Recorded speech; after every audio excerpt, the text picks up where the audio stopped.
The Vision Splendid. By William M Raine. Chapter 1.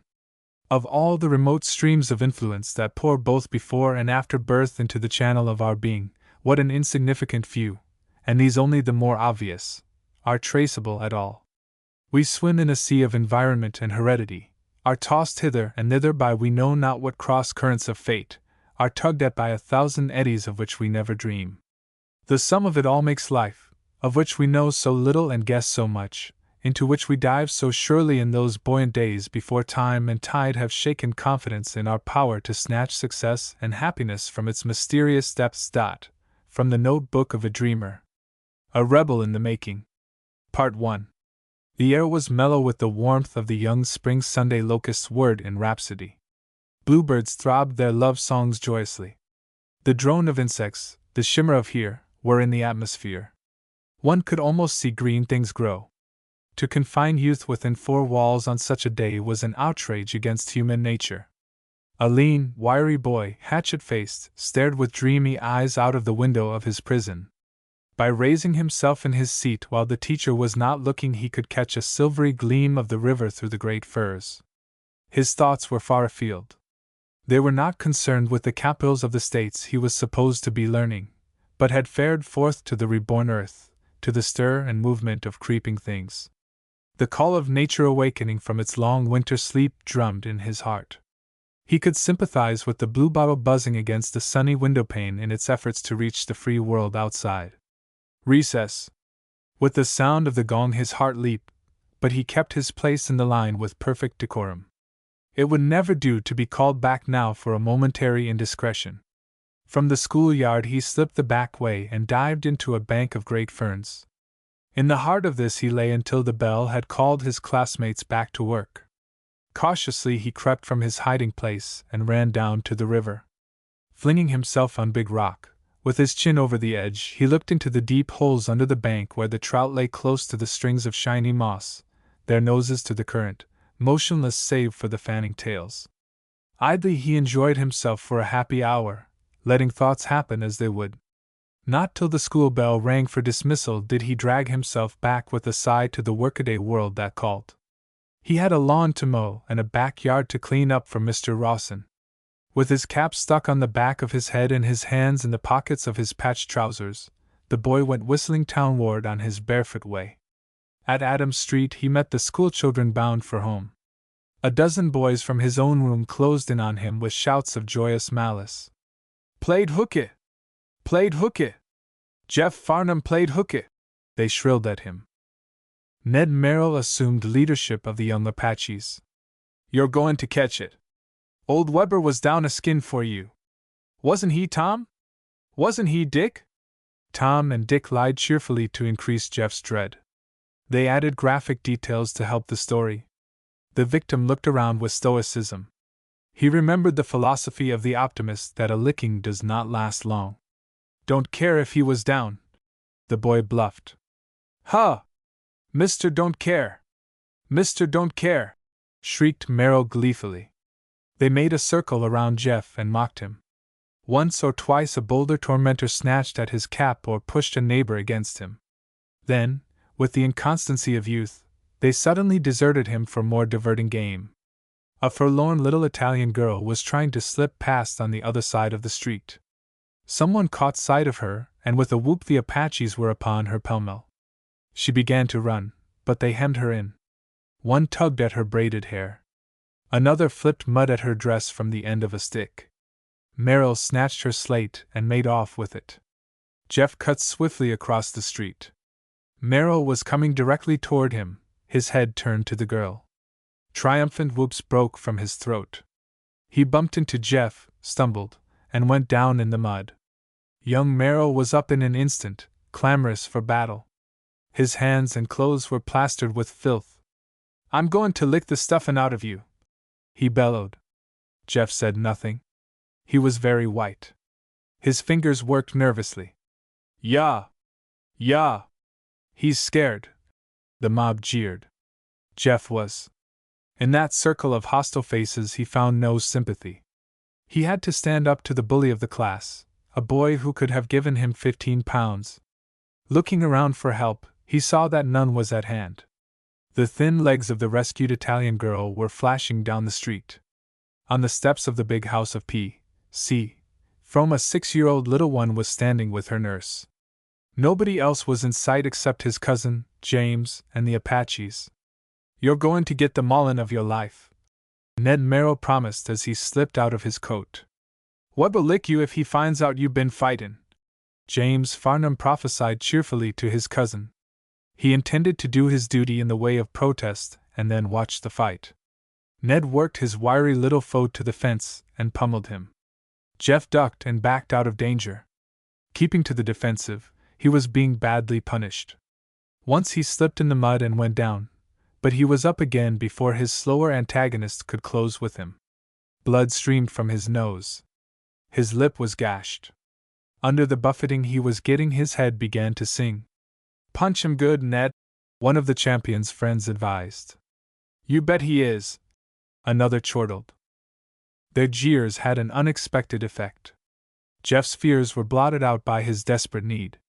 Some spark of the fighting edge, inherited from his father, was fanned to a flame in the heart of the bruised little warrior. Like a tiger cat he leaped for Ned's throat, twisted his slim legs round the sturdy ones of his enemy, and went down with him in a heap. Jeff landed on the bottom, but like an eel he squirmed to the top before the other had time to get set. The champion's patrician head was thumped down into the mud and a knobby little fist played a painful tattoo on his mouth and cheek. "Take him off! Take him off!" Merrill shrieked after he had tried in vain to roll away the incubus clamped like a vice to his body. His henchmen ran forward to obey. An unexpected intervention stopped them. A one-armed little man who had drifted down the street in time to see part of the fracas pushed forward. "I reckon not just yet." Goliath's had a turn. "Now David gets his." "Lemme up," sobbed Goliath furiously. "Say you're whopped." Jeff's fist emphasized the suggestion. "Doggone you!" This kind of one-sided warfare did not suit Jeff. He made as if to get up, but his backer stopped him. "Hold on, son. You're not through yet. When you do a job, do it thorough." To the former champion he spoke. "Had plenty yet?" I'll have him skinned," came from the tearful champion with a burst of profanity. "That ain't the point. Have you had enough so you'll be good? Or do you need some more? I'm going to tell Weber." "Needs just a leetle more, son," the one-armed man told Jeff, dragging at his goatee. But young Farnham had made up his mind. With a little twist of his body he got to his feet. Merrill rose, tearful and sullen. I'll fix you for this," he gulped, and went sobbing toward the schoolhouse. "Better duck," James whispered to his cousin. Jeff shook his head. The little man looked at the boy sharply. The eyes under his shaggy brows were like gimlets. "Come up to the school with me. I'll see your teacher, son." Jeff walked beside him. He knew by the sound of the voice that his rescuer was a Southerner, and his heart warmed to him. He wanted greatly to ask a question. Presently it plumped out. "Was it in the war, sir?" "I reckon I don't catch your meaning." "That you lost your arm?" the boy added quickly. "My father was a soldier under General Early." The steel-gray eyes shot at him again. "I was under Early myself. My father was a captain, Captain Farnham," the young warrior announced proudly. "Not Phil Farnham." "Yes, sir." "Did you know him?" Jeff trembled with eagerness. His dead soldier father was the idol of his heart. "Did I?" He swung Jeff round and looked at him. "You're like him, in a way, and, by gad, you fight like him. What's your name?" "Jefferson Davis Farnham." "Shake hands, Jefferson Davis Farnham, you dash little rebel." "My name is Lucius Chun. I was a lieutenant in your father's company before I was promoted to one of my own." Jeff forgot his troubles instantly. "I wish I'd been alive to go with father to the war," he cried. Captain Chun was delighted. "You doggone little rebel! I didn't know we used that word in the South, sir." Chun tugged at his goatee and laughed. "We're not in the South, David." The former Confederate asked questions to piece out his patchwork information. He knew that Philip Farnham had come out of the war with a constitution weakened by the hardships of the service. Rumors had drifted to him that the taste for liquor acquired in camp as an antidote for sickness had grown upon his comrade and finally overcome him. From Jeff he learned that after his father's death the widow had sold her mortgaged place and moved to the Pacific coast. She had invested the few hundreds left her in some river-bottom lots at Verdun, and had later discovered that an unscrupulous real estate dealer had unloaded upon her worthless property. The patched and threadbare clothes of the boy told him that from a worldly point of view the affairs of the Farnhams were at ebb tide. Did you know father very well?" Jeff asked tremulously. Chun looked down at the thin dark face of the boy walking beside him, and was moved to lay a hand on his shoulder. He understood the ache in that little heart to hear about the father who was a hero to him. Jeff was of no importance in the alien world about him. The captain guessed from the little scene he had witnessed that the lad trod a friendless, stormy path. He divined, too, that the hungry soul was fed from within by dreams and memories. So Lucius Chun talked. He told about the slender, soldierly officer in gray who had given himself so freely to serve his men, of the time he had caught pneumonia by lending his blanket to a sick boy, of the day he had led the charge at Battle Creek and received the wound which pained him so greatly to the hour of his death. And Jeff drank his words in like a charmed thing. He visualized it all, the bitter nights in camp, the long wet marches, the trumpet call to battle. It was this last that his imagination seized upon most eagerly. He saw the silent massing of troops, the stealthy advance through the woods, and he heard the blood-curdling rebel yell as the line swept forward from cover like a tidal wave, with his father at its head. Captain Chun was puzzled at the coldness with which Mr. Weber listened to his explanation of what had taken place. The school principal fell back doggedly upon one fact. It would not have happened if Jeff had not been playing truant. Therefore he was to blame for what had occurred. Nothing would be done, of course, without a thorough investigation. The captain was not satisfied, but he did not quite see what more he could do. "The boy is a son of an old comrade of mine. We were in the war together. So of course I have to stand by Jeff," he pleaded with a smile. "You were in the rebel army?" The words slipped out before the schoolmaster could stop them. "In the Confederate Army," Chun corrected quietly. Weber flushed at the rebuke. "That is what I meant to say. I leave tomorrow for Alaska. It would be pleasant to know before I go that Jeff is out of his trouble. I'm afraid Jeff always will be in trouble. He is a most insubordinate boy," the principal answered coldly. "Are you sure you quite understand him?" "He is not difficult to understand." Weber, resenting the interference of the Southerner as an intrusion, disposed of the matter in a sentence. "I'll look into this matter carefully, Mr. Chun." Weber called immediately at the office of Edward B. Merrill, president of the Tramway Company and of the First National Bank. It happened that the vice president of the bank was a school director, also that the funds of the district were kept in the First National. The schoolteacher did not admit that he had come to ingratiate himself with the powers that ruled his future, but he was naturally pleased to come in direct touch with such a man as Merrill. The financier was urbane, and spent nearly half an hour of his valuable time with the principal. When the latter rose to go they shook hands. The two understood each other thoroughly. "You may depend upon me to do my duty, Mr. Merrill, painful though such a course may be to me.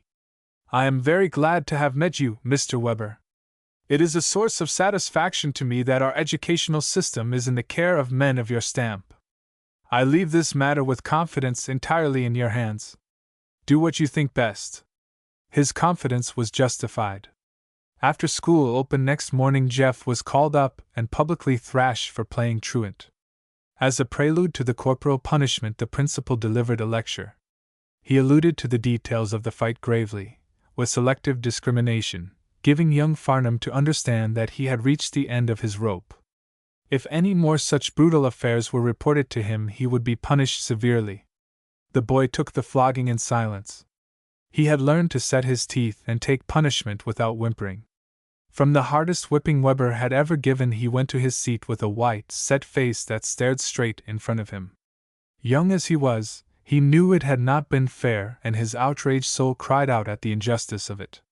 The principal had seized upon the truancy as an excuse to let him escape from an investigation of the cause of the fight.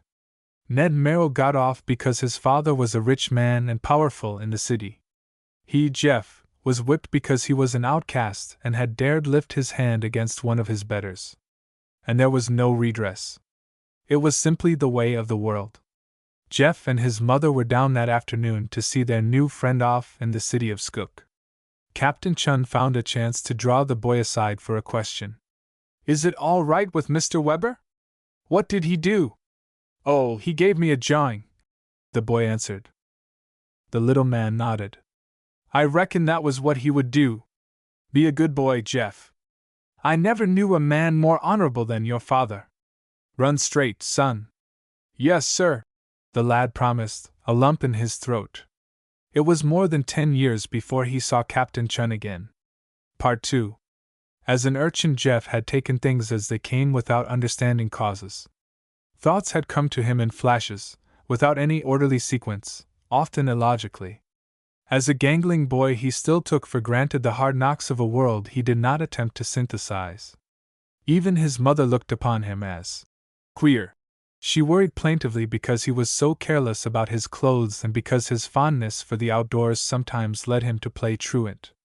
Constantly she set before him as a model his cousin, James, who was a good-looking boy, polite, always well-dressed, with a shrewd idea of how to get along easily. "Why can't you be like Cousin James?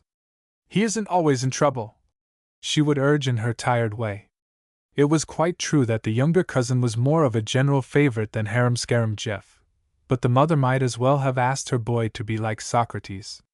It was not that he could not learn or that he did not want to study. He simply did not fit into the school groove. Its routine of work and discipline, its tendency to stifle individuality, to run all children through the same hopper like grist through a mill, put a clamp upon his spirits and his imagination. Even thus early he was a rebel. Jeff scrambled up through the grades in haphazard fashion until he reached the 7th. Here his teacher made a discovery. She was a faded little woman of 50, but she had that loving insight to which all children respond. Under her guidance for 1 year the boy blossomed. His odd literary fancy for Don Quixote, for Scott's poems and romances she encouraged, quietly eliminating the dime novels he had read indiscriminately with these. She broke through the shell of his shyness to find out that his diffidence was not sulkiness nor his independence impudence. The boy was a dreamer. He lived largely in a world of his own, where Quentin Durward and Philip Farnham and Robert E. Lee were enshrined as heroes. From it he would emerge all hot for action, for adventure. Into his games then he would throw a poetic imagination that transfigured them. Outwardly he lived merely in that boy's world made to his hand. He adopted its shibboleths, fought when he must, went through the annual routine of marbles, tops, kites, hopscotch, and baseball. From his fellows he guarded jealously the knowledge of even the existence of his secret world of fancy. His progress through the grades and the high school was intermittent. Often he had to stop for months at a time to earn money for their living. In turn he was newsboy, bootblack, and messenger boy. He drove a delivery wagon for a grocer, ushered at a theater, was even a copyholder in the proofroom of a newspaper. Hard work kept him thin, but he was like a lath for toughness. 7 weeks after he was graduated from the high school his mother died. The day of the funeral a real estate dealer called to offer $300 for the lots in the river bottom bought some years earlier by Mrs. Farnham. Jeff put the man off. It was too late now to do his mother any good. She had had to struggle to the last for the bread she ate. He wondered why the good things in life were so unevenly distributed. Twice during the next week Jeff was approached with offers for his lots. The boy was no fool. He found out that the land was wanted by a new railroad pushing into Verdun. Within 3 days he had sold direct to the agent of the company for $900. With what he could earn on the side and in his summers he thought that some would take him through college. Chapter 2. The Rebel is instructed in the worship of the God of things as they are. Part 1. Jeff was digging out a passage in the Apology, when there came a knock at the door of his room. The visitor was his cousin, James, and he radiated such an air of prosperity that the plain little bedroom shrank to shabbiness. James nodded in offhand fashion as he took off his overcoat. "Hello, Jeff! Thought I'd look you up. Got settled in your diggings, eh? Before his host could answer, he rattled on. Just ran in for a moment. Had the devil of a time to find you. What's the object in getting clear off the earth? Cheaper, Jeff explained. Should think it would be. James agreed after he had let his eyes wander critically around the room. But you can't afford to save that way. Get a good suite. And for heaven's sake, see a tailor, my boy. In college, a man is judged by the company he keeps. What have my room and my clothes to do with that? Jeff wanted to know, with a smile. Everything. You've got to put up a good front. The best fellows won't go around with a long-haired guy who doesn't know how to dress. No offense, Jeff. His cousin laughed. I'll see a barber tomorrow. And you must have a room where the fellows can come to see you. What's the matter with this one? A hint of friendly patronage crept into the manner of the junior. My dear chap, college isn't worth doing at all unless you do it right. You're here to get in with the best fellows and to make connections that will help you later. That sort of thing, you know. Into Jeff's face came the light that always transfigured its plainness when he was in the grip of an idea. Hold on, J.K., let's get at this right. Is that what I'm here for? I didn't know it. There's a hazy notion in my noodle that I'm here to develop myself. That's what I'm telling you. Go in for the things that count. Make a good frat. Win out at football or debating. I don't give a hang what you go after, but follow the ball and keep on the jump. I'm strong with the crowd that runs things, and I'll see they take you in and make you a cog of the machine. But you'll have to measure up to specifications. But hang it, I don't want to be a cog in any machine. I'm here to give myself a chance to grow, sit out in the sun and hatch an individuality. Give myself lots of free play. Then you've come to the wrong shop, James informed him dryly. If you want to succeed at college, you've got to do the things the other fellows do, and you've got to do them the same way. You mean I've got to travel in a rut? Oh, well, that's a way of putting it. I mean that you have to accept customs and traditions. You have to work like the devil doing things that count. If you make the team, you've got to think football, talk it, eat it, dream it. But is it worthwhile? James waved his protest aside. Of course it's worthwhile. Success always is. Get this in your head. 4/5 of the fellows at college don't count. They're also rands. To get in with the right bunch, you've got to make a good showing. Look at me. I'm no John D. Rockefeller. Junior athletics bore me. I can't sing. I don't grind. But I'm in everything. Best frat. Won the oratorical contest. Manager of the football team next season. President of the dramatic club. Why? He did not wait for Jeff to guess the reason. Because our set runs things and I go after the honors. But a college ought to be a democracy, Jeff protested. Tommy rot. It's an aristocracy, that's what it is, just like the little old world outside, an aristocracy of the survival of the fittest. You get there if you're strong. You go to the wall if you're weak. That's the law of life. The freshman came to this squint of pragmatism with surprise. He had thought of Verdun University as a splendid democracy of intellectual brotherhood that was to leaven the world with which it came in touch. Do you mean that a fellow has to have money enough to make a good showing before he can win any of the prizes? James K. nodded with the sage wisdom of a man of the world. The long green is a big help, but you've got to have the stuff in you. Success comes to the fellow who goes after it in the right way. And suppose a fellow doesn't care to go after it? He stays a nobody.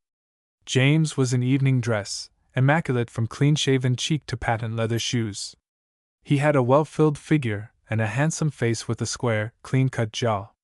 His cousin admired the young fellow's virile competency. It was his opinion that James K. Farnham was the last person he knew likely to remain a nobody. He knew how to conform, to take the color of his thinking from the dominant note of his environment, but he had, too, a capacity for leadership. I'm not going to believe you if I can help it, Jeff answered with a smile. The upperclassman shrugged. You'd better take my advice, just the same. At college you don't get a chance to make two starts. You're sized up from the crack of the pistol. I haven't the money to make a splurge even if I wanted to. Borrow. Who from? Asked Jeff ungrammatically. You can rustle it somewhere. I'm borrowing right now. It's different with you. I'm used to doing without things. Don't worry about me. I'll get along. James came with a touch of embarrassment to the real object of his visit. I say, Jeff.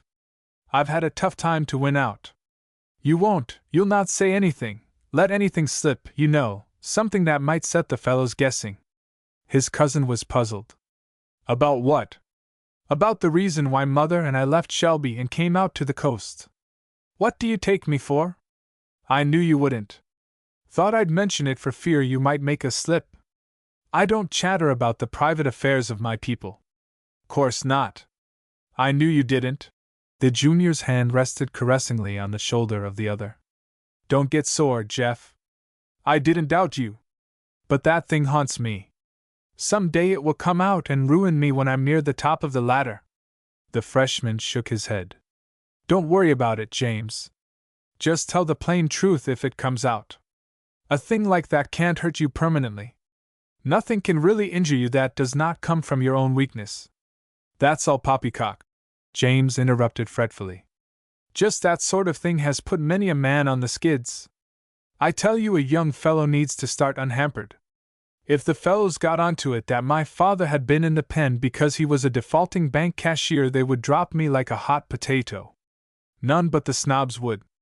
Your friends would stick the closer. Oh, friends! The young man's voice had a note of angry derision. Jeff's affectionate grin comforted him. Don't let it get on your nerves, J.K. Things never are as bad as we expect at their worst. The junior set his teeth savagely. I tell you, sometimes I hate him for it. That's a fine heritage for a father to give his son, isn't it? Nothing but trouble and disgrace. His cousin spoke softly.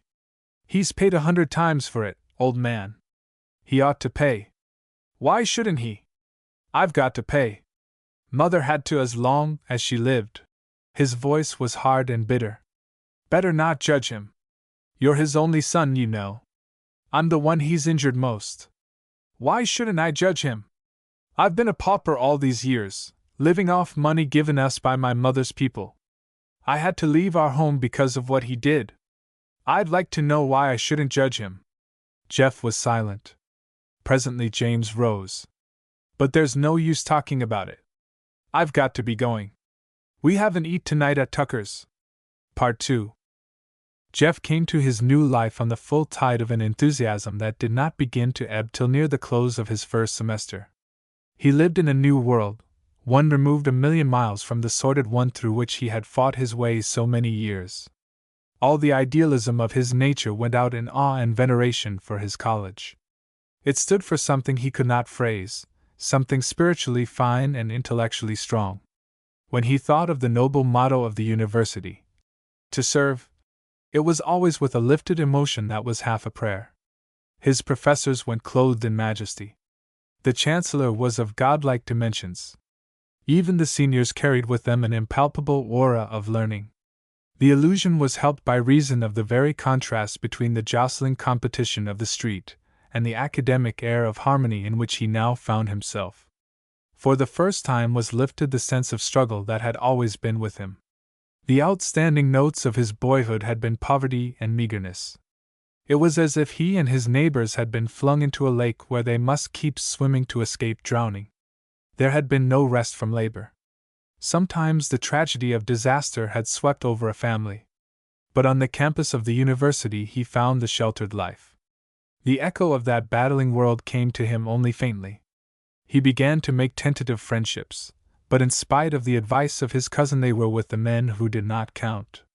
Samuel Miller was an example. He was a big, stodgy fellow with a slow mind which arrived at its convictions deliberately. But when he had made sure of them he hung to his beliefs like a bulldog to a bone. It was this quality that one day brought them together in the classroom. An instructor tried to drive Miller into admitting he was wrong in an opinion. The boy refused to budge, and the teacher became nettled. "Mr. Miller will know more when he doesn't know so much," the instructor snapped out. Jeff's instinct for fair play was roused at once. all the more because of the ripple of laughter that came from the class. He spoke up quietly. "I can't see yet but that Mr. Miller is right, sir." "The discussion is closed," was the tart retort. After class, the dissenters walked across to chapel together. "Poke the animal up with a stick and hear him growl." Jeff laughed airily. "Page always thinks a fellow ought to take his say-so as gospel," Miller commented. Most of the students saw in Jeff Farnham only a tallish young man, thin as a rail, not particularly well dressed, negligent as to collar and tie. But Miller observed in the tanned face a tender, humorous mouth and eager, friendly eyes that looked out upon the world with a suggestion of inner mirth. In course of time he found out that his friend was an unconquerable idealist. Jeff made discoveries. One of them was a quality of brutal indifference in some of his classmates to those less fortunate. These classy young gentlemen could ignore him as easily as a hurrying business man can a newsboy trying to sell him a paper. If he was forced upon their notice, they were perfectly courteous, otherwise he was not on the map for them. Another point that did not escape his attention was the way in which the institution catered to Merrill and Frome, because they were large donors to the university. He had once heard Peter C. Frome say in a speech to the students that he contributed to the support of Verdun University because it was a safe and conservative citadel which never had yielded to demagogic assaults. At the time he had wondered just what the president of the Verdun Union Water Company had meant. He was slowly puzzling his way to an answer. Chancellor Bland referred often to the large-hearted Christian gentlemen who gave of their substance to promote the moral and educational life of the state. But Jeff knew that many believed Frome and Merrill to be no better than robbers on a large scale. He knew the methods by which they had gained their franchises and that they ruled the politics of the city by graft and corruption. Yet the Chancellor was always ready to speak or write against municipal ownership. It was common talk on the streets that Professor Perkins, of the chair of political science, had had his expenses paid to England by Merrill to study the street railway system of Great Britain, and that Perkins had duly written several bread-and-butter articles to show that public ownership was unsuccessful there. The college was a denominational one, and the atmosphere wholly orthodox. Doubt and skepticism were spoken of only with horror. At first it was of himself that Jeff was critical. The spirit of the place was opposed to all his convictions, but he felt that perhaps his reaction upon life had been affected too much by his experiences. He asked questions, and was suppressed with severity or kindly paternal advice. It came to him one night, while he was walking bareheaded under the stars, that there was in the place no intellectual stimulus, though there was an elaborate presence of it. The classrooms were arid. Everywhere fences were up beyond which the mind was not expected to travel. A thing was right, because it had come to be accepted. That was the gospel of his fellows, of his teachers. Later he learned that it is also the creed of the world. What Jeff could not understand was a mind which refused to accept the inevitable conclusions to which its own processes pushed it. Verdun University lacked the courage which comes from intellectual honesty. Wherefore its economics were devitalized and its theology an anachronism. But Jeff had been given a mind unable to lie to itself. He was in very essence a nonconformist. To him age alone did not lend sanctity to the ghosts of dead yesterdays that rule today. Chapter 3. Conversing on religion and philosophy, the rebel learns that it is sometimes wise to soft-pedal ideas unless they are accepted ones. During his freshman year Jeff saw little of his cousin beyond the usual campus greetings, except for a period of 6 weeks when the junior happened to need him. But the career of James K. tickled immensely the underclassman's sense of humor. He was becoming the most dazzling success ever developed by the college. Even with the faculty he stood high, for if he lacked scholarship he had the more showy gifts that went farther. He knew when to defer and when to ride roughshod to his end. It was felt that his brilliancy had a solidity back of it, a quality of flintiness that would endure.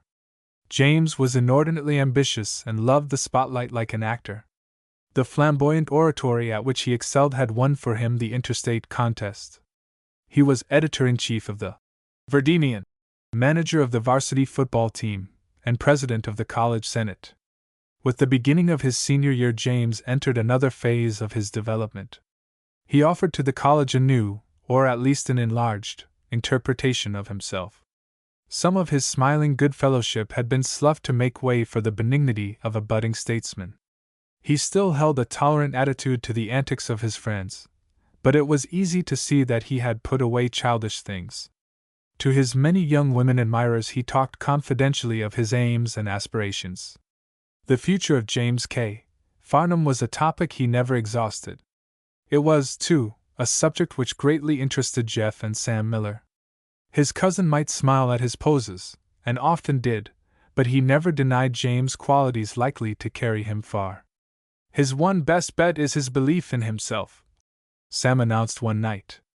It's a great thing to believe in yourself. He's so dead sure he's cast for a big part. The egoism just oozes out of him. He doesn't know himself that he's a faker. He is a long way from that, Jeff protested warmly.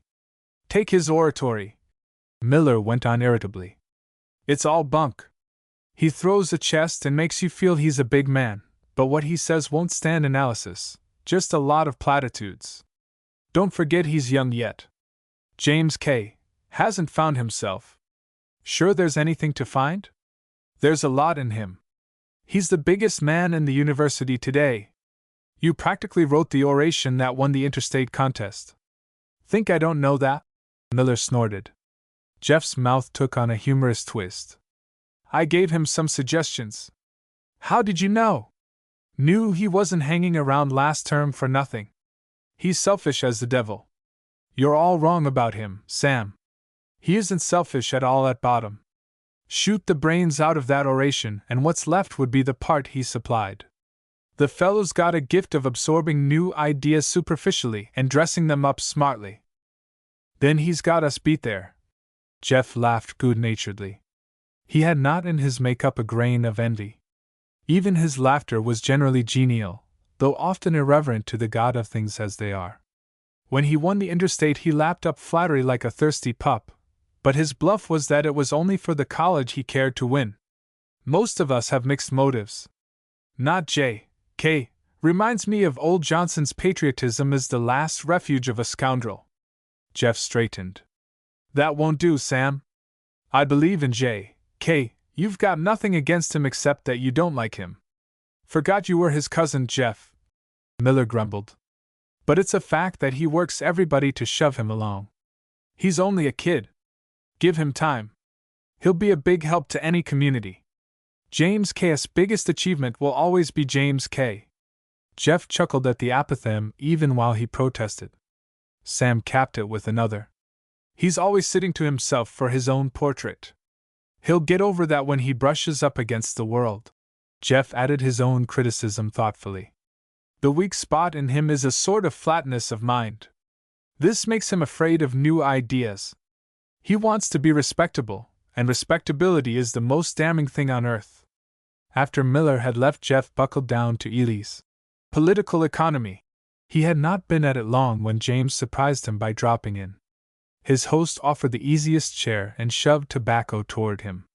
Been pretty busy with the team, I suppose? Jeff suggested. It's taken a lot of my time, but I think I've put the Athletic Association on a paying basis at last. I see by your report in the Verdinian that you made good. A fellow ought to do well whatever he undertakes to do. Jeff grinned across at him from where he lay on the bed with his fingers laced beneath his head. That's what the copybooks used to say. I want to have a serious talk with you, Jeff.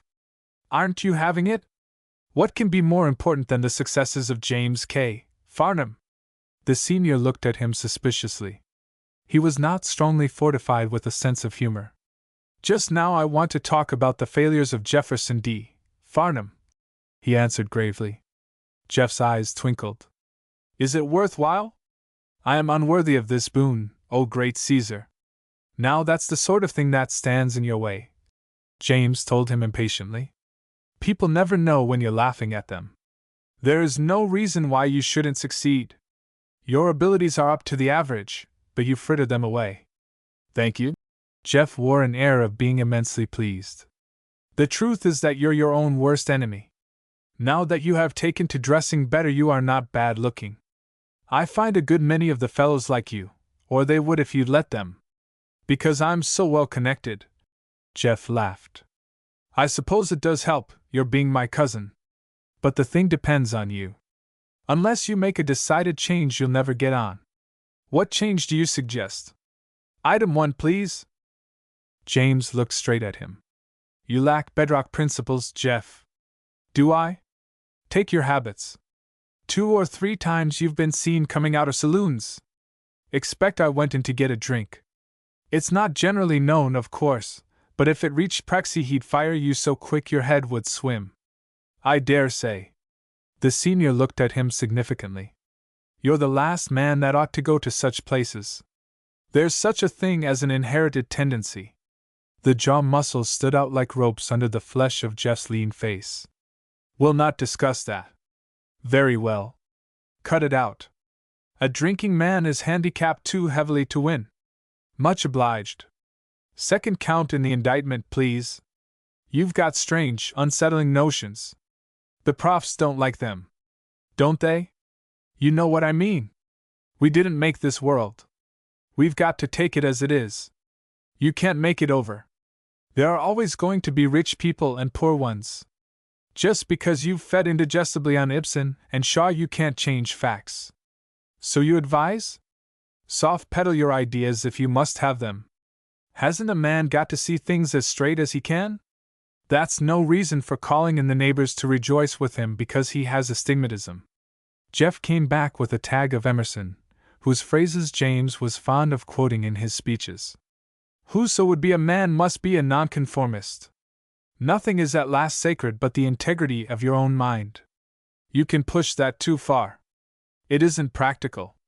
We've got to make compromises, especially with established things. Jeff sat up on the bed. Points of light were dancing in his big eyes. That's what the Pharisees said to Jesus when he wouldn't stand for lies because they were deep-rooted and for injustice because it had become respectable. Oh, if you're going to compare yourself to Christ. Verdun University is supposed to stand for Christianity, isn't it? It was because Jesus waned away at social and industrial freedom, at fraternity, at love on earth, that he had to endure the cross. He got under the upper-class skin when he attacked the traditional lies of vested interests. Now why doesn't Bland preach the things that Jesus taught? He does. Yes, he does, Jeff scoffed. He preaches good form, respectability, a narrow personal righteousness, a salvation canned and petrified 300 years ago. Do you want him to preach socialism? I want him to preach the square deal in our social life, intellectual honesty, and a vital spiritual life. Think of what this college might mean, how it might stand for democracy. It ought to pour out into the state hundreds of specialists on the problems of the country. Instead, it is only a reflection of the caste system that is growing up in America. James shrugged his broad shoulders. I've been through all that. It's a phase we pass. You'll get over it. You've got to if you are going to succeed. A quizzical grin wrinkled Jeff's lean face. What is success? It's setting a high goal and reaching it. It's taking the world by the throat and shaking from it whatever you want. James leaned across the table, his eyes shining. It's the journey's end for the strong, that's what it is. I don't care whether a man is gathering guilt or fame, he's got to pound away with his eye right on it. And he's got to trample down the things that get in his way. Jeff's eye fell upon a book on the table. Ever hear of a chap called Goldsmith? Of course. He wrote The School for Scandal. What's he got to do with it? Jeff smiled, without correcting his cousin. I've been reading about him. Seems to have been a poor hack writer who threw away his life in handfuls. He wrote the finest poem, the best novel, the most charming comedy of his day. He knew how to give, but he didn't know how to take. So he died alone in a garret. He was a failure. Probably his own fault. And on the day of his funeral the stairway was crowded with poor people he had helped. All of them were in tears. What good did that do him? He was inefficient. He might have saved his money and helped them then. Perhaps. I don't know. It might have been too late then. He chose to give his life as he was living it. Another reason for his poverty, wasn't there? Jeff flushed. He drank. Thought so. James rose triumphantly and put on his overcoat. Well, think over what I've said. I will. And tell the Chancellor I'm much obliged to him for sending you. For once the senior was taken aback. What? You may tell him it won't be your fault that I'll never be a credit to Verdun University. As he walked across the campus to his fraternity house, James did not feel that his call had been wholly successful. With him he carried a picture of his cousin's thin, satiric face in which big, expressive eyes mocked his arguments. But he let none of this sense of futility get into the report given next day to the Chancellor. Jeff's rather light-minded, I'm afraid, sir. He wanted to branch off to side lines. But I insisted on a serious talk. Before I left him, he promised to think over what I had said. Let us hope he may. He said it wouldn't be my fault if he wasn't a credit to the university. We can all agree with him there, Farnham. Thank you, sir. I'm not very hopeful about him. He has other things to contend with. I'm not sure I quite know what you mean. I can't explain more fully without violating a confidence. Well, we'll hope for the best, and remember him in our prayers. Yes, sir, James agreed. Chapter 4. The Rebel Flunks in a Course on How to Get On in Life. Part 1. It would be easy to overemphasize Jeff's intellectual difficulties at the expense of the deep delight he found in many phases of his student life. The daily routine of the library, the tennis courts, and the jolly table talk brought out the boy in him that had been submerged. There developed in him a vagabond streak that took him into the woods and the hills for days at a time. About the middle of his sophomore year he discovered Whitman. While camping alone at night under the stars he used to shout out, "Strong and content, I travel the open road," or, "Allons! The road is before us. It is safe. I have tried it. My own feet have tried it well."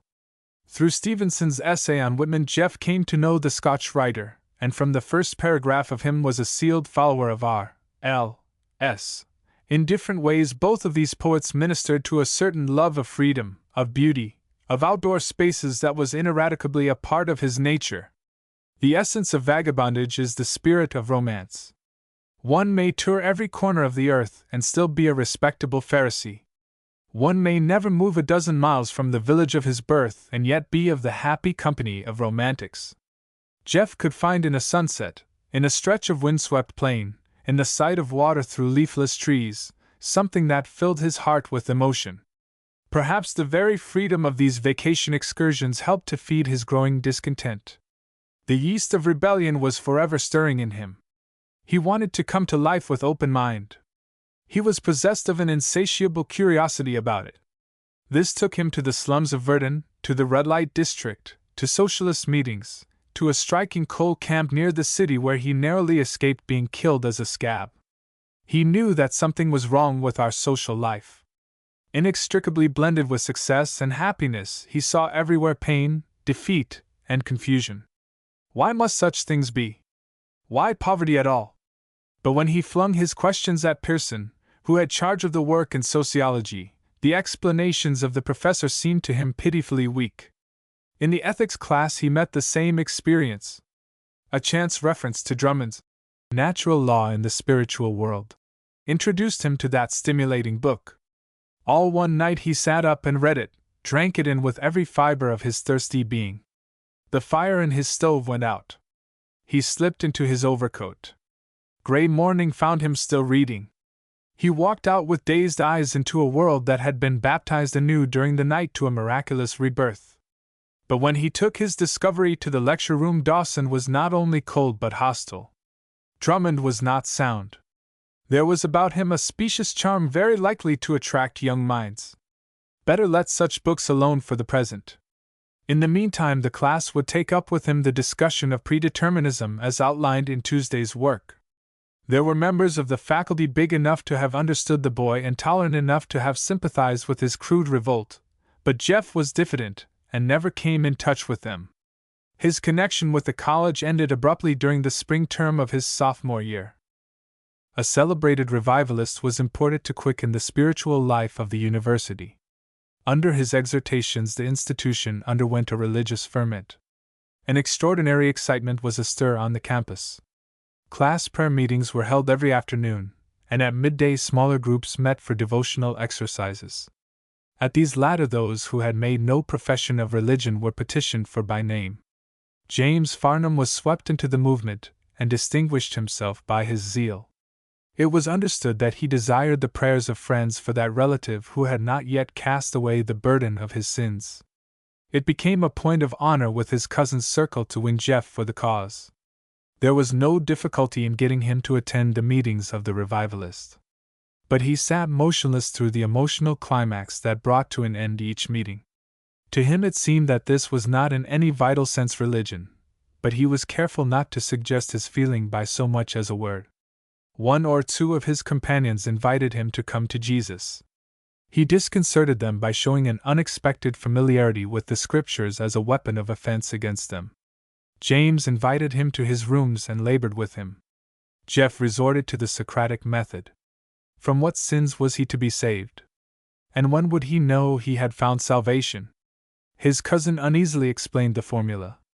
You must believe in Christ and Him crucified. You must surrender your will to His. Shall we pray together? I'd rather not, J.K. First, I want to get some points clear. Do you mean that I'm to believe in what Jesus said and to try to live as He suggested? Yes. Jeff picked up his cousin's Bible and read a passage. We know that we have passed from death unto life, because we love the brethren. He that loveth not his brother abideth in death. That's the test, isn't it? Well, you have to be converted, James said dubiously. Isn't that conversion, loving your brother? And if a man is willing to live in plenty while his brother is in poverty, if he exploits those weaker than himself to help him get along, then he can't be really converted, can he? Now see here, Jeff, you've got the wrong idea. Christ didn't come into the world to reform it, but to save it from its sins. He wasn't merely a man, but the divine Son of God. I don't understand the dual nature of Jesus.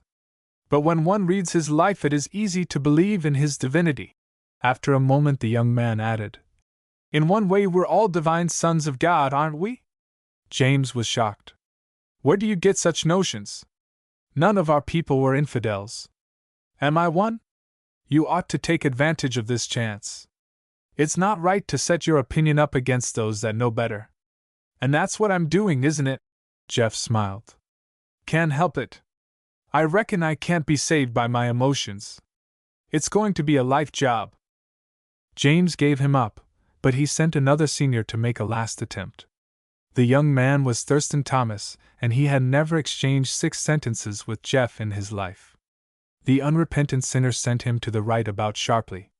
What the devil do you mean by running about officiously and bothering about other people's souls? Better look out for your own. Thomas, a scion of one of the best families in Verdun, looked as if he had been slapped in the face. Why, Farnham, I spoke for your good. No, you didn't, contradicted Jeff flatly. You don't care a hang about me. You've never noticed me before. We're not friends. You've always disliked me. But you want the credit of bringing me into the fold. It's damned impertinent of you. The senior retired with a white face. He was furious, but he thought it due himself to turn the other cheek by saying nothing. He reported his version to a circle of friends, and from them it spread like grass seed in the wind. Soon it was generally known that Jeff Farnham had grossly insulted with blasphemy a man who had tried to save his soul. 2 days later, Miller met Jeff at the door of Room 15. You're in bad. Jeff. What the deuce did you do to Sissy Thomas? Gave him some good advice. Miller grinned. I'll bet you did. The little cad has been poisoning the wells against you. Look there. A young woman of their class had passed into the room. Her glance had fallen upon Farnham and been quickly averted. That's the first time Bessie Vroom ever cut you, Sam continued angrily. Thomas is responsible. I've heard the story a dozen times already. I only told him to mind his own business. He can't. He's a born meddler. Now he's queered you with the whole place. Can't help it. I wasn't going to let him get away with his impudence. Why should I? Miller shrugged. Policy, my boy. Better take the advice of Cousin James and crawl into your shell till the storm has pelted past.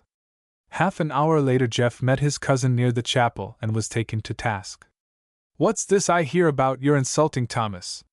You have it wrong. He insulted me, Jeff corrected with a smile. Tommy rot. Why couldn't you treat him right? Didn't like to throw him through the window on account of littering up the lawn with broken glass. James K.'s handsome square-cut face did not relax to a smile. You may think this a joke, but I don't. I've heard the Chancellor is going to call you on the carpet. If he does, he'll learn what I think. The upperclassman's anger boiled over. You might think of me a little. Didn't know you were in this, J.K. They know I'm your cousin. It's hurting my reputation. A faint ironic smile touched Jeff's face. No, James, I'm helping it. Ever notice how blondes and brunettes chum together? Value of contrasts, you see. I'm a moral brunette. You're a shining example of all a man should be. I simply emphasize your greatness. That's not the way it works, his cousin grumbled. That's just how it works. Best thing that could happen to you would be for me to get expelled. Shall I? Jeff offered his suggestion debonairly. Of course not. It would give you just the touch of halo you need to finish the picture. Think of it, your noble head bowed in grief because of the unworthy relative you had labored so hard to save, the sympathy of the faculty, the respect of the fellows, the shy adoration of the coeds. Great Brutus bowed by the sorrow of a strong man's unrepining emotion. By Jove, I ought to give you the chance. You'd look the part to admiration. For a moment James saw himself in the role and coveted it. Jeff read his thought, and his laughter brought his cousin back to earth. He had the irritated sense of having been caught. It's not an occasion for talking nonsense, he said coldly.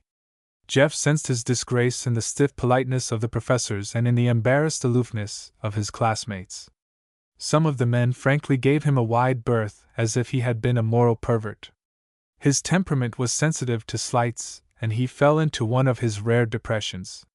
One afternoon he took the car for the city. He wanted to get away from himself and from his environment. A chill mist was in the air. Drawn by the bright lights, Jeff entered a saloon and sat down in an alcove with his arms on the table. Why did they hammer him so because he told the truth as he saw it? Why must he toady to the ideas of Bland as everybody else at the university seemed to do? He was not respectable enough for them. That was the trouble. They were pushing him back into the gutter whence he had emerged. Wild fragmentary thoughts chased themselves across the record of his brain. Almost before he knew it, he had ordered and drunk a highball. Immediately his horizon lightened. With the second glass his depression vanished. He felt equal to anything. It was past 9 o'clock when he took the university car. As chance had it, Professor Perkins and he were the only passengers. The teacher of economics bowed to the flushed youth and buried himself in a book. It was not till they both rose to leave at the university station that he noticed the condition of Farnham. Even then he stood in momentary doubt. With a maudlin laugh Jeff quieted any possible explanation of sickness. Been havin' little spree downtown, Professor. Good deal like one ever'body been havin' out here. Yours spiritual, mine spirituous. Joke, see? Play on word. Spiritual, spirituous. You're intoxicated, sir, Perkins told him sternly. Bet your life I am, old cock. Ever get spifflicated yourself? Go home and go to bed, sir. Waffer? S early yet. S reasonable man I ask, Waffer? The professor turned away, but Jeff caught at his sleeve. Lesh not go to bed. Lesh talk economics. Release me at once, sir. Just as you shay. Chancellor wants see me. I'll go now. He did. What occurred at that interview had better be omitted. Jeff was very cordial and friendly, ready to make up any differences there might be between them. An ice statue would have been warm compared to the Chancellor. Next day Jeff was publicly expelled. At the time it did not trouble him in the least. He had brought a bottle home with him from town, and when the notice was posted he lay among the bushes in a sodden sleep half a mile from the campus. Part 2. From a great distance there seemed to come to Jeff vaguely the sound of young rippling laughter and eager girlish voices. Drawn from heavy sleep, he was not yet fully awake. This merriment might be the music of fairy bells, such stuff as dreams are made of. He lay in curious drowsiness, still heavy on his eyelids. "Oh, Virgie, here's another bunch! Oh, girls, fields of them!" There was a little rush to the place, and with it a rustle of skirts that sounded authentic. Jeff began to believe that his nymphs were not born of fancy.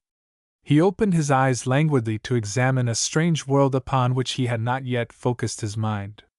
Out of the ferns a dryad was coming toward him, lance straight, slender, buoyantly youthful in the light tread and in the poise of the golden head. At sight of him she paused, held in her tracks, eyes grown big with solicitude. "You are ill."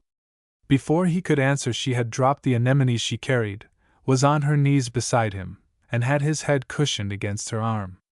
"Tell me! What can I do for you? What is the matter?" Jeff groaned. His head was aching as if it would blow up, but that was not the cause of the wave of pain which had swept over him. A realization had come to him of what was the matter with him.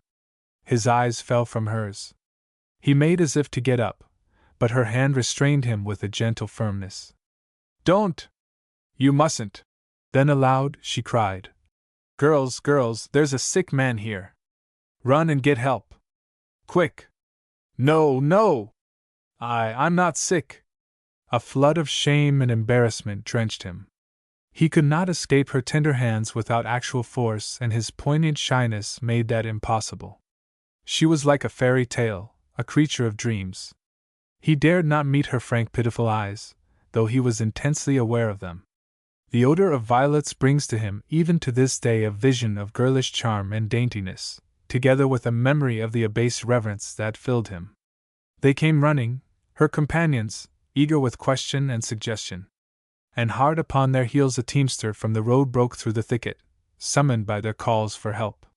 He stooped to pick up something that his foot had struck. It was a bottle. He looked at it, and then at Jeff.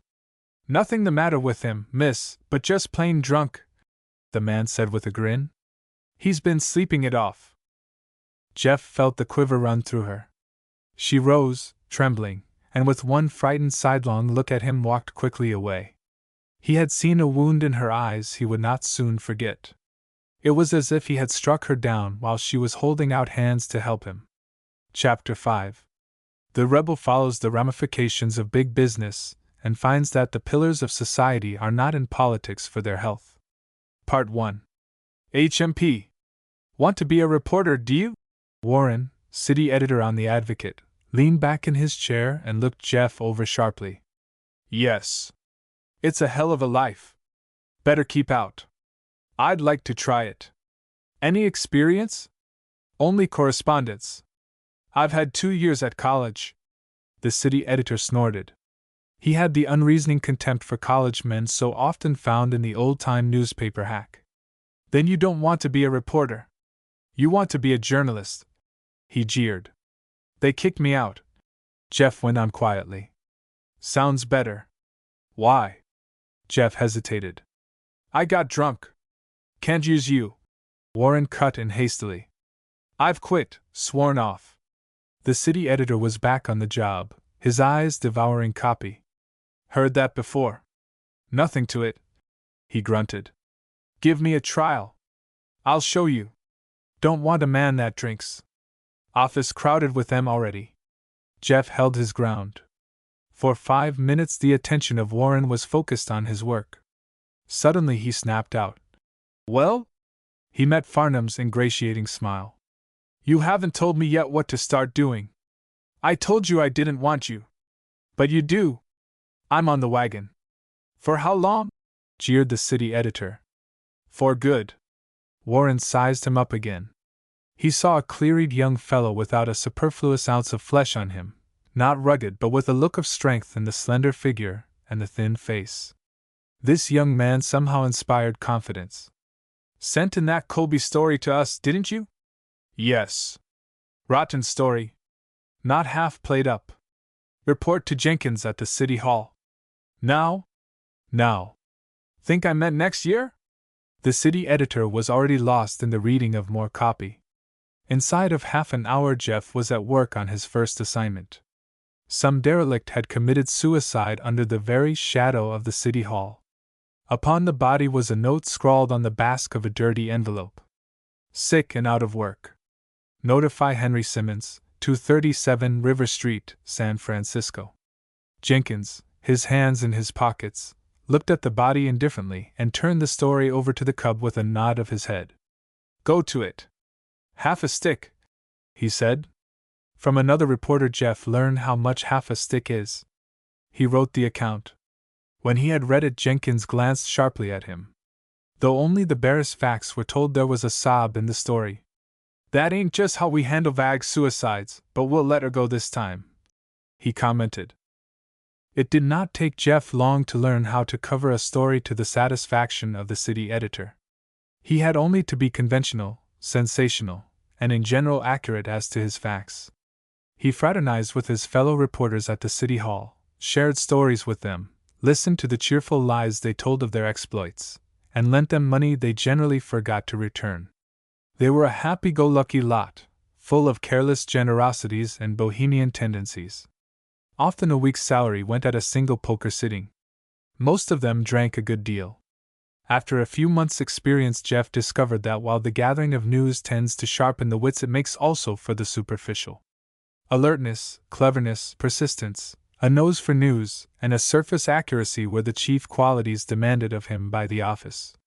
He had only to look around him to see that the profession was full of keen-eyed, nimble-witted old young men who had never attempted to synthesize the life they were supposed to be recording and interpreting.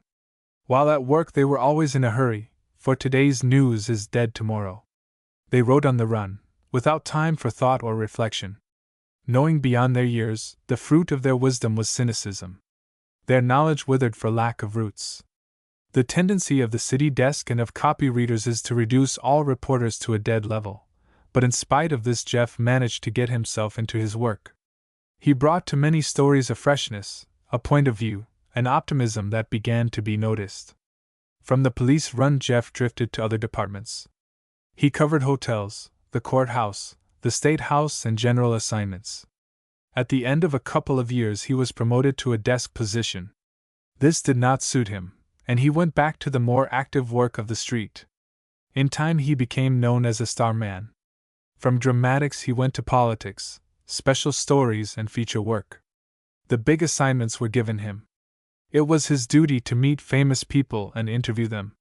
The chance to get behind the scenes at the real inside story was given him. Because of this, many reputations were pricked like bubbles so far as he was concerned. The mask of greatness was like the false faces children wear to conceal their own. In the one or two really big men he met, Jeff discovered a humility and simplicity that came from self-forgetfulness. They were too busy with their vision of truth to pose for the public admiration. Part 2. It was while Jeff was doing the City Hall run that there came to him one night at his rooms a man he had known in the old days when he had lived in the River Bottom district. If he was surprised to see him, the reporter did not show it. "Hello, Burke. Come in. Glad to see you." Farnham took the hat of his guest and relieved his awkwardness by guiding him to a chair and helping him get his pipe alight.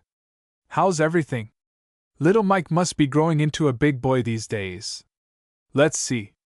It's 3 years since I've seen him." A momentary flicker lit the gloomy eyes of the Irishman. "He's a great boy, Mike is. He often speaks of you, Mr. Farnham." "Glad to know it. And Mrs. Burke?" "Fine. That leaves only Patrick Burke. I suppose he hasn't fallen off the water wagon yet." The occupation of Burke had been a threadbare joke between them in the old days. He drove a street sprinkler for the city. That's what he has. McGuire threw the hooks into me this morning. I've drove me last day. What's the matter? I'm too damned honest. Or too big a coward. Take your choice. All right. I've taken it, smiled the reporter. Pat brought his big fist down on the table so forcefully that the books shook. I'll not go to the penitentiary for a New York man. He wanted me to let him put 2 other teams on the rolls in my name. I wouldn't stand for it. That was 6 weeks ago. Today he lets me out. Jeff began to see dimly the trail of the serpent graft. He lit his pipe before he spoke. Don't quite get the idea, Pat. Why wouldn't you? Because I'm on the level. I'll have no one tellin' little Mike his father is a dirty thief. It's this way. The roles were to be padded, understand? I see. You were to draw pay for 3 teams when you've got only one. McGuire was to draw it, all but a few dollars a month. The Irishman leaned forward, his eyes blazing. And because I wouldn't stand for it, I'm fired for neglecting my duty. I missed a street yesterday. If he'd been friendly to me, I might have missed 40. But he can't throw me down like that. I've got the goods to show he's a dirty grafter. Right now he's drawing pay for 7 teams that don't exist. And he doesn't know you know it? You bet he don't. I've guessed it for a month. Today I went round and made sure. Jeff asked questions, learned all that Burke had to tell him. In the days that followed, he ran down the whole story of the graft so secretly that not even the city editor knew what he was about. Then he had a talk with the old man and wrote his story. It was a red-hot exposure of one of the most flagrant of the City Hall gang. There was no question of the proof. He had it in black and white. Moreover, there was always the chance that in the row which must follow McGuire might peach on Big Tim himself, the boss of all the little bosses. Within 24 hours Jeff was summoned to a conference at which were present the city editor and Warren, now managing editor. "We've killed your story, Farnham," announced the latter as soon as the door was closed. "Why? I can prove every word of it." "That was what we were afraid of. It's a peach of a story. With the spring elections coming on, we need some dynamite to blow up Big Tim. I tell you, McGuire would tell all he knows to save his own skin." "My opinion, too," agreed Warren dryly. "My boy, it's too big a story. That's the whole trouble. If we were sure it would stop at McGuire, we'd run it. But it won't. The corporations are backing Big Tim to win this spring. It won't do to get him tied up in a graft scandal. But the advocate has been out after his scalp for years. Well, we're not after it anymore. Of course, we're against him on the surface still." Jeff did some rapid thinking. "Then the program will be for us to nominate a weak ticket and elect Big Tims by default. Is that it?" "That's about it.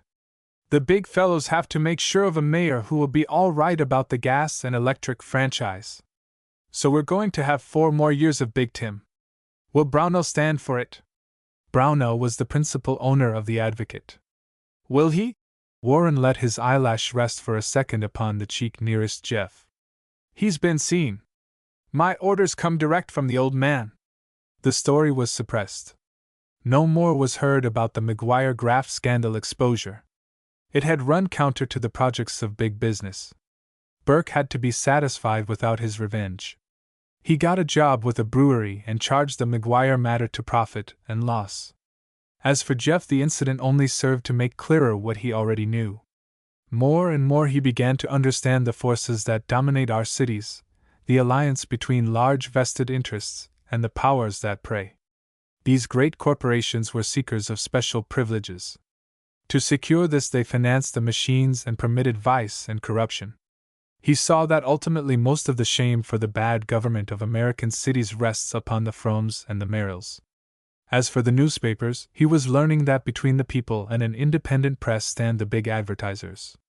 These make for conservatism, for an unfair point of view, for a slant in both news recording and news interpretation. Yet he saw that the press is in spite of this a power for good. The evil that it does is local and temporary, the good general and permanent. Part 3. The spirit of commercialism that dominated America during the 90s and the first years of the new century never got hold of Jeff. The air and the light of his land were often the creation of a poet's dream. The delight of life stabbed him, so, too, did its tragedy.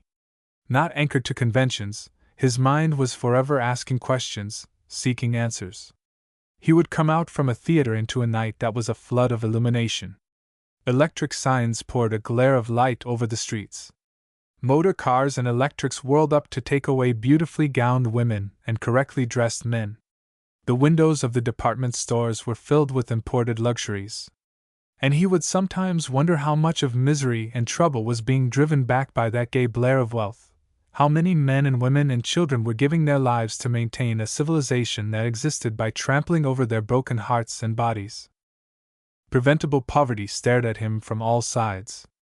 He saw that our social fabric is thrown together in the most haphazard fashion, without scientific organization, with the greatest waste, in such a way that non-producers win all the prizes while the toilers do without. Yet out of this system that sows hate and discontent, that is a practical denial of brotherhood, of God, springs here and there love like a flower in a dunghill. He felt that art and learning, as well as beauty and truth, ought to walk hand in hand with our daily lives. But this is impossible so long as disorder and cruelty and disease are in the world unnecessarily. He heard good people, busy with effects instead of causes, talk about the way out, as if there could be any way out which did not offer an equality of opportunity refused by the whole cruel system of today. But Jeff could be in revolt without losing his temper.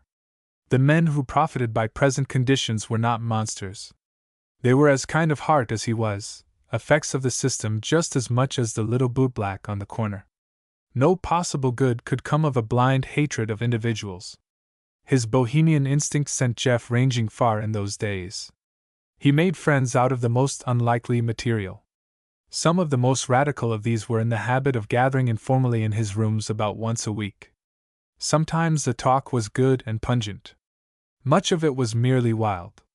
His college friend, Sam Miller, now assistant city librarian, was one of this little circle. Another was Oscar Marchant, a fragile little socialist poet upon whom consumption had laid its grip. He was not much of a poet, but there burnt in him a passion for humanity that disease and poverty could not extinguish. One night James Farnham dropped in to borrow some money from his cousin and for 10 minutes listened to such talk as he had never heard before. His mind moved among a group of orthodox and accepted ideas. A new one he always viewed as if it were a dynamite bomb timed to go off shortly. He was not only suspicious of it, he was afraid of it. James was, it happened, in evening dress. He took gingerly the chair his cousin offered him between the hectic Marchant and a little polished Jew. The air was blue with the smoke from cheap tobacco. More than one of those present carried the marks of poverty. But the note of the assembly was a cheerful at-homeness. James wondered what the devil his cousin meant by giving this heterogeneous gathering the freedom of his rooms. Dickinson, the single taxer, was talking bitterly. He was a big man with a voice like a foghorn. His idea of emphasis appeared to be pounding the table with his blacksmith fist. "I tell you, society doesn't want to hear about such things," he was declaiming. "It wants to go along comfortably without being disturbed. Ignore everything that's not pleasant, that's liable to herald the feelings. The sins of our neighbors make spicy reading. Fill the papers with them. But their distresses and their poverty, that's different. Let's hear as little about them as possible. Let's keep it a well-regulated world." Nearly everybody began to talk at once. James caught phrases here and there out of the melee. Democratic institutions must either decay or become revitalized. To hell with such courts. They're no better than anarchy. In Britain there are only two classes, those who don't get as much as they earn and those who get more. Tell you we've got to get back to the land, got to make it free as air. You can't be saved from economic slavery till you have socialism. Suddenly the hubbub subsided and Marchant had the floor. All of life's a compromise, a horrible, unholy giving up as unpractical all the best things. It's a denial of love, of Christ, of God. A young preacher who was conducting a mission for sailors on the waterfront cut in. Exactly. The church is radically wrong because it hasn't been converted to Christianity yet. Mr. Moneybags in the front pew has got a stranglehold on the parson. Begging your pardon, Mifflin. We know you're not that kind. Marchant won the floor again. Here's the nub of it. A man's a slave so long as his means of livelihood is dependent on some other man. I don't care whether it's lands or railroads or mines. Abolish private property and you abolish poverty. They were all at it again, like dogs at a bone. Across the babel James caught Jeff's gay grin at him. By sheer weight Dickinson's voice boomed out of the medley. Just as Henry George says, private ownership of land is the nether millstone. Material progress is the upper millstone. Between them, with an increasing pressure, the working classes are being ground. We're just beginning to see the effect of private property in land. Within a few years, what we need is to get back to democracy. Individualism has run wild. Trouble is we can't get anywhere under the Constitution. Every time we make a move, check. It was adopted by aristocrats to hold back the people, and that's what it's done. Law. Apparently nobody got a chance to finish his argument. The polished Jew broke in sharply. Law. There is no law. Plenty of it, Sobieski. Go out on the streets and preach your philosophic anarchy if you don't believe it. See what it will do to you. Law's a device to bolster up the strong and to hammer down the weak. James had given a polite, cynical indulgence to views so lost to reason and propriety. But he couldn't quite stand any more. He made a sign to Jeff and they adjourned to the next room. Your friend's always so enthusiastic? He asked with the slightest lift of his upper lip. Not always. They're a little excited tonight because Harshaw imprisoned those 14 striking miners for contempt of court. Don't manufacture bombs here, do you? Jeff laughed. We're warranted harmless. James offered him good advice. That sort of talk doesn't lead to anything, except trouble. Men who get on don't question the fundamentals of our social system. It doesn't do, you know. Take the Constitution.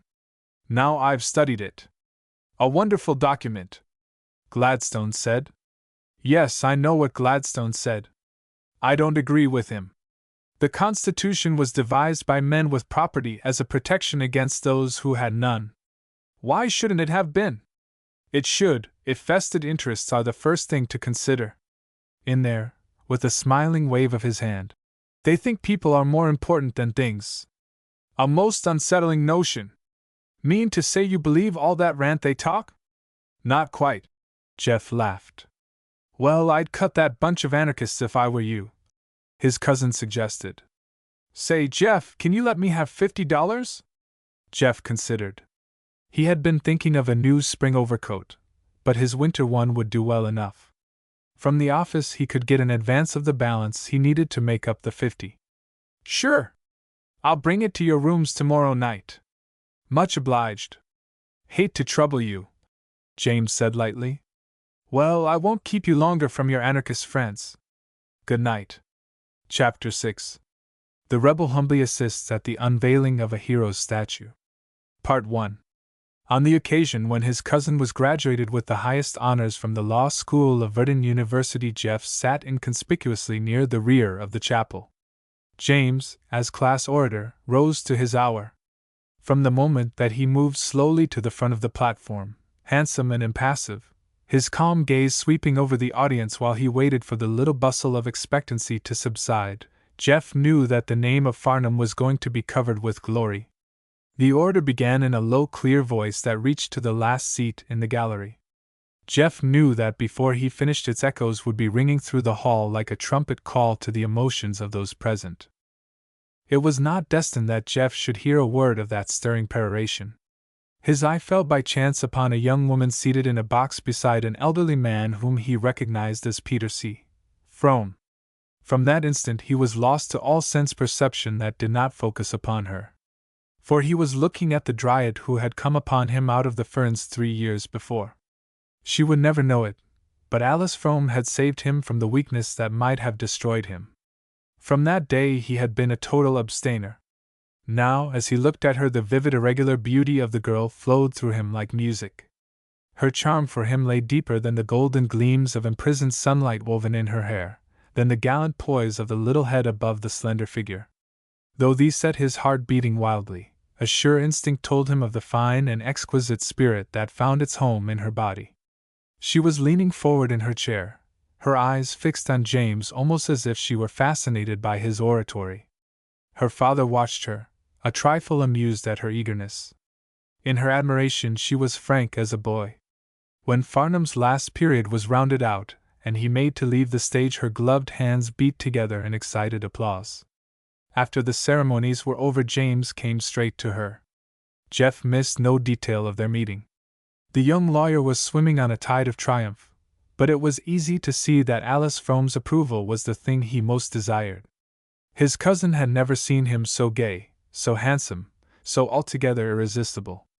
For the first time a little spasm of envy shot through Jeff, that the girl liked James was plain enough. How could any girl help liking him? The orator was so much the center of attention that Jeff postponed his congratulations till evening. He called on his cousin after midnight at his rooms. James had just returned from a class banquet where he had been the toastmaster. He was still riding the big wave. "It's been a great day for me, Jeff," he broke out after his cousin had congratulated him. "I've earned it, too. For 7 years I've worked toward this day as a climax. Did you see me talking to P.C. Frome and his daughter? I'm going to be accepted socially in the best houses of the city. I'll make them all open to me. I don't doubt it. And the best of it is that I've made my own success." "Yes, you've worked hard," Jeff admitted with a little gleam of humor in his eyes. He would not remind his cousin that he had lent him most of the money to see him through law school. "Oh, worked!" James was striding up and down the room to get rid of some of his nervous energy. "I've done more than work. I've made opportunities, grabbed them coming and going. Young as I am, Verdon expects big things of me. And I'll deliver the goods, too." "What's the program?" Jeff asked, much amused. "Don't know yet. I'm going into politics and I mean to get ahead. I'll make a big splash and keep in the public eye." His cousin could not help laughing. "You always were a pretty good press agent for J.K. Farnham. Why shouldn't I be?" "I don't know why you shouldn't. A man who gets ahead puts himself in a position where he can bring about reforms." "That's it exactly. I mean to make myself a power. Get hold of one good practical reform and back it. Pound away on it until the people identify you with it. Take direct legislation, as your texts say. There's going to be a strong drift that way in the next 10 years. Machines and bosses are going to be swept to the junk heap." "How do you know?" Jeff could give no adequate justification for the faith that was in him. It would be no answer to tell James that he knew the plain people of the state better than the politicians did. However, he mentioned a few facts. "It's all very well for you to be a radical, but I have to conserve my influence," James objected. "I've got to be practical. If I were just going to be a reporter, it would be different. Don't be too practical, James. You've got to have some vision if you're going to lead the people. Nobody is so blind to the future as practical politicians and businessmen." He stopped, smiling quizzically. "But you're the orator of the family. I don't want to infringe on your copyright. Only you have the personality to be a real leader. Get started right. Remember that America faces forward, and that we're going to move with 7-league boots to better conditions." James mused out loud. If a man could be a Lincoln to save the people from industrial slavery, it would be worthwhile. Jeff did not laugh at his conceit. "Go to it. I'll promise you the backing of the world." "What have you to do with the world?" "Beginning with next Monday, I'm to be managing editor." "You?" "Even so. Captain Chun has bought the paper." "Chun, the man who made millions in a lucky strike in Alaska?" "Same man." James was still incredulous. "How did Chun happen to pick you for the editor?" "He's an old friend of mine. 'Member the day I had the fight with Ned Merrill? Captain Chun was the man who stood up for me." "And you've known him ever since?" "I've always corresponded with him." "Well, I'll be hanged. Talk about luck." James looked his cousin over with increased respect.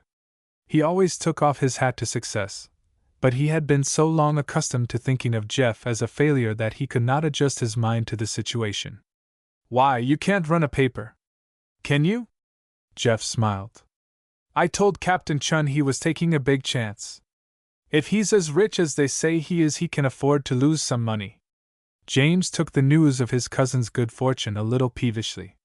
He did not grudge Jeff's advancement, but he resented that it had befallen him today of all days. The promotion of the reporter took the edge off his own achievements. Part 2.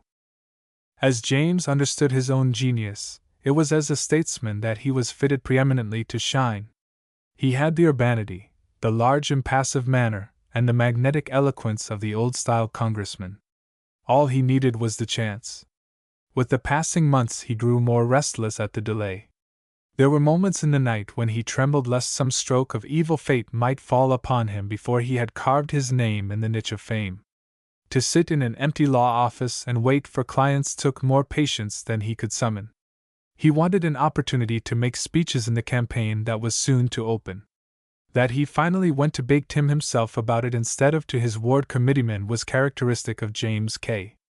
After he sent his card and the young lawyer was kept waiting for 35 minutes in an outer office along with a Jew peddler, a pugilist ward healer, an Irish saloon-keeper, and a brick contractor. Naturally, he was exceedingly annoyed. O'Brien ought to know that James K. Farnham did not rank with this riff-raff. When at last James got into the Holy of Holies, he found Big Tim lolling back in his swivel chair with a fat cigar in his mouth. The boss did not take the trouble to rise as he waved his visitor to a chair. Farnham explained that he was interested in the political situation and that he was prepared to take an active part in the campaign about to open.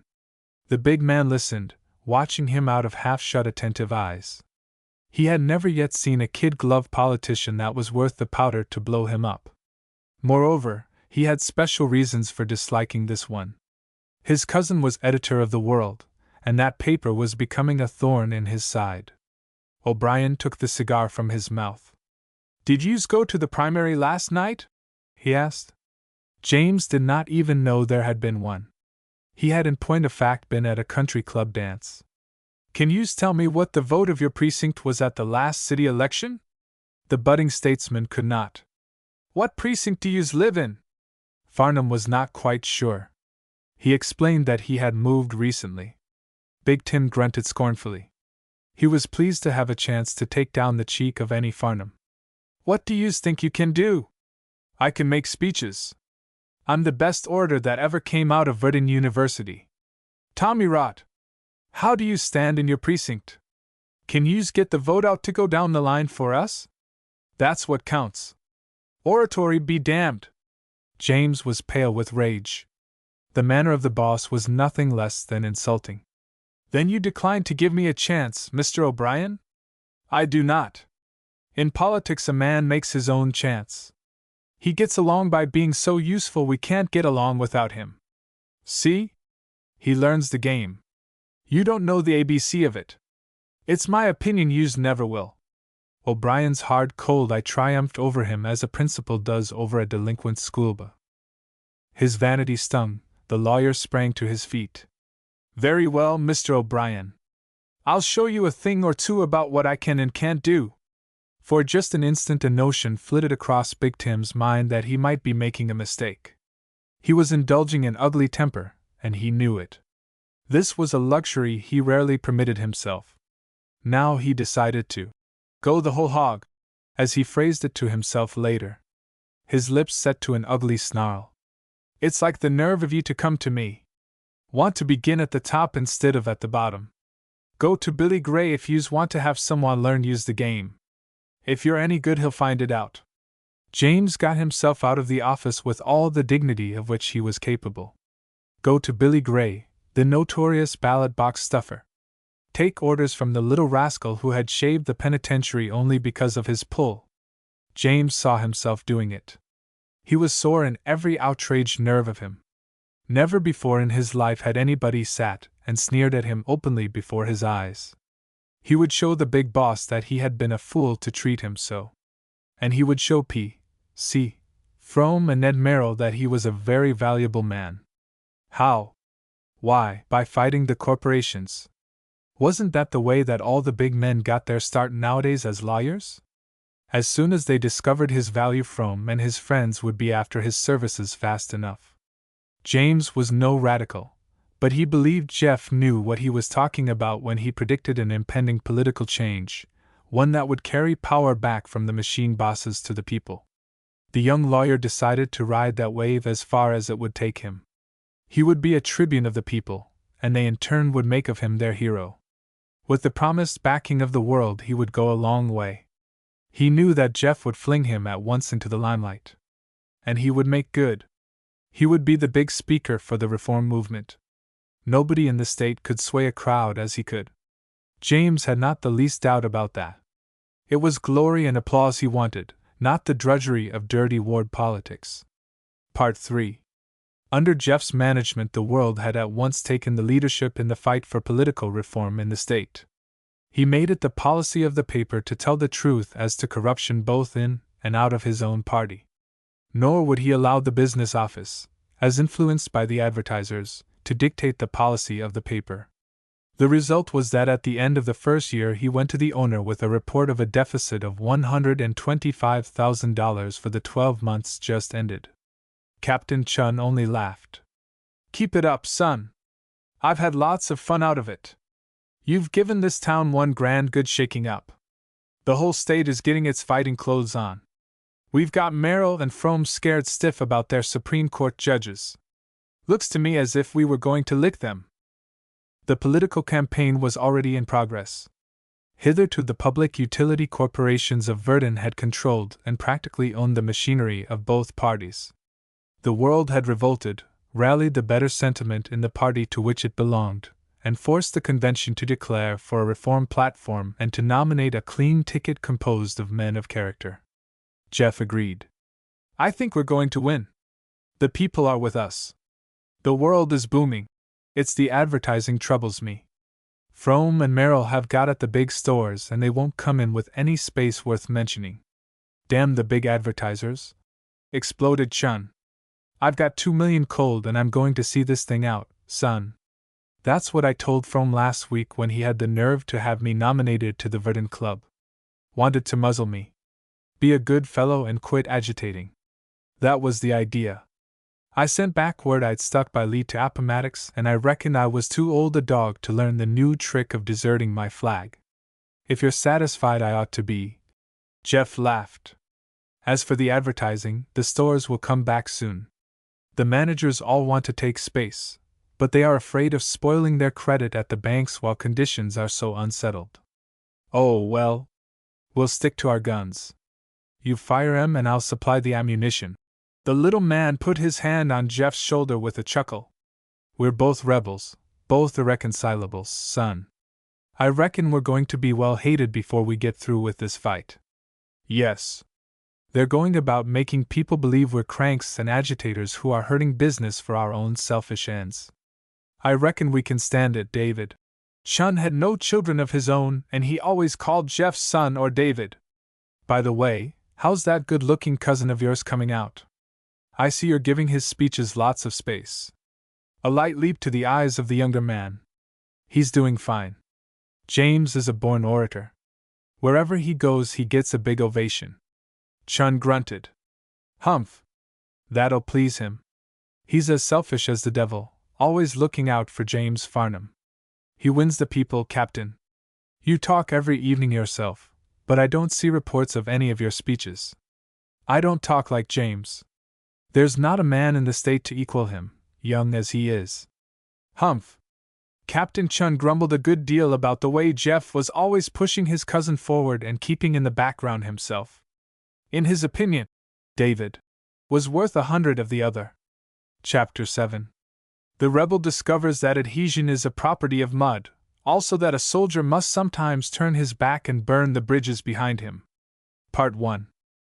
The fight for the control of the state developed unprecedented bitterness.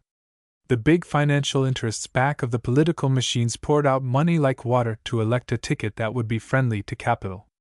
An 8-hour day bill to apply to miners and underground workers had been passed by the last legislature, and a Supreme Court must be elected to declare this law unconstitutional. Moreover, a United States Senator was to be chosen, so that the personnel of the Assembly was a matter of great importance. Through the subsidized columns of the Advocate and the Herald all the venom of outraged public plunder was emptied on the heads of Jeff Farnham and Captain Chun. They were rebels, blackmailers, and anarchists. Jeff's life was held up to public scorn as dissolute and licentious. He had been expelled from college and consorted only with companions of the lowest sort. A free thinker and an atheist, he wanted to tear down the pillars which upheld society. Unless Verdun and the state repudiated him and his gang of trouble breeders, the poison of their opinions would infect the healthy fabric of the community. There was about Jeff a humility, a sort of careless generosity, that could take with a laugh a hit at himself. But in the days that followed he was often made to wince when good men drew away from him as from a moral pervert. Twice he was hissed from the stage when he attempted to talk, or would have been, if he had not quietly waited until the indignant protesters were exhausted. It amused him to see that his old college acquaintance, Sissy, Thomas, and Billy Gray, the ballot-box stuffer of the Second Ward, were among the most vehement of those who thus scorned him. So do the extremes of virtue and vice find common ground when the blasphemer raises his voice against entrenched capital. The personal calumny of the enemy showed how hard hit the big bosses were, how beneath their feet they felt the ground of public opinion shift.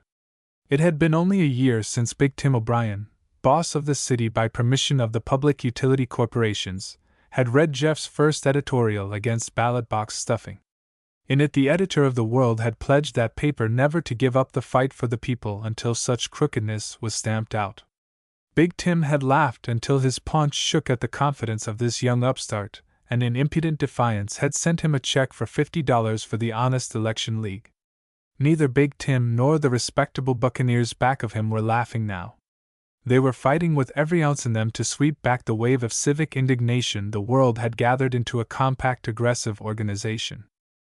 Young Ned Merrill, who represented the interests of the allied corporations, had Big Tim on the carpet. The young man had not been out of Harvard more than 3 years, but he did not let any nonsense about fair play stand in his way. In spite of the clean-cut look of him, he was broad-shouldered and tall, with an effective decision in the square cleft chin that would some day degenerate into fatness. Ned Merrill played the game of business without any compunctions. "You're making a bad fight of it, O'Brien. Old-style methods won't win for us. These crank reformers have got the people stirred up. Keep your ward workers busy, but don't expect them to win." He leaned forward and brought his fist down heavily on the desk. "We've got to smash Farnham, discredit him with the bunch of sheep who are following him. What more do yous want? We're callin' him ivory black name under Hyven."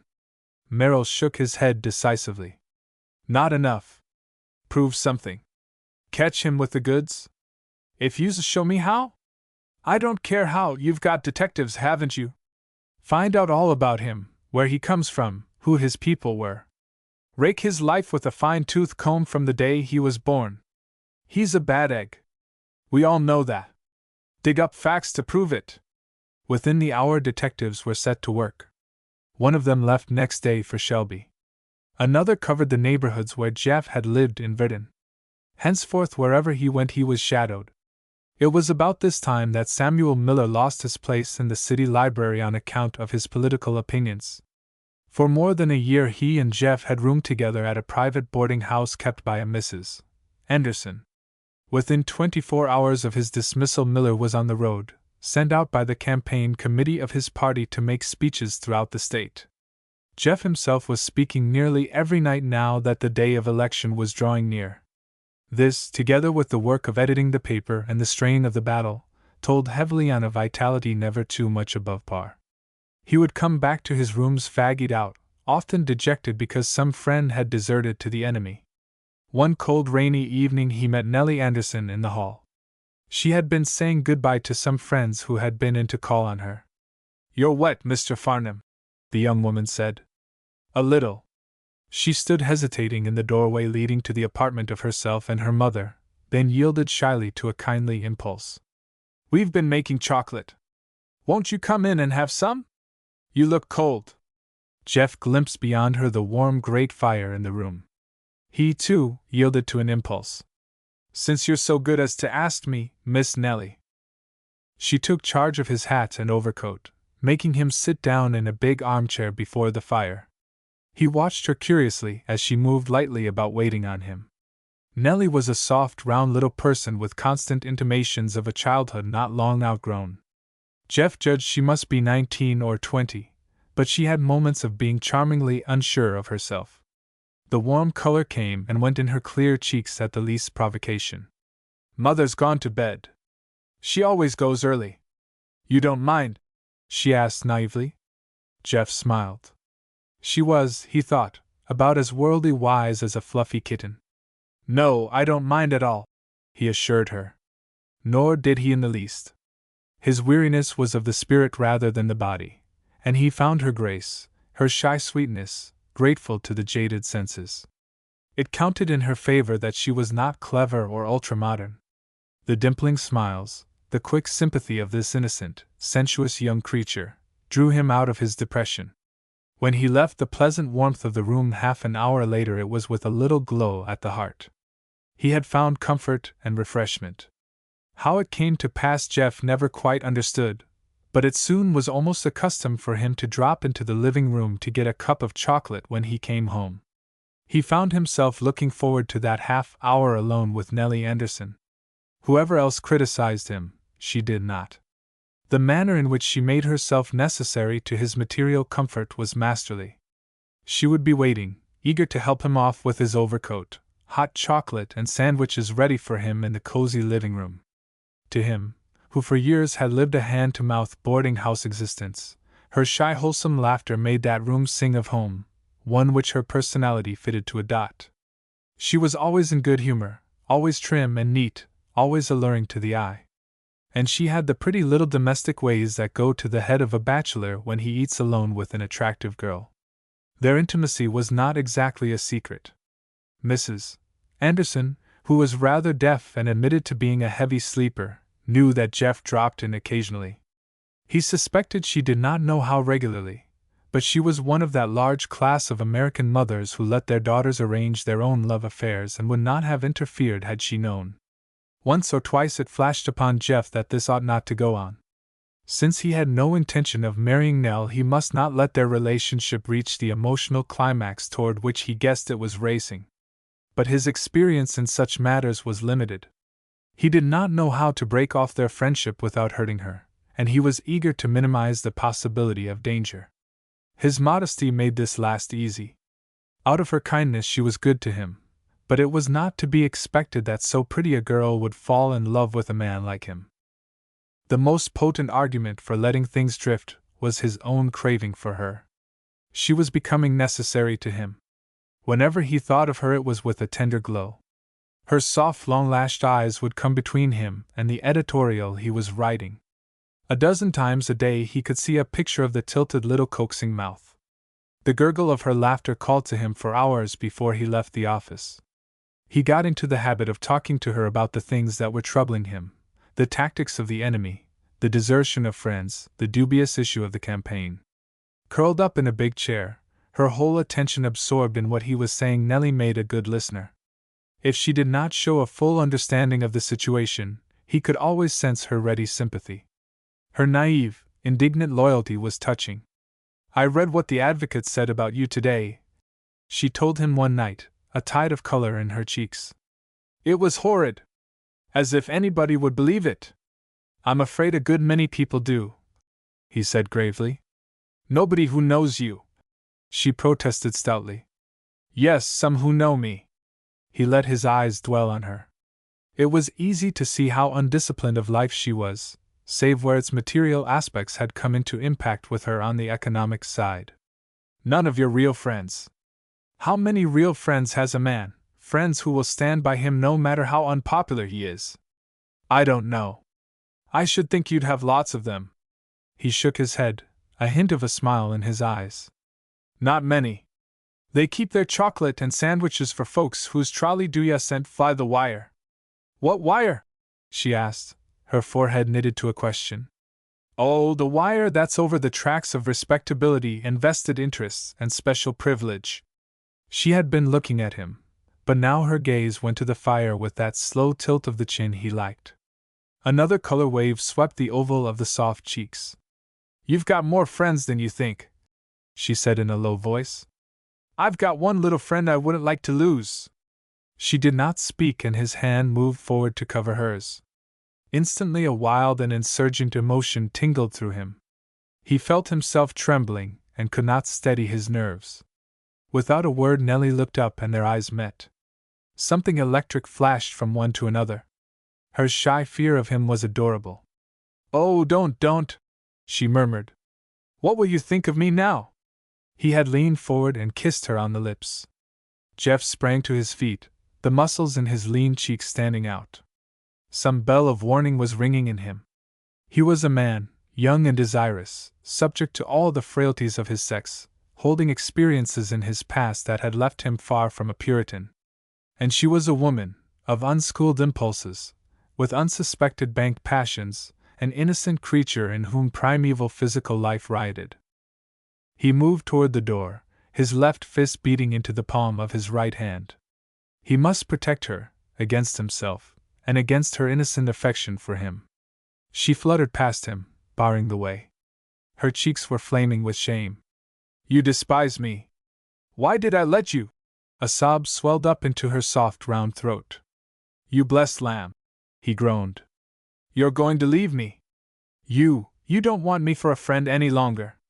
Her lips trembled, the red little lips that always reminded him of a baby's with its cupid's bow. She was on the verge of breaking down. Jeff could not stand that. He held out his hands, intending to take hers and explain that he was not angry or disappointed at her. But somehow he found her in his arms instead, supple and warm, vital youth flowing in the soft cheeks' rich coloring and in the eyes quick and passionate with the tender abandon of her sex. He set his teeth against the rush of desire that flooded him as her soft body clung to his. The emotional climax he had vaguely feared had leaped upon them like an uncaged tiger. He fought to stamp down the fires that blazed up in him. Time to think, he must have time to think. "You don't despise me then?" she cried softly, a little catch in her breath. "No," he protested, and again, "No. But you think I've done wrong?" "No, I've been to blame. You're a dear girl, and I've abused your kindness. I must go away, now?" "Then you do hate me?" she accused with a quivering lip. No, I'm very fond of you. But you're going to leave me. It's because I've done wrong. Don't blame yourself, dear. It has been all my fault. I ought to have known." Her hands fell from him. The life seemed to die out of her whole figure. "You do despise me." Desire of her throbbed through him, but he spoke very quietly.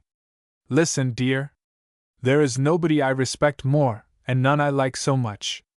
I can't tell you how fond of you I am. But I must go now.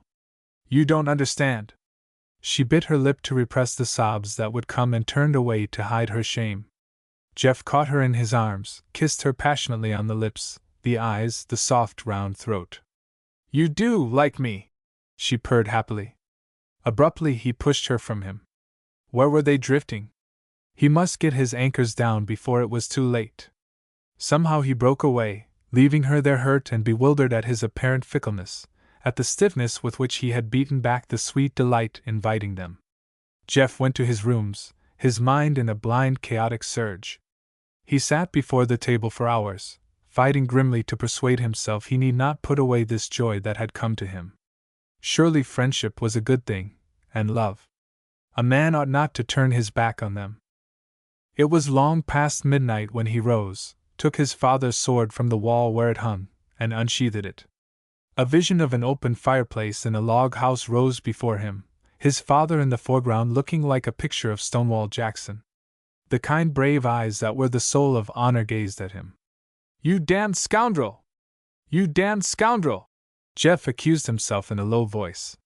He knew his little friend was good and innocent, but he knew too she had inherited a temperament that made her very innocence an anger to her.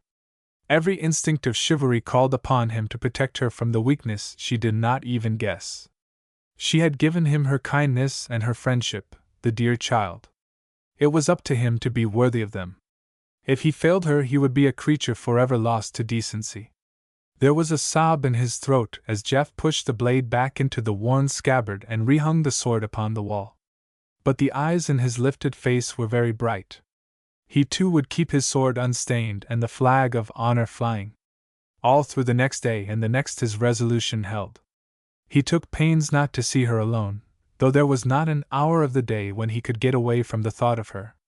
The uneasy consciousness was with him that the issue was after all only postponed, that decisions of this kind must be made again and again so long as opportunity and desire go together. And there were moments of reaction when his will was like a rope of sand, when the longing for her swept over him like a great wave. As Jeff slipped quietly into the hall, the door of her room opened. Their eyes met, and presently hers fell. She was troubled and ashamed at what she had done, but plainly eager in her innocence to be forgiven. Jeff spoke gently. Nellie. Her eyes suddenly filled with tears. Aren't we ever going to be friends again? Through the open door he could see the fire glowing in the grate and the chocolate set on the little table. He knew she had prepared for his coming and how greatly she would be hurt if he rejected her advances. Of course we're friends. Then you'll come in, just for a few minutes. He hesitated. Please, she whispered. Or I'll know you don't like me anymore. Jeff followed her into the room and closed the door behind him. Part 2. 2 days before the election, Big Tim's detective wired from Shelby, Tennessee, the outline of a story that got 2 front-page columns in both the Advocate and the Herald. Jefferson Davis Farnham was the son of a thief, of a rebel soldier who had spent 7 years in the penitentiary for looting the bank of which he was cashier. In addition to featuring the news story, both papers handled the subject at length in their editorial columns. They wanted to know whether the people of this beautiful state were willing to hand over the Commonwealth to be plundered by the reckless gang of which this son of a criminal was the head. The paper reached Jeff at his rooms in the morning. He had lately taken the apartments formerly occupied by his cousin, James, moving to Mrs. Anderson's until after the election. The exchange had been made at the suggestion of the editor, who gave as a reason that he wanted to be close to his work until the winter was past. It happened that James was just now very glad to get a cheaper place. He was very short of funds and until after the election had no time for social functions. All he needed with a room was to sleep in it. Jeff was still reading the story from Shelby when his cousin came in hurriedly. James was excited and very white. My God, Jeff! It's come at last. I knew it would ruin me some day, the lawyer cried, after he had carefully closed the door of the bedroom. It won't ruin you, James. Your name isn't mentioned yet. Perhaps it may not be. It can't hurt you even if it is. I tell you it will ruin me both socially and politically. Once it gets out, nobody will trust me. I'll be the son of a thief, James insisted wildly. You're the son of a man who made a slip and has paid for it, answered Jeff steadily. Don't let your ideas get warped. This town is full of men who have done wrong and haven't paid for it. That's one of your fool socialist theories. James spoke sharply and irritably. No man's guilty till the law says so. They haven't been in the penitentiary. He has. That's what damns me if it gets out. Jeff laid a hand affectionately on his cousin's shoulder. Don't you believe it for a moment. There's no moral distinction between the man who has paid and the man who hasn't paid for his sins towards society. There is good and there is bad in all of us, closely intertwined, knit together into the very warp and woof of our lives. We're all good and we're all bad. It was with James a purely personal equation. He could not forget its relation to himself. My name is to be voted on at the University Club next month. I'll be blackballed to a dead certainty, he said miserably. Probably if the story gets out. It's tough, I know. Jeff's eyes gleamed angrily. And why should they? You're just as good a man today as you were yesterday. But there's nothing so fettering, so despicable as good form.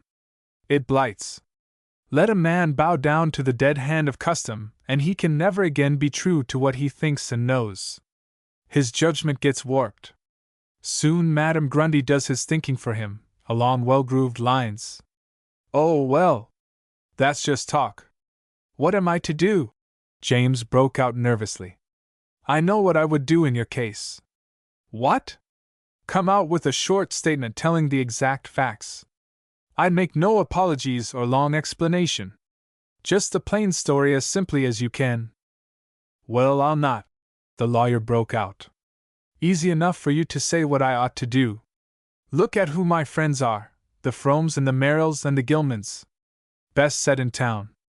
I strained a point when I broke loose from them to take up this progressive fight. They'd cut me dead if a story like this came out. I dare say. Communities are loaded to the guards with respectable cowards. But if you stand on your own feet like a man, they'll think more of you for it.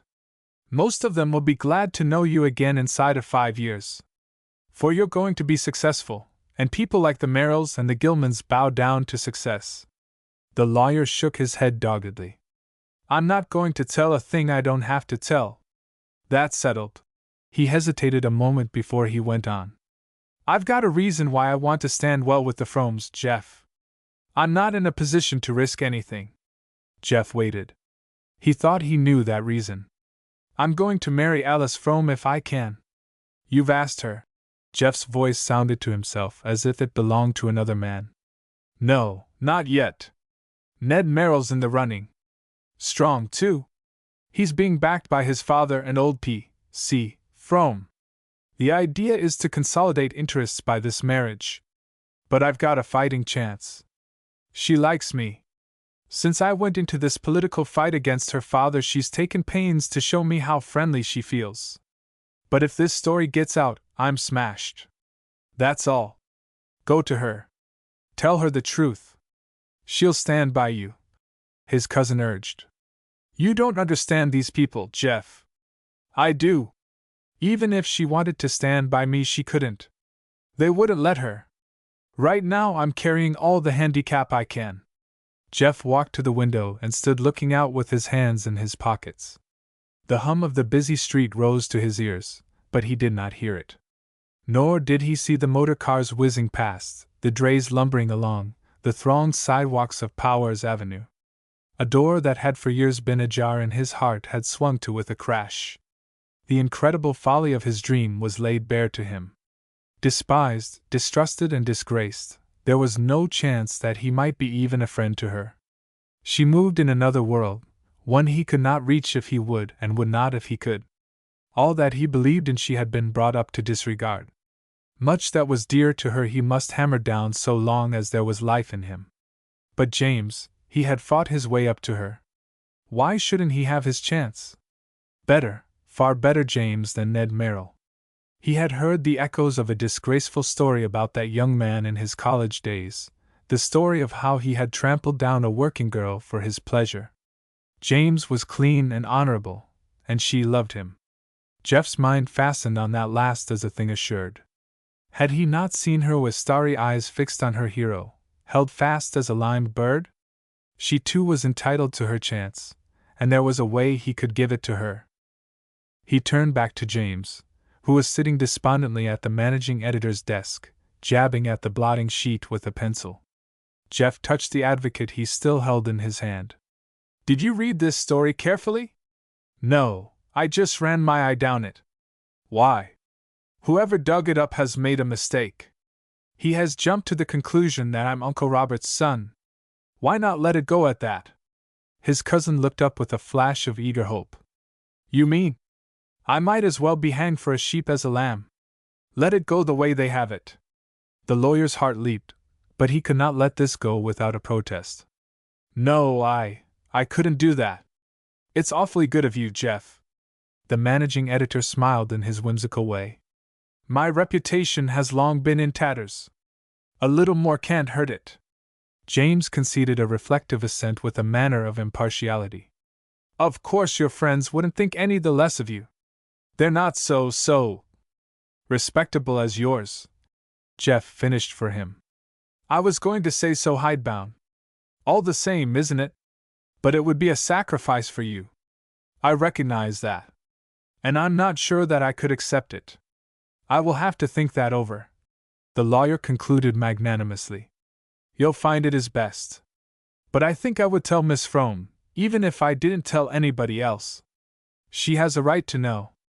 You may depend upon me to do whatever is best about that. James was hardly out of the office before Captain Chun blew in like a small tornado. He was boiling with rage. What's this infernal lie about you being the son of a convict, David? He demanded, waving a copy of the Herald. Sit down, Captain. I'll tell you the story because you're entitled to it. But I shall have to speak in confidence. Confidence? Dad burn it, what are you talking about? Are you trying to tell me that Phil Farnham was a thief and a convict? Jeff's steel blue eyes looked straight into his. Nothing so impossible as that, Captain. I'm going to tell you the story of his brother. Jeff told it, but he and the owner of the world disagreed radically about the best way to answer the attack. Why must you always stand between that kid-glove cousin of yours and trouble? Let him stand the gaff himself. It will do him good, Chun stormed. But Jeff had his way. The world made no denial of the facts charged. In a statement on the front page that covered less than 3 sticks, he told the simple story of the defalcation of Robert Farnham. One thing only he added to the account given in the opposition papers. This was that during the past 2 years the shortage of the bank cashier had been paid in full to the Planters First National at Shelby. There were many forecasts as to what the effect of the Farnham story would be on the election returns. It is enough to say that the ticket supported by the world was chosen by a small majority.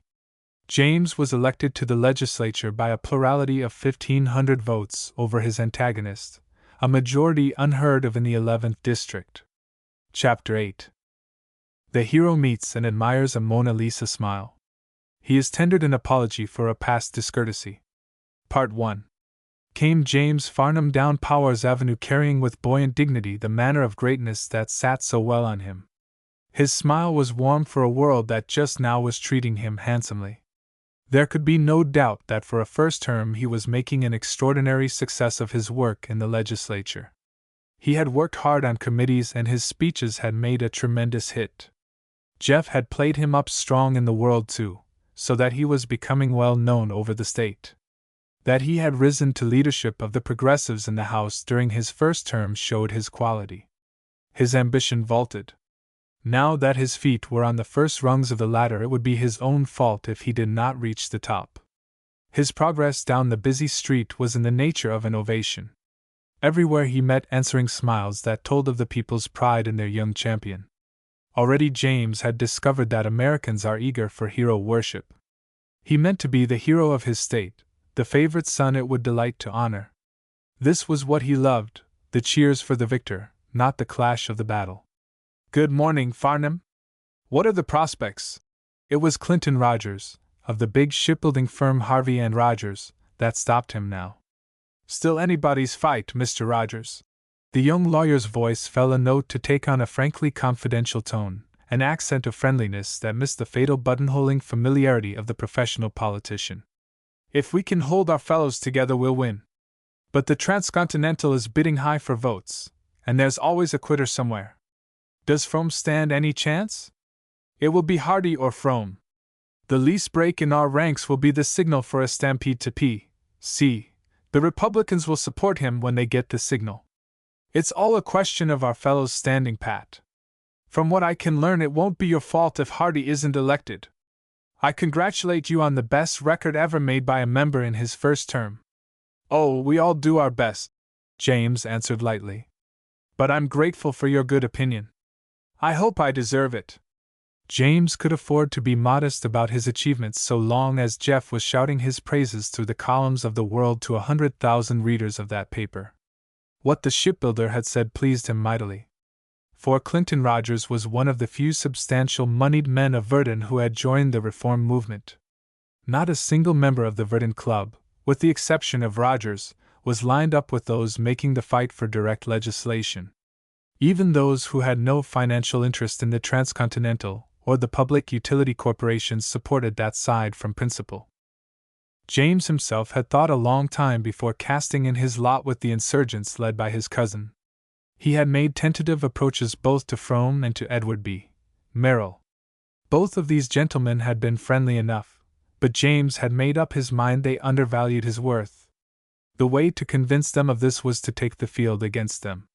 He smiled now as he swung along the avenue. Both Frome and Merrill, yes, and Big Tim too, for that matter, knew by this time whether they had made a mistake in sizing him up as a raw college boy with his eye teeth not cut. A passing electric containing 2 young women brought his gloved hand to his hat. The long slant eyes of the lady on the farther side swept him indolently. In answer to her murmured suggestion, the girl who was driving brought the machine round in a half-circle which ended at the edge of the curb in front of Farnham. The lawyer's hat came off again with easy grace. The slim young driver leaned back against the cushions and merely smiled a greeting, tacitly yielding command of the situation to her cousin, an opulent young widow adorned demurely with that artistic touch of mourning that suggests a grief not inconsolable. "Good morning, Miss Frome, Mrs. Van Tuyl," James distributed impartially before turning to the latter lady. "Isn't this a day to be alive in?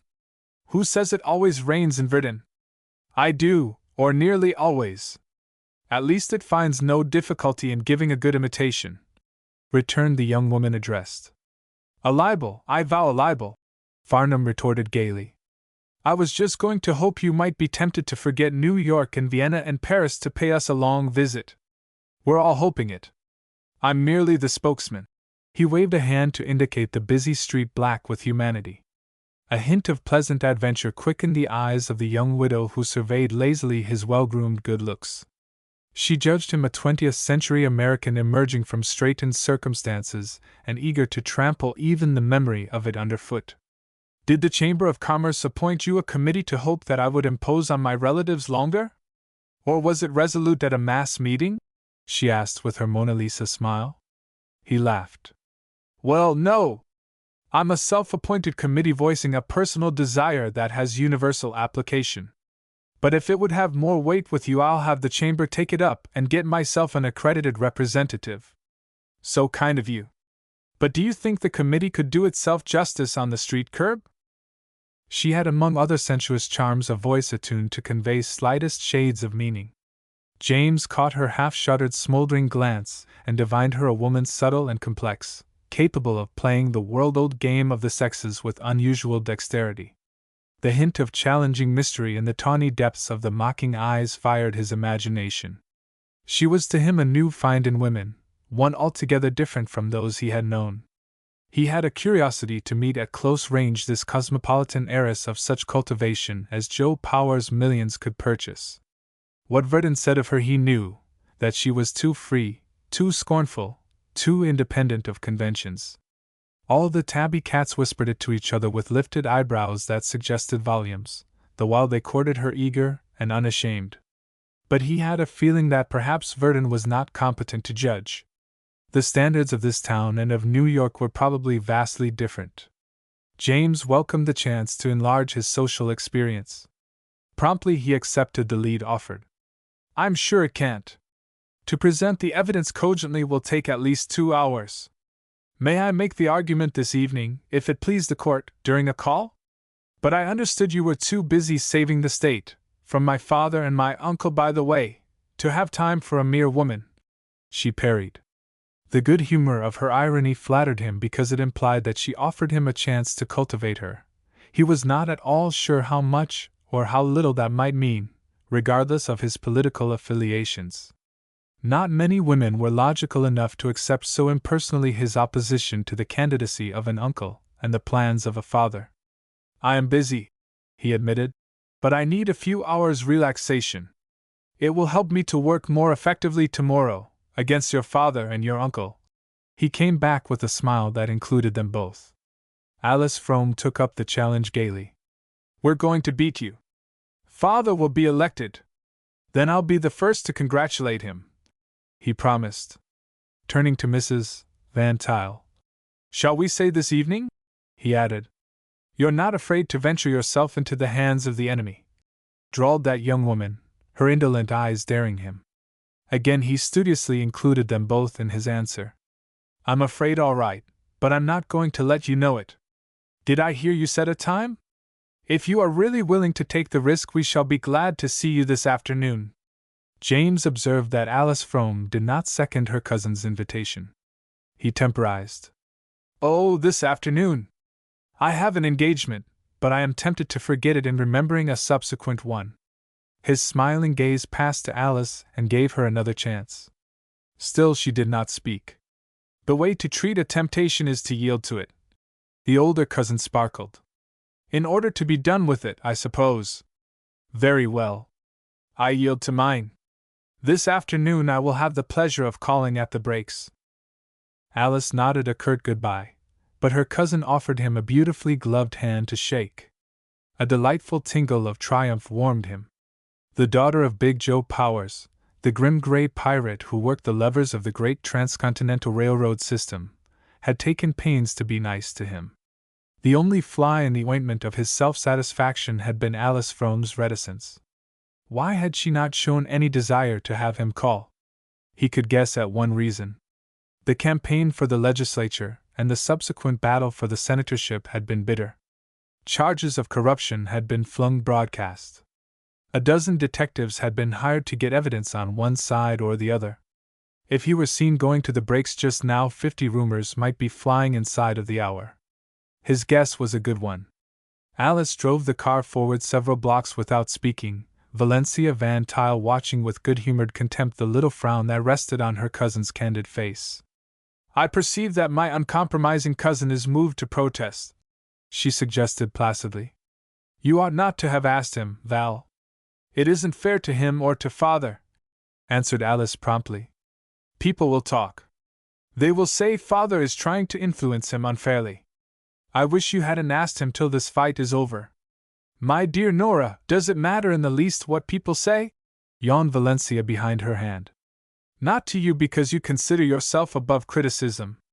But it matters to me that two honest men should be brought into unjust obloquy without cause. My dear hothead, they are big enough to look out for themselves. Nobody is big enough to kill slander." "Nonsense, child. You make a mountain out of a molehill. People will gossip. It really isn't of the least importance what they gabble about. Especially when you want to amuse yourself by making a fool of Mr. Farnham," retorted the downright Alice with a touch of asperity. Valencia already half regretted having asked him. The chances were that he would prove a bore. But she did not choose to say so. "If I'm treading on your preserves, dear," she ventured sweetly. "That's ridiculous," flushed Alice. "I only suggested that you wait till after the election before chaining him to your chariot wheels."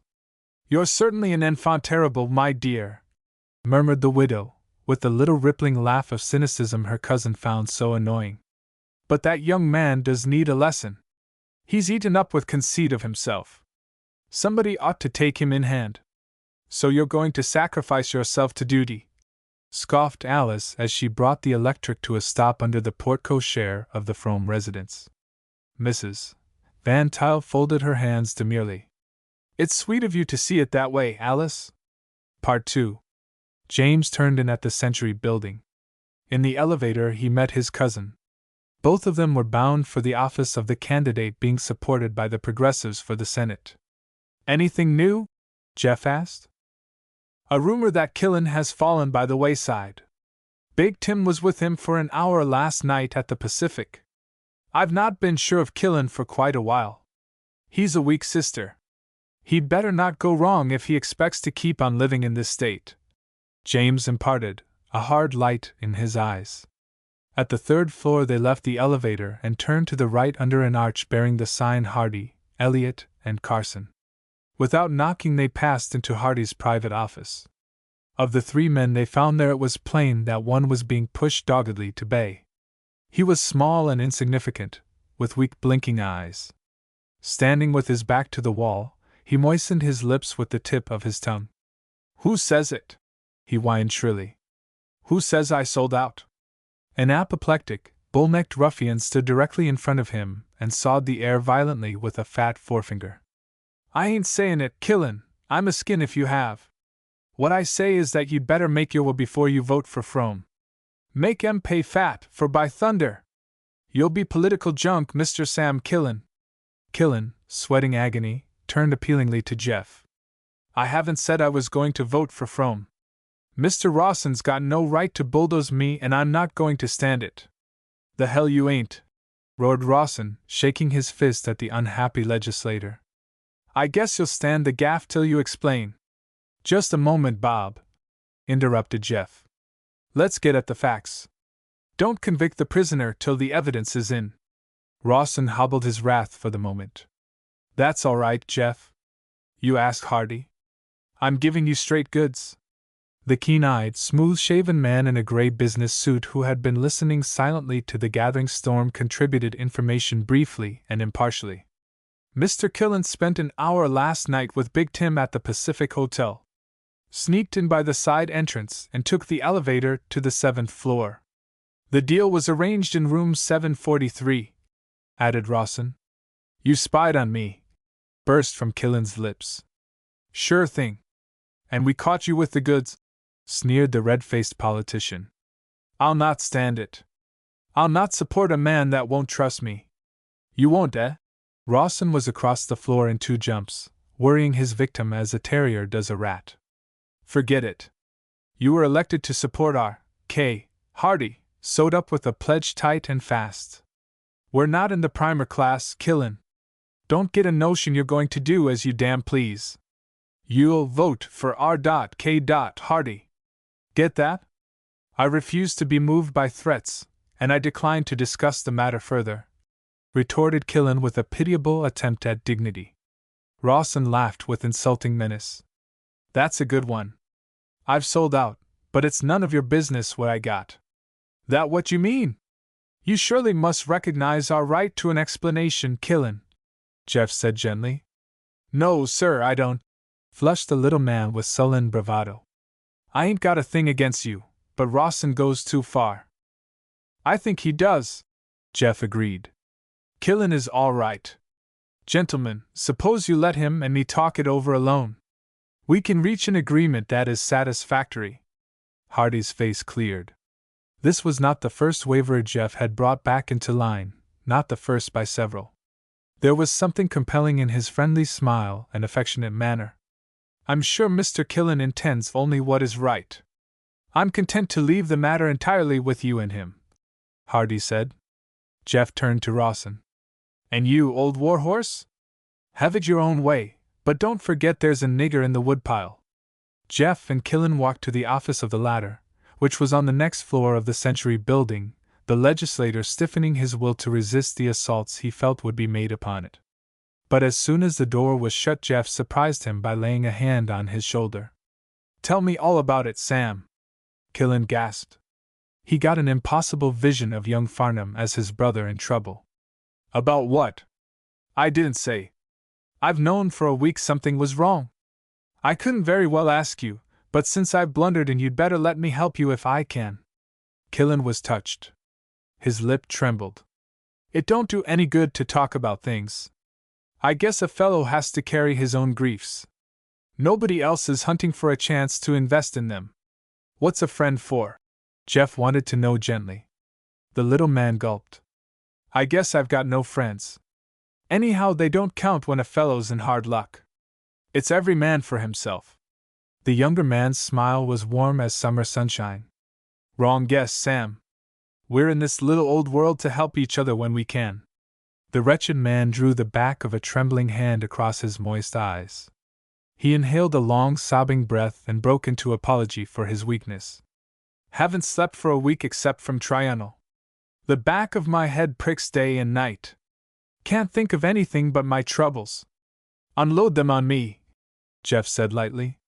It's that mortgage on my mill, Killen blurted out. It falls due this month and I can't meet it. Things haven't been going well with me. Can't you get it renewed? Through a dummy Big Tim has bought it up. He won't renew unless. Killen broke off, to continue in a moment. And that ain't all. My little girl needs an operation awful badly. The doctor says she had ought to go to Chicago.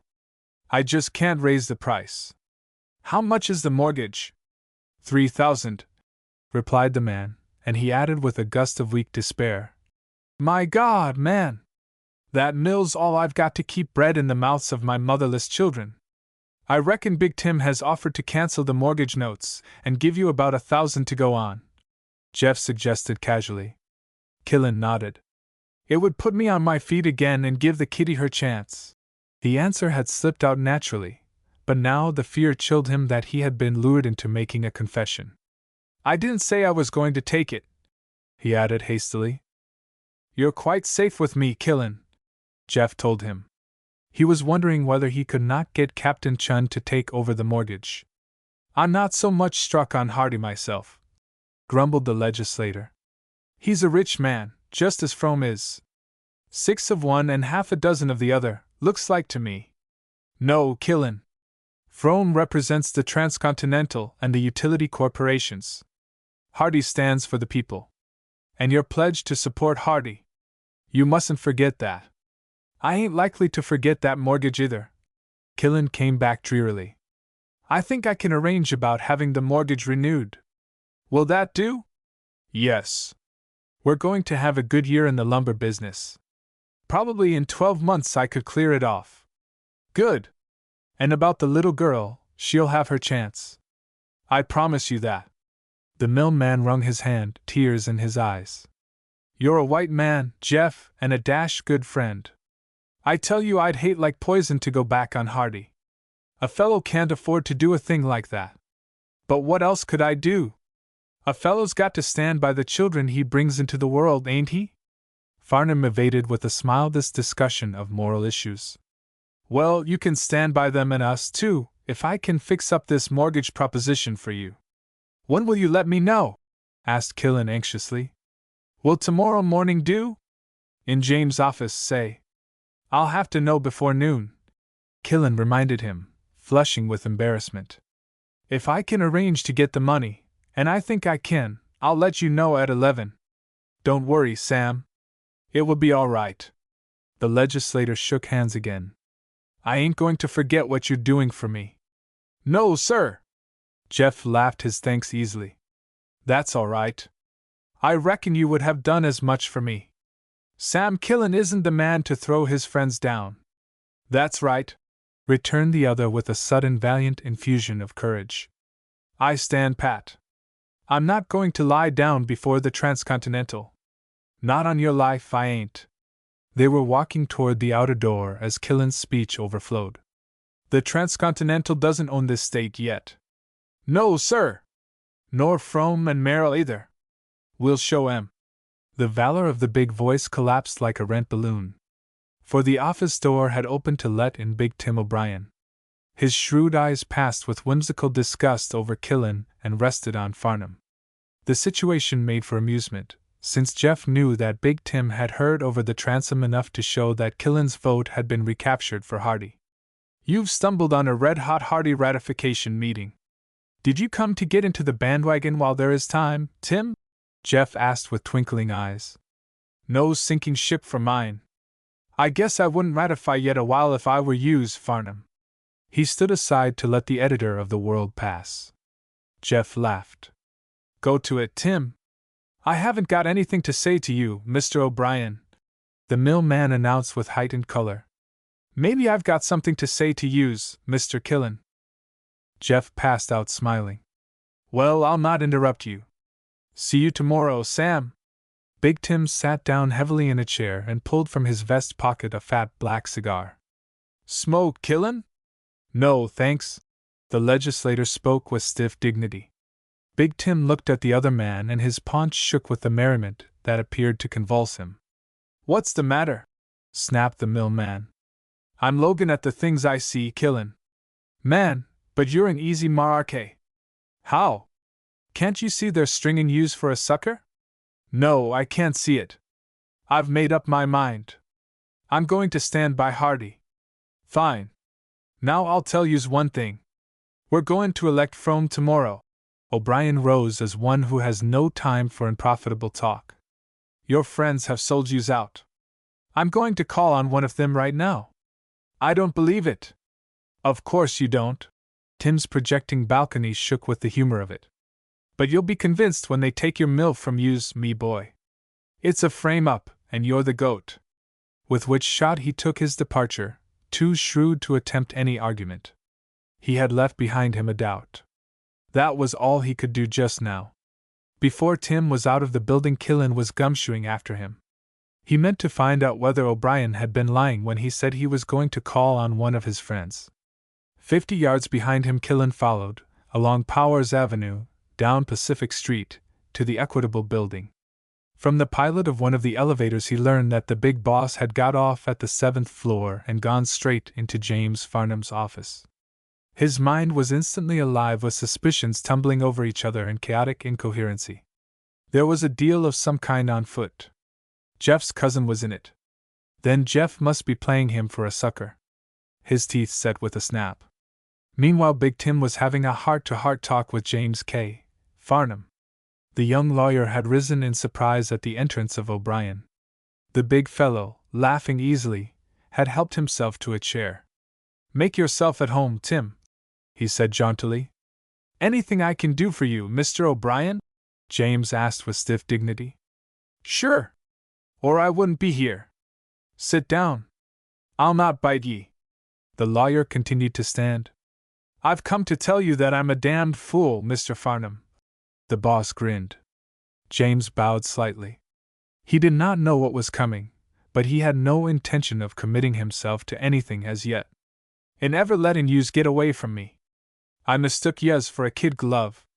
Big Tim gazed with palpable admiration at the clean-cut figure, at the square cleft chin in the strong handsome face. It was his opinion this young man would go far, and that every step of the way would be in the interests of James K. Farnham. Shrewdly he guessed that the way to pierce that impassive front was through an appeal to vanity and to self-interest. James waited, alert and expressionless, but O'Brien, having made his apology, puffed in silence. "I think you suggested some business that brought you," James reminded him.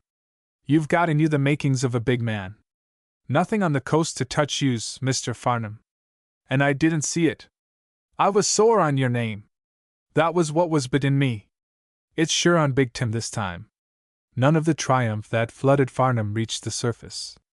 "I think I don't quite understand," he said quietly. "I'm eatin' humble pie because you slipped one over on me. You're the best campaign speaker in the state, bar none, boy, as you are." James could not keep his gratified smile down. "This heartfelt testimonial comes free, I take it," he pretended to mock. "Come off with yous," O'Brien flung back good-humoredly. "I'm not here to hand you bouquets, but to talk business. Here's the nub of it, me boy.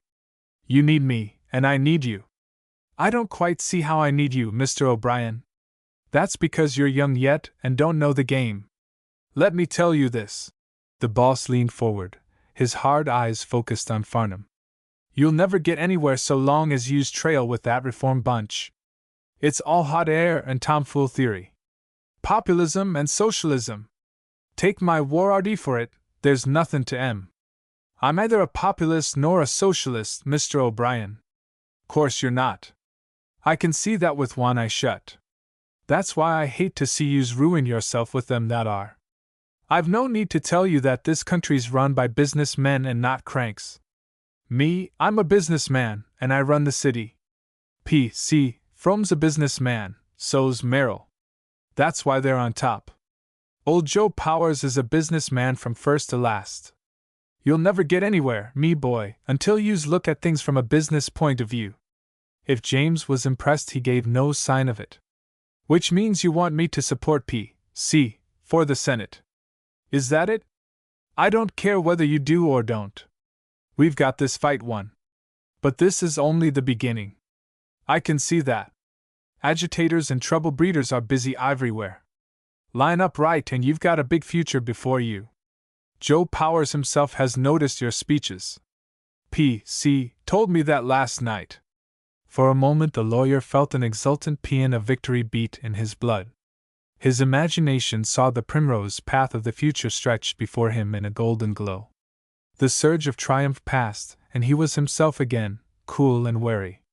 His eyes met Big Tim's full and straight. "I was elected to support Hardy. I expect to stay with him." The political boss waved aside this declaration. "Sure. Of course you've got to vote for him. I've got too much horse sense to try to buy you. But after this election? Your whole future's not tied up with fool reformers, is it? Say, what's the matter with you having a talk with P.C.? "Oh, I'll talk with him. P.C. and I are good friends." "When can you see him?" "Why not tonight?" "No hurry, is there?" James paused an instant before he added, "I'm going to the Breaks this afternoon on a social call. If Frome happens to be at home, we might talk then. So far as making a direct appointment with him, I wouldn't care to do that until the senatorial election is decided. You understand that I pledge myself to nothing." "That's right," agreed Big Tim. "It don't do any harm to hear both sides of a proposition. I guess that cousin o' yours kind of hypnotized you. He's got more fool schemes for redeemin' this state. Far as I can see, it don't need any redeemin'. It's loaded to the rails with prosperity and clippin' off its 60 miles an hour. I say, let well enough alone. Where yous keep your matches, Mr. Farnum? Thanks. Well, talk it over with P.C. I reckon you can get together. So long, me boy. Not until he was safe in the street did the big boss of Verdun allow his satisfaction expression. We've got him. We've got the boob hooked, he told himself exultantly. A little man standing behind a showcase was watching him tensely. Chapter 9. The hero studies the Mona Lisa smile in its proper setting. Incidentally, he meets an empire builder. Since James was not courting observation, he took as inconspicuous a way as possible to the breaks. He was irritably conscious of the incongruity of his elaborate afternoon dress with the habits of democratic Verdun, which had been too busy, boosting itself into a great city, or at least one in the making, to have found time to establish as yet a leisure class. Leaving the car at the entrance to Lakeview Park, he cut across it by sinuous byways where madronas and alders isolated him from the twilight green of the open lawn. Though it was still early, the soft winter dusk of the Pacific Northwest was beginning to render objects indistinct. This perhaps may have been the reason he failed to notice the skulking figure among the trees that dogged him to his destination. James laughed at himself for the exaggerated precaution he took to cover a perfectly defensible action. Why shouldn't he visit at the house of P.C. Frome? Entirely clear as to his right, he yet preferred his call not to become a matter of public gossip. For he did not need to be told that there would be ugly rumors if it should get out that Big Tim had called at his office for a conference, and he had subsequently been seen going to the breaks. Dunderheads not broad enough to separate social from political intercourse would be quick to talk unpleasantly about it. Deflecting from the path into a carriage driveway, he came through a woody hollow to the rear of the breaks. The grounds were spacious, rolling toward the road beyond in a falling sweep of well-kept lawn. He skirted the green till he came to a ravelled walk that zigzagged up through the grass, leaving to the left the rough fern-clad bluff that gave the place its name. The man who let him in had apparently received his instructions, for he led Farnum to a rather small room in the rear of the big house. Its single occupant was reclining luxuriantly among a number of pillows on a lounge. From her lips a tiny spiral of smoke rose like incense to the ceiling. James was conscious of a little ripple of surprise as he looked down upon the copper crown of splendid hair above which rested the thin nimbus of smoke. He had expected a less intimate reception. But the astonishment had been sponged from his face before Valencia Van Tuyl rose and came forward, cigarette in hand. You did find time. Was it likely I wouldn't?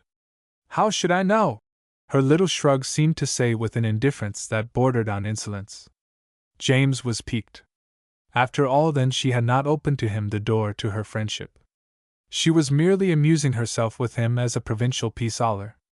Perhaps she saw his disappointment, for she added with a touch of warmth, I'm glad you came. Truth is, I'm bored to death of myself. Then I ought to be welcome, for if I don't exorcise the devils of Amu you can now blame me. I shall. Try that big chair, and one of these Egyptians.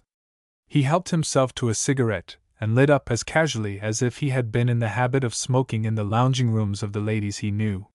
She watched him sink lazily into the chair and let his glance go wandering over the room. In his face she read the indolent sense of pleasure he found in sharing so intimately this sanctum of her more personal life. The room was a bit barbaric in its warmth of color, as barbaric as was the young woman herself in spite of her supercivilization. The walls, done in an old rose, were gilded and festooned to meet a ceiling almost Venetian in its scheme of decoration.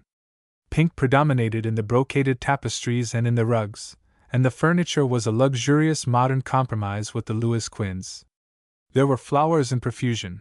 His gaze fell upon the American beauties he had sent an hour or two ago, and a disorder of popular magazines and French novels. Farnum did not need to be told that the room was as much an exotic as its mistress.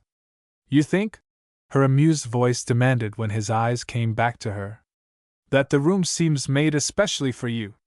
She volunteered information. My uncle gave me a free hand to arrange and decorate it.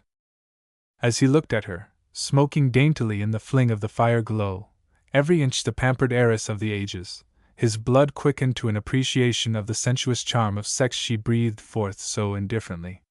The clinging Craigichine, except in public she did not pretend even to a conventional mourning for the scamp whose name she bore lent accent to her soft, rounded curves, and the slow, regular rise and fall of her breathing beneath the filmy lace promised a perfect fullness of bust and throat. He was keenly responsive to the physical allure of sex, and Valencia Van Tuyl was endowed with more than her share of magnetic aura. "You have expressed yourself. It's like you," he said with finality. Her tawny eyes met his confident appraisal ironically. "Indeed? You know then what I am like. One uses his eyes, and such brains as heaven has granted him," he ventured lightly. "And what am I like?" she asked indolently. "I'm hoping to know that better soon, I merely guess now. They say all women are egoists, and some men." She breathed her soft, inscrutable ripple of laughter. "Let me hasten to confess, and crave a picture of myself. But the subject deserves an artist," he parried. "He's afraid," she murmured to the fire. "He makes and unmakes senators, this Warwick, but he's afraid of a girl." James lit a fresh cigarette in smiling silence. "He has met me once, twice, no, 3 times," she meditated aloud. "But he knows what I'm like. He boasts of his divination, and when one puts him to the test he repudiates. All I should have claimed is that I know I don't know what you are like. Which is something," she conceded. "It's a good deal," he claimed for himself. "It shows a beginning of understanding. And, given the opportunity, I hope to know more." He questioned of her eyes how far he might go. "It's the incomprehensible that lures. It piques interest and lends magic. Behind those eyelids a little weary all the subtle hidden meaning of the age's shadows. The gods forbid that I should claim to hold the answer to the eternal mystery of woman. Dear me! I ask for a photograph and he gives me a poem," she mocked, touching an electric button. "I try merely to interpret the poem." She looked at him under lowered lids with a growing interest. Her experience had not warranted her in hoping that he would prove worthwhile. It would be clear gain if he were to disappoint her agreeably. "I think I have read somewhere that the function of present-day criticism is to befog the mind and blur the object criticized." He considered an answer, but gave it up when a maid appeared with a tray, and after a minute of deft arrangement disappeared to return with the added paraphernalia that goes to the making and consuming of afternoon tea. James watched in a pleasant content the easy grace with which the flashing hands of his hostess manipulated the brew. Presently she flung open a wing of the elaborate cellaret that stood near and disclosed a gleaming array of cut glass decanters. Her fingers hovered over them. "Cognac? Think I'll take my tea straight just as you make it. Most Western men don't care for afternoon tea. You should hear my father on the subject. I can imagine him," he smiled. "But if he has tried it with you I should think he'd be converted." She laughed at him in the slow, tantalizing way that might mean anything or nothing. "I absolve you of the necessity of saying pretty things. Instead, you may continue that portrait you were drawing when the maid interrupted. It's a subject I can't do justice." She laughed disdainfully. "I thought it was time for the flattery. As if I couldn't extort that from any man. It's the ABC of our education. But the truth about oneself, the unpalatable, bitter truth, there's a sting of unexpected pleasure in hearing that judicially. And do you get that pleasure often? Not often. Men are dreadful cowards, you know. My father is about the only man who dares tell it to me." Farnham put down his cup and studied her. She was leaning back with her fingers laced behind her head.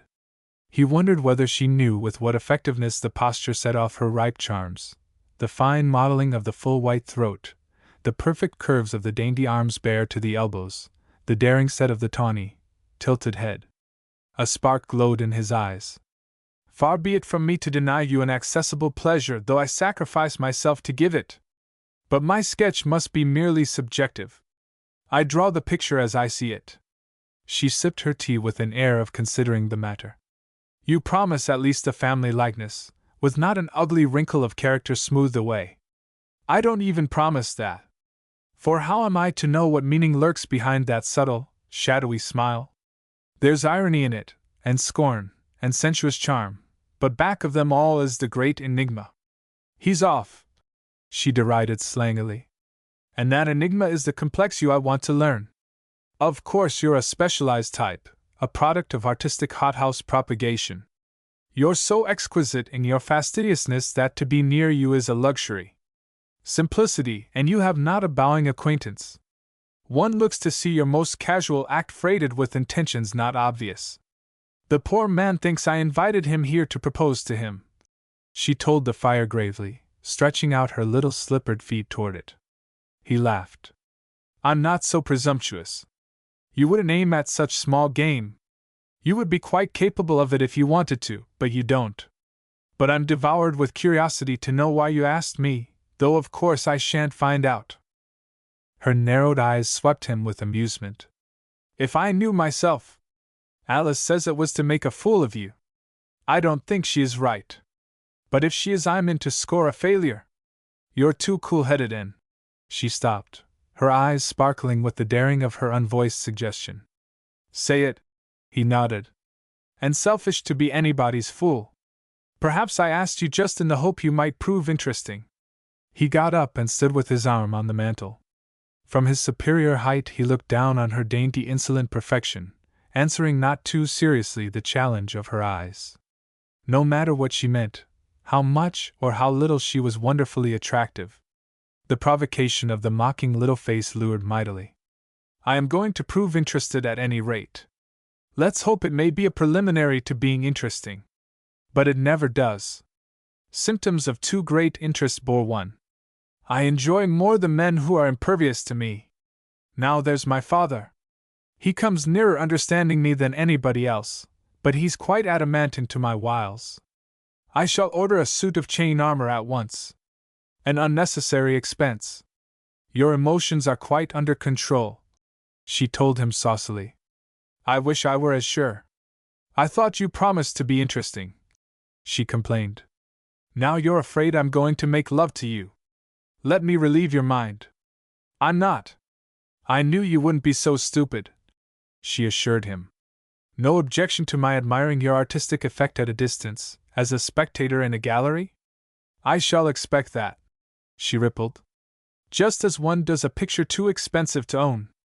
I suppose I am expensive. Not a doubt of it. But if you don't mind, I'll come occasionally to the gallery to study the masterpiece. I'll mind if you don't. Voices were heard approaching along the hall. The portieres parted.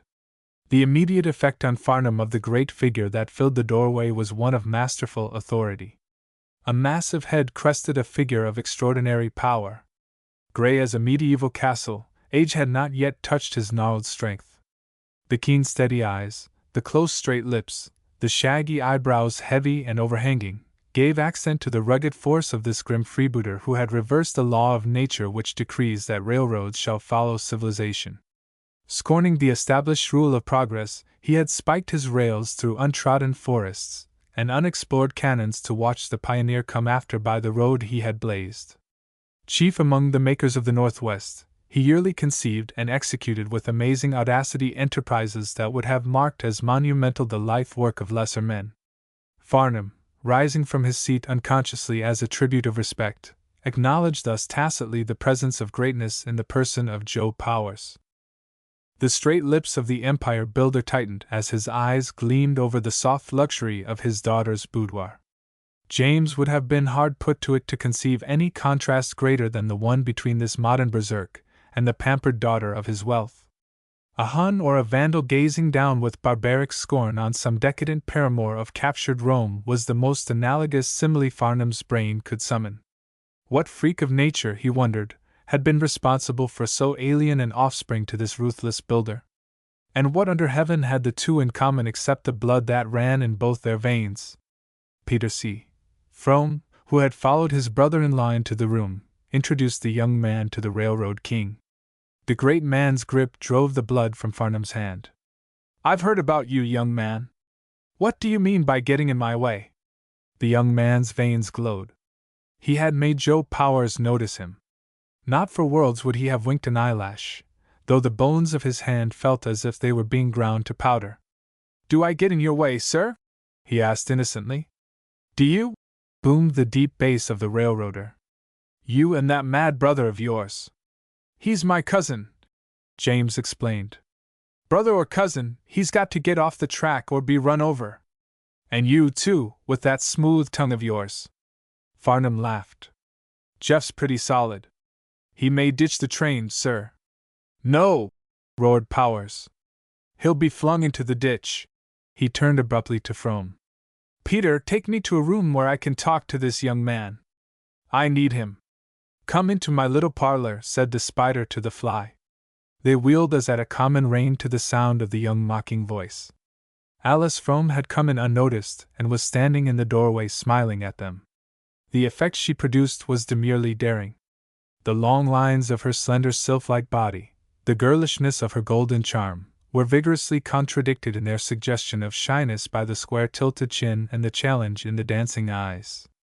Alice admonished her father with a deprecatory apology in his voice to his brother-in-law. Powers knit his shaggy brows in a frown not at all grim. The young woman smiled back confidently. She could go farther with him than anybody else in the world could, and she knew it. For he recognized in her vigorous strength of fiber a kinship of the spirit closer than that between him and his own daughter.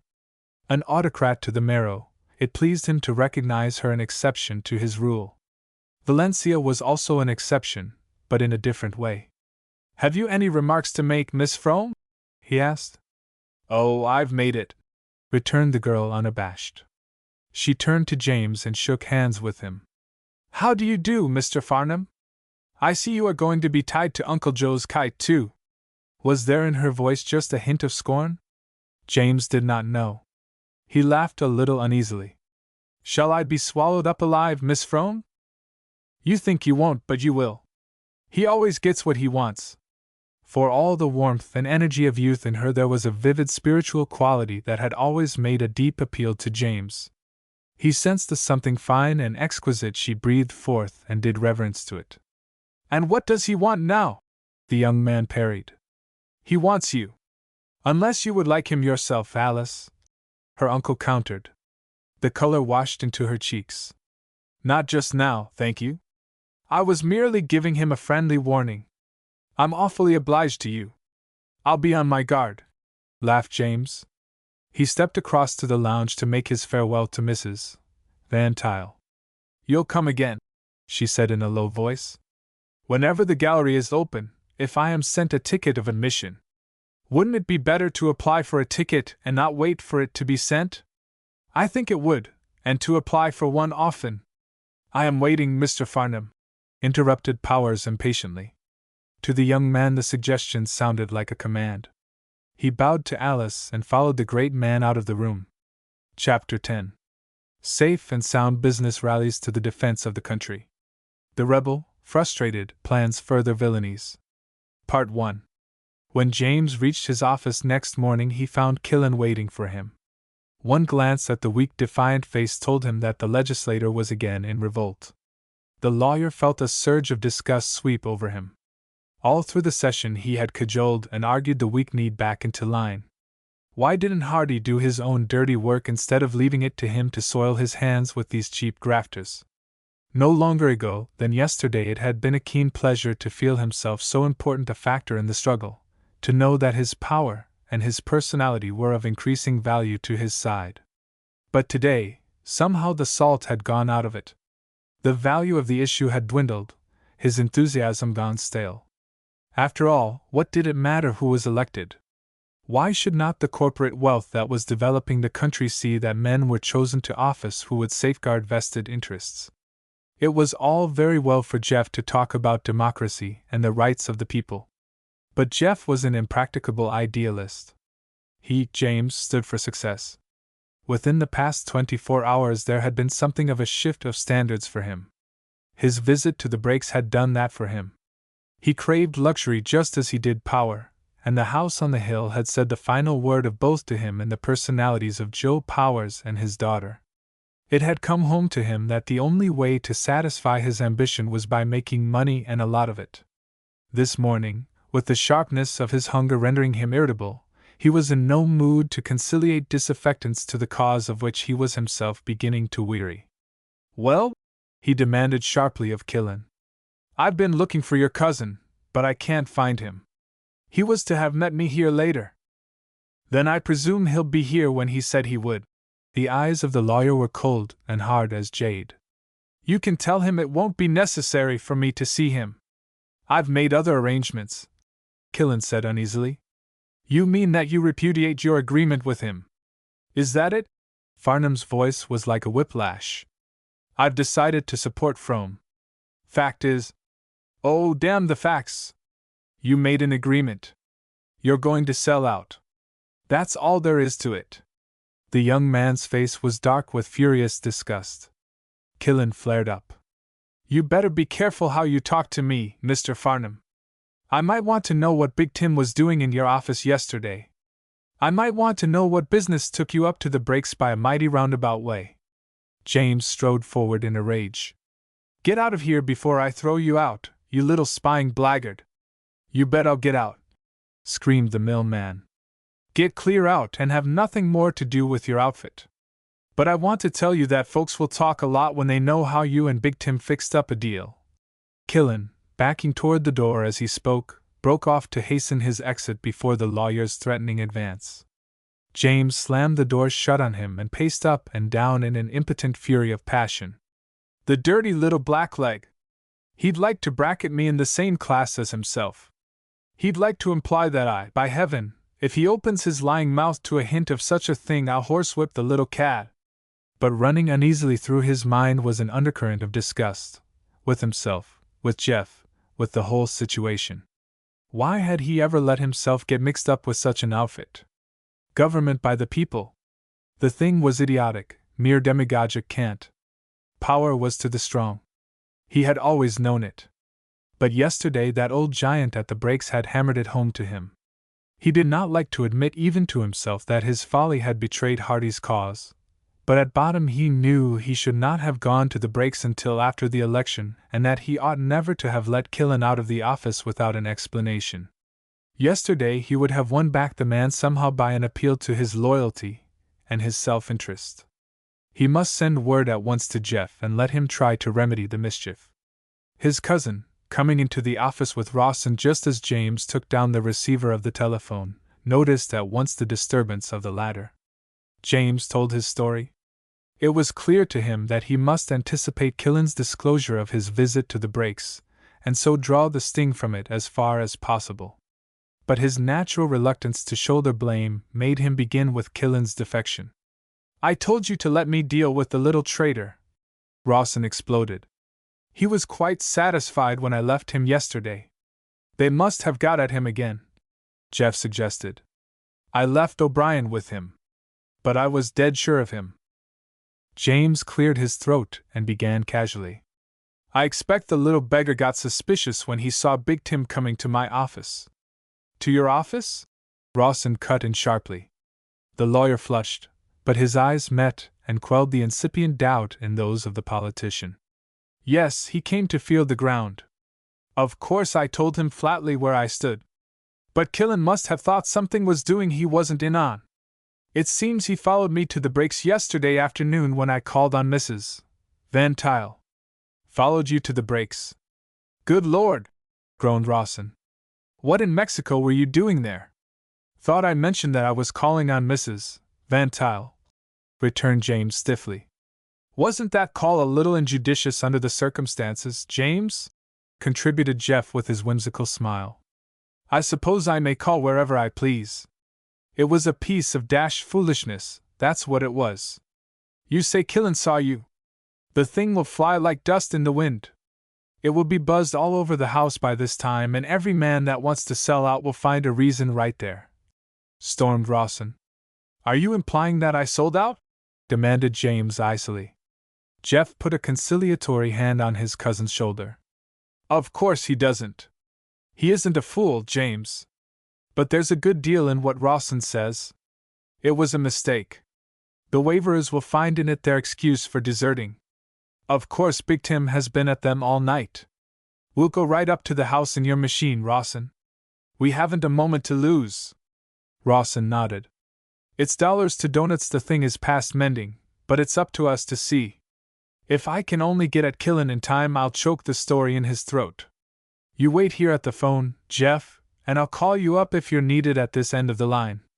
Better have a taxi waiting below in case you need one. Come along, James. If he did not get to Killen in time, it was not Rawson's fault, for he made his car flash up and down Verdon's hills with no regard to the speed limit.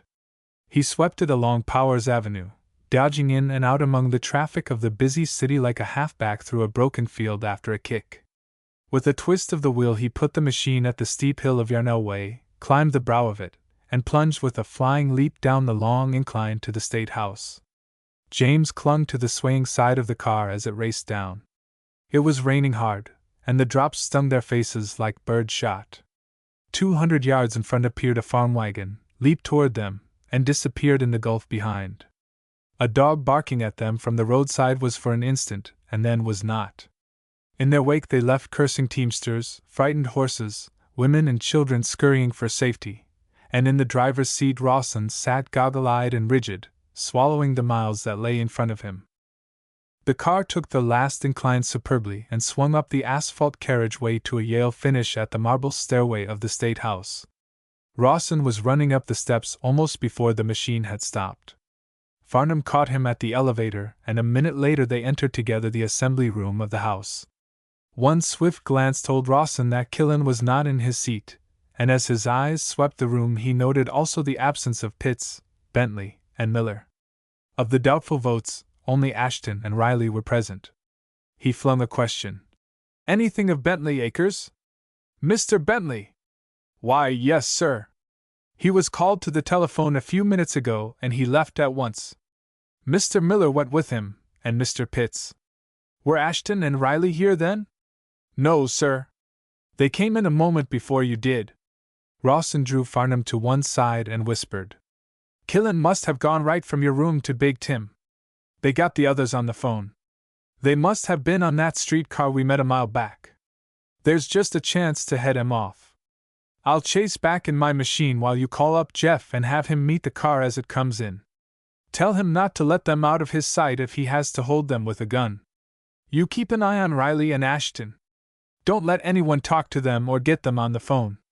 Better take them up to the library." James nodded sulkily.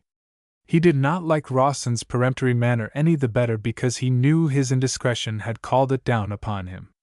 What he had been unable to forget for the past hour was that if this break to Frome had happened yesterday, it would have been he that gave the orders and Rawson who jumped to execute them. Now he had slipped back to second place. He caught Jeff on the line and repeated Rawson's orders without comment of his own, after which he went back from the committee room, gathered up Riley and Ashton, and took them on a pretext to the library. It must have been nearly an hour later that a messenger boy handed James a note. It was a hasty scribble from Rawson. "Euchred, by thunder! Both Jeff and I missed them.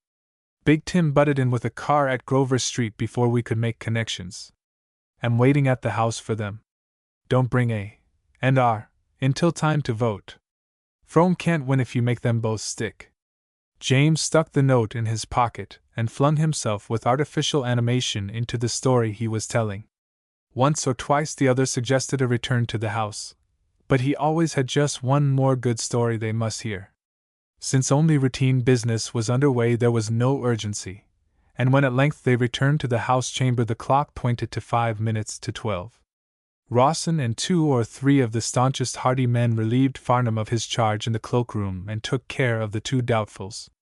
The seats of Bentley, Miller, Pitts, and Killen were still vacant, and there was a tense watchfulness in the room that showed rumors were flying of a break in the deadlock. Already the state senators were drifting in for the noon joint sessions, and along with them came presently the missing assemblymen flanked by O'Brien and Frome adherents. The President of the Senate called the session to order and announced that the 11th General Assembly would now proceed to take the 64th ballot for the election of a United States Senator. In an oppressive silence the clerk began to call the roll. Allen, a raw-boned farmer from one of the coast counties, rose and answered. Hardy. Anderson. In broken English a fat Swede shouted. Hardy. Ashton. Hardy. The word fell hesitantly from dry lips. The man would have voted for the transcontinental candidate had he dared, but he was not sure enough that the crucial moment was at hand and the pressure of his environment was too great. Bentley. 300 eyes focused expectantly on the gaunt, white-faced legislator who rose nervously at the sound of his name and almost inaudibly gulped the word. Frome. A fierce tumult of rage and triumph rose and fell and swelled again. Bentley became the center of a struggling vortex of roaring humanity, and found himself tossed hither and thither like a chip in a choppy sea. It was many minutes before the clerk could proceed with the roll call. When his name was reached, James said, "Hardy," in a clear, distinct voice that brought from the gallery a round of applause sharply checked by the presiding officer. Killen gave his vote for Frome tremulously and shrank from the storm he had evoked. Rawson could be seen standing on his seat, one foot on the top of his desk, shaking his fist at him in purple apoplectic rage, the while his voice rose above the tumult. "You damned Judas! You damned little traitor!" The presiding officer beat in vain with his gavel for quiet. Not until they had worn themselves to momentary exhaustion could the roll call be continued. Miller and Pitts voted for Frome and stirred renewed shouts of support and execration. "Takes one more change to elect Frome. All depends on Riley now," Rawson whispered hoarsely to Jeff. "If he sticks, we're safe for another 24 hours. But Riley, knowing the decisive moment had come, voted for Frome and gave him the one more needed to elect. Pandemonium was loose at once. The transcontinental forces surrounded him and fought off the excited men he had betrayed who tried to get at him to make him change his vote. The culminating moment of months of battle had come, and mature men gave themselves to the abandon of the moment like college boys after a football game. When at last the storm had subsided, Ashton, who had seen several $1,000s go glimmering because his initial came at the beginning of the alphabet instead of at the close, in the hope of still getting into the bandwagon in time, moved to make the election unanimous. His suggestion was rejected with hoots of derision, and Frome made the conventional speech of acceptance to a house divided against itself. Jeff joined his cousin as he was descending the steps to the lower hall. "Don't blame yourself, old man. It would have happened anyhow in a day or two. They were looking for a chance to desert. We couldn't have held them. Better luck next time." James found cold comfort in such consolation. He was dissatisfied with the part he had played in the final drama. Instead of being the hero of the hour, he was the unfortunate whose blunder had started the avalanche. Yet he was gratified when Rawson said in effect the same thing as Jeff.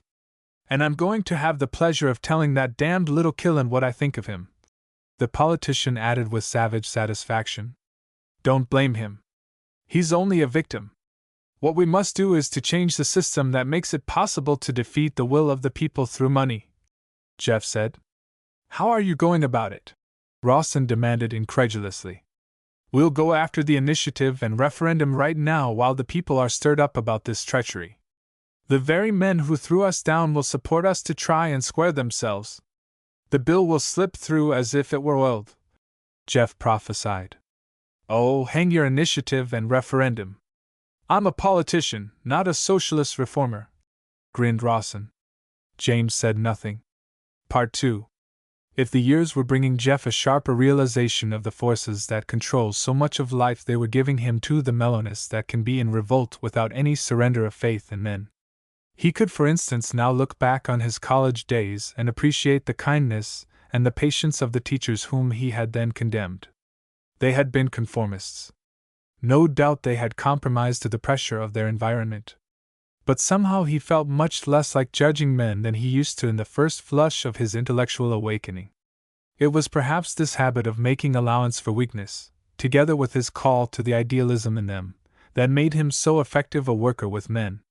He was as easy as an old shoe, but people sensed the steel in him instinctively. In his quiet way he was coming to be a power. For one thing, he was possessed of the political divination that understands how far a leader may go without losing his following. He knew, too, how to get practical results. It was these qualities that enabled him out of the wreckage of the senatorial defeat to build the foundation of victory for House Bill 77.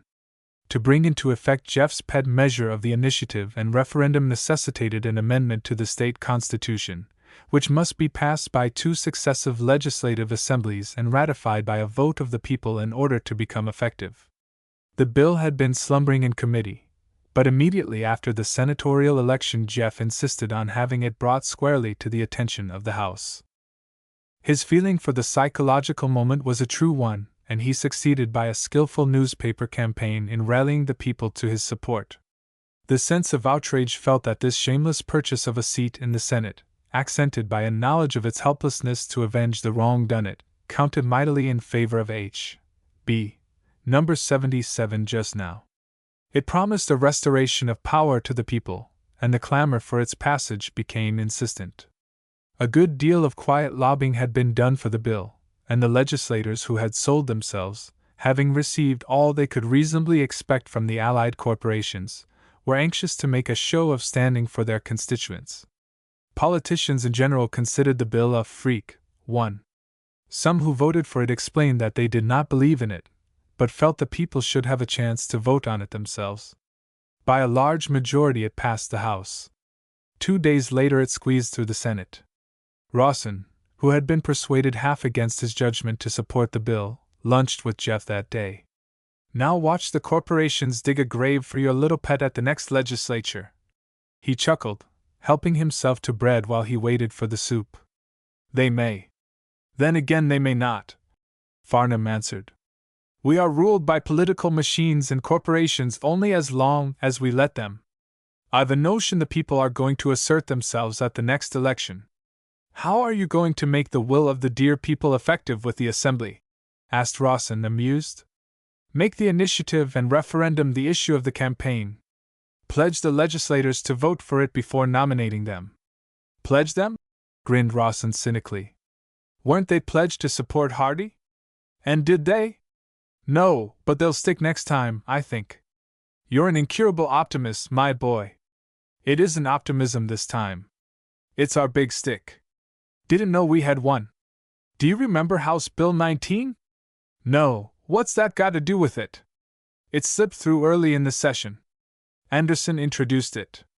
Nobody paid any attention to it because he's a back-country Swede and his bill was very wordy. The governor signed it today. That bill provides for the recall of any public official, alderman or legislator if the people are not satisfied with his conduct." The big man stared. "I thought it only applied to district road supervisors." "Were you back of that bill, Jeff?" "I had it drawn up and helped steer it through the committee, though I was careful not to appear interested." "You sly old fox. And nobody guessed it had general application. None of us read the blamed thing through. You're going to use it as a club to make the legislators stand pat on their pledges." "Yes. But don't you see how revolutionary your big stick is?" Rawson's smile was expansive. "Why, hang it, man, you're destroying the fundamental value of representative government. It's a deliberate attack on graft. Looks like it, doesn't it?" It was while Rawson was waiting for his mince pie piled with ice cream that he ventured a delicate question. "Say, Jeff, what about James? Is he getting ready to flop over to the enemy?" "No, why do you ask that?" "I notice he explained when he voted for House Bill 77 that he reserved the right to oppose it later. Said he hadn't made up his mind, but felt the people should be given a chance to express themselves on it." Upon Farnham's face rested a momentary gravity. "I can't make James out lately. He's lost his enthusiasm. Half the time he's irritable and moody. I think perhaps he's been blaming himself too much for Hardie's defeat." Rawson laughed with cynical incredulity. "That's it, is it?" Chapter 11. The hero, assisted by the Mona Lisa smile, deplores the debilitating effects of modern civilization. Part 1. With the adjournment of the legislature, politics became a less absorbing topic of interest. James at least was frankly glad of this, for his position had begun to be embarrassing. He could not always stand with a foot in either camp. As yet he had made no break with the progressives. Joe Powers had given him a hint that he might be more useful where he was. But as much as possible he was avoiding the little luncheons at which Jeff and his political friends were wont to foregather. He gave as an excuse the rush of business that was swamping him. His excuse at least had the justification of truth. His speeches had brought him a good many clients and Frome was quietly throwing cases his way. It was at one of these informal little noonday gatherings that Rawson gave his opinion of the legal ability of James. "He isn't any great lawyer, but he never gives it away. He knows how to wear an air of profound learning with a large and impressive silence. Roll up the whole Supreme Court into one, and it can't look any wiser than James K. Farnham." Miller laughed. "Reminds me of what I heard last week. Jeff was walking down Powers Avenue with James, and an old fellow stopped me to point them out. 'There go the best citizen and the worst citizen in this town,' he said. I told him that was rather hard on James. You ought to have heard him. For him, James is the hero of the piece and Jeff the villain. Half the people in this town have got that damn fool notion." Captain Chun interrupted violently.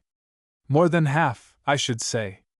Every day or two I hear about how dissipated Jeff used to be, and how if it were not for his good and noble cousin he would have gone to the deuce long ago." Rawson contributed. Chun pounded on the table with his fist. "Jeff's own fault. Talk about darn fools! That boy's got them all beat clear off the map. And I'm dashed if I don't like him better for it." "Move we change the subject," suggested Rawson. "Here comes Verdun's worst citizen." With a casual nod of greeting round the table, Jeff sat down. "Any of you hear James' speech before the Chamber of Commerce yesterday? It was bully. One of his best," he said as he reached for the menu card. Captain Chun groaned. The rest laughed. Jeff looked round in surprise. "What's the joke?" Part 2. It was a great relief to James, in these days when the complacency of his self-satisfaction was a little ruffled, to call often on Valencia Van Tuyl and let himself drift pleasantly with her along primrose paths where moral obligations never obtruded. Under the near Venetian ceiling of her den, with its pink cupids and plump dimpled cherubs smiling down, he was never troubled about his relation to Hardy's defeat. Here he got at life from another slant, and could always find justification to himself for his course. She had a silent divination of his moods and knew how to minister indolently to them. The subtle incense of luxury that she diffused banished responsibility. In her soft sensuous blood the lusty beat of duty had small play. But even while he yielded to the allure of Valencia Van Tuyl, admitting a finish of beauty to which mere youth could not aspire, all that was idealistic in him went out to the younger cousin whose admiration and shy swift friendship he was losing. His vanity refused to accept this at first. She was a little piqued at him because of the growing intimacy with Valencia. That was all. Why, it had been only a month or two ago that her gaze had been warm for him, that her playful irony had mocked sweetly his ambition for service to the community. Their spirits had touched in comradeship. Almost he had caught in her eyes the look they would hold for only one man on earth. The best in him had responded to the call. But now he did not often meet her at the breaks. When he did, a cool little nod and an indifferent word sufficed for him. How much this hurt only James himself knew. One of the visible signs of his increasing prosperity was a motor car, in which he might frequently be seen driving with the daughter of Joe Powers, to the gratification of its owner and the envy of Verdun. The cool indifference with which Mrs. Van Tuyl ignored the city's social elite had aroused bitter criticism. Since she did not care a rap for this, her escapades were frankly indiscreet. James could not really afford a machine, but he justified it on the ground that it was an investment. A man who appears to be prosperous becomes prosperous. A good front is a part of the bluff of 20th century success. He did not follow his argument so far as to admit that the purchase of the car was an item in the expenses of a campaign by which he meant to make capital out of a woman's favor to him, even though his imagination toyed with the possibilities it might offer to build a sure foundation of fortune. "You should go to New York," she told him once after he had sketched, with the touch of eloquence so native to him, a plan for a line of steamers between Verdun and the Orient. "To be submerged in the huddle of humanity. No, thank you. But the opportunities are so much greater there for a man of ability." "Oh, ability!" he derided. "New York is loaded to the waterline with ability in garrets living on crusts. To win out there a man must have a pull, or he must have the instinct for making money breed, for taking what other men earn." She studied him, a good-looking, alert American, sheet armored in the 20th century polish of selfishness, with an inordinate appetite for success. Certainly he looked every inch a winner. I believe you could do it. You're not too scrupulous to look out for yourself. Her daring impudence mocked him lightly. I'm not so sure about that.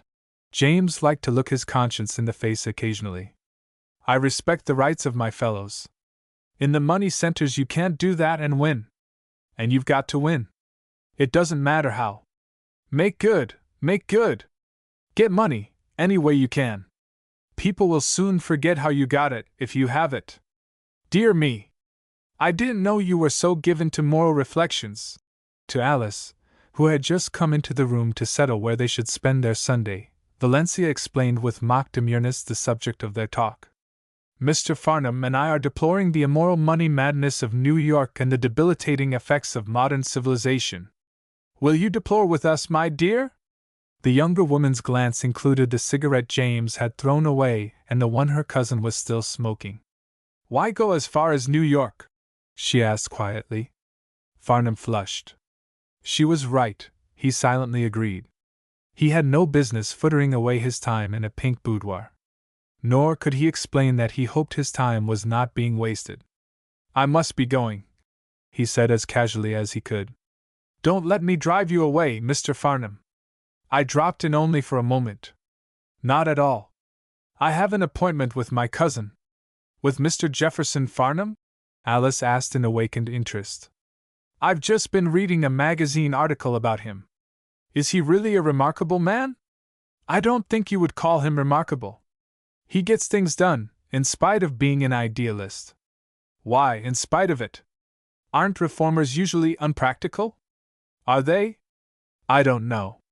I have never met one. She looked straight at Farnham with the directness characteristic of her. Is the article in Stetson's magazine true? Substantially, I think. Alice hesitated. She would have liked to pursue the subject, but she could not very well do that with his cousin.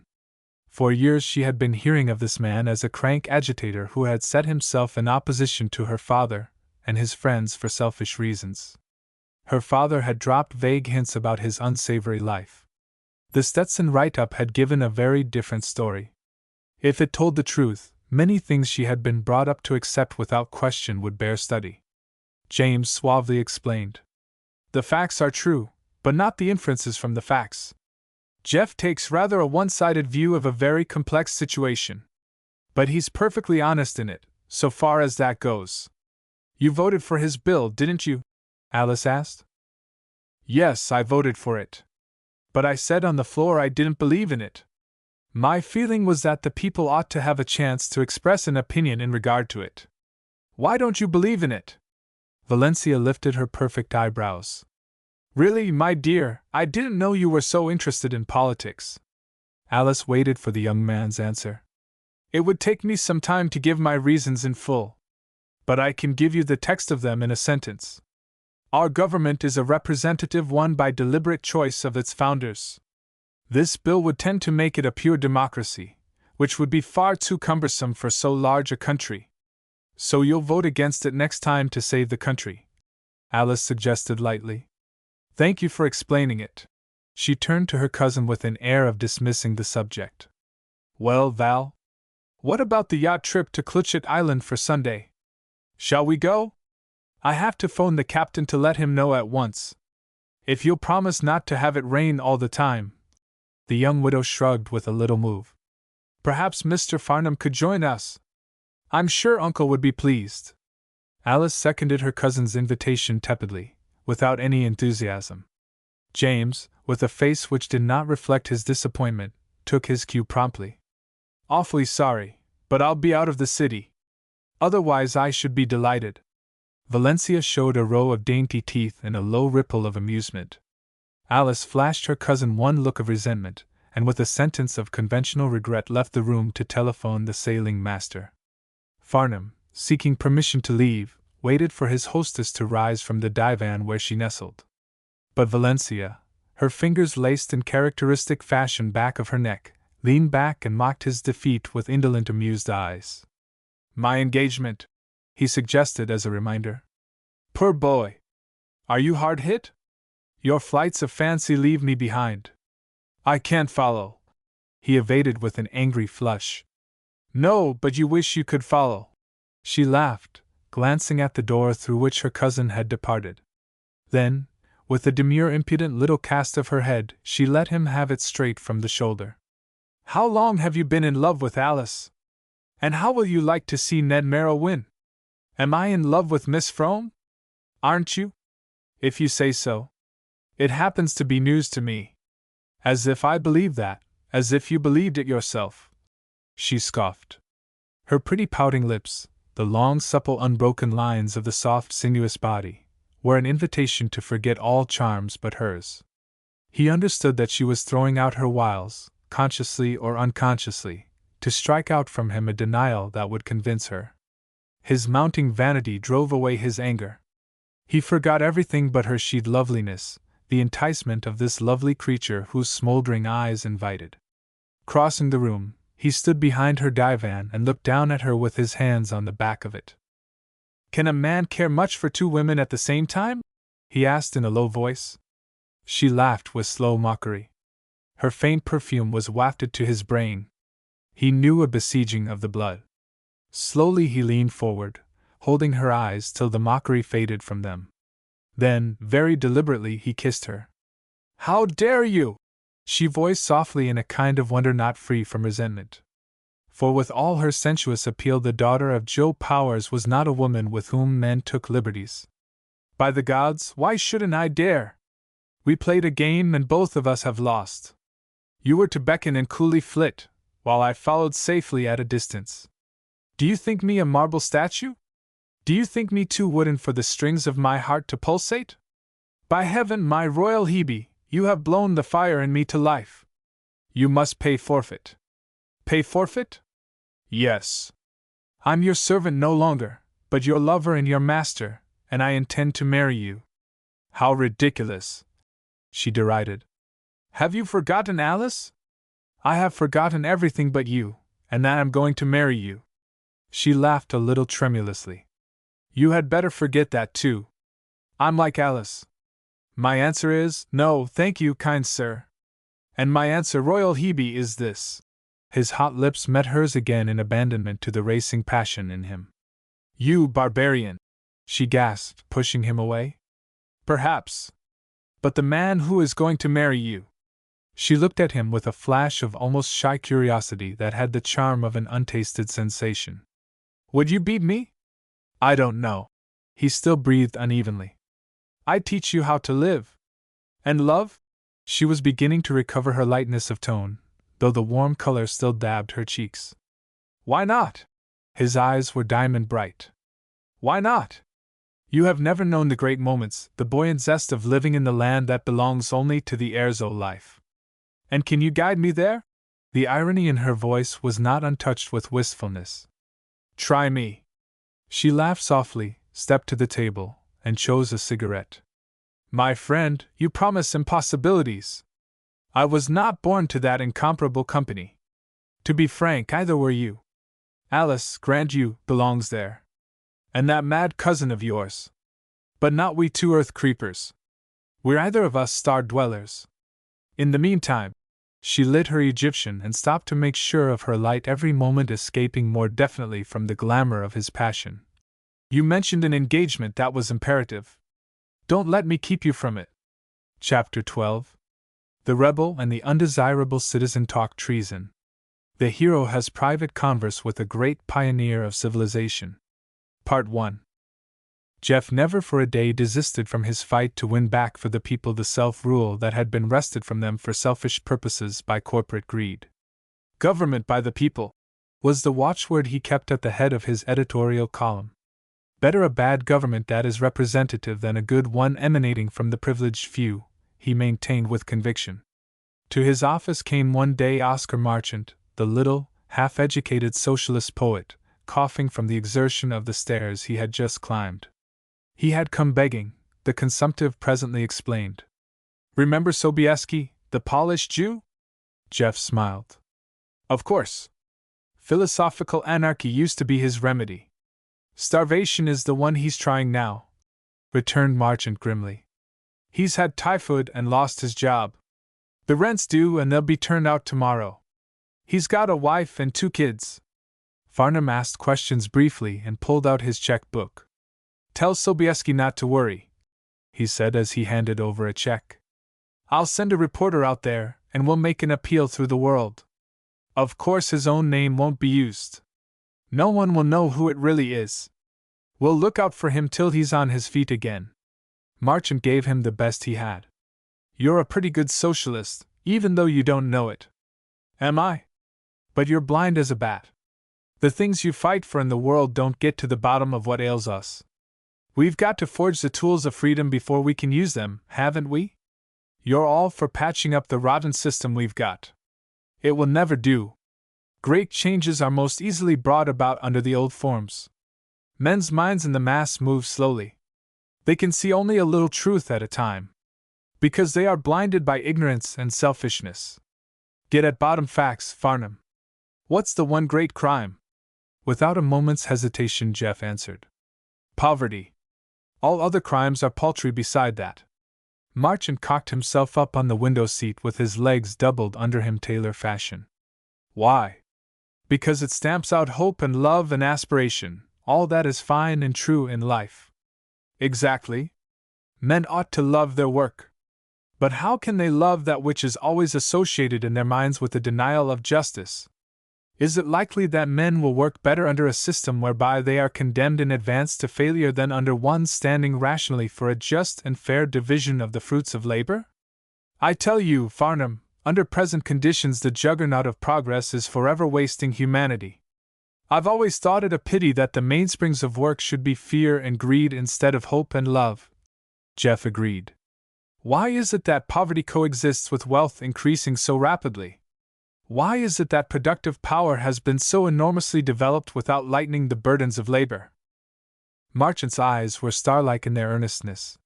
He had a passion for humanity that neither want nor disease could quench, and with it a certain gift of expression street oratory had brought out.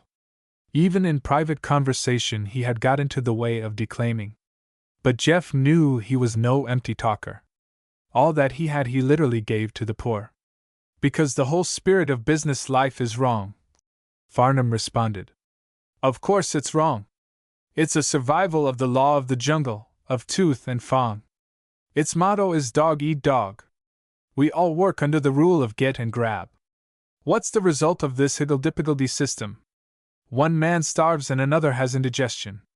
That's the trouble with Verdun today. Some of us haven't enough and others have too much. They take from us what we earn. That's the whole cause of poverty. The Malthusian theory is all wrong.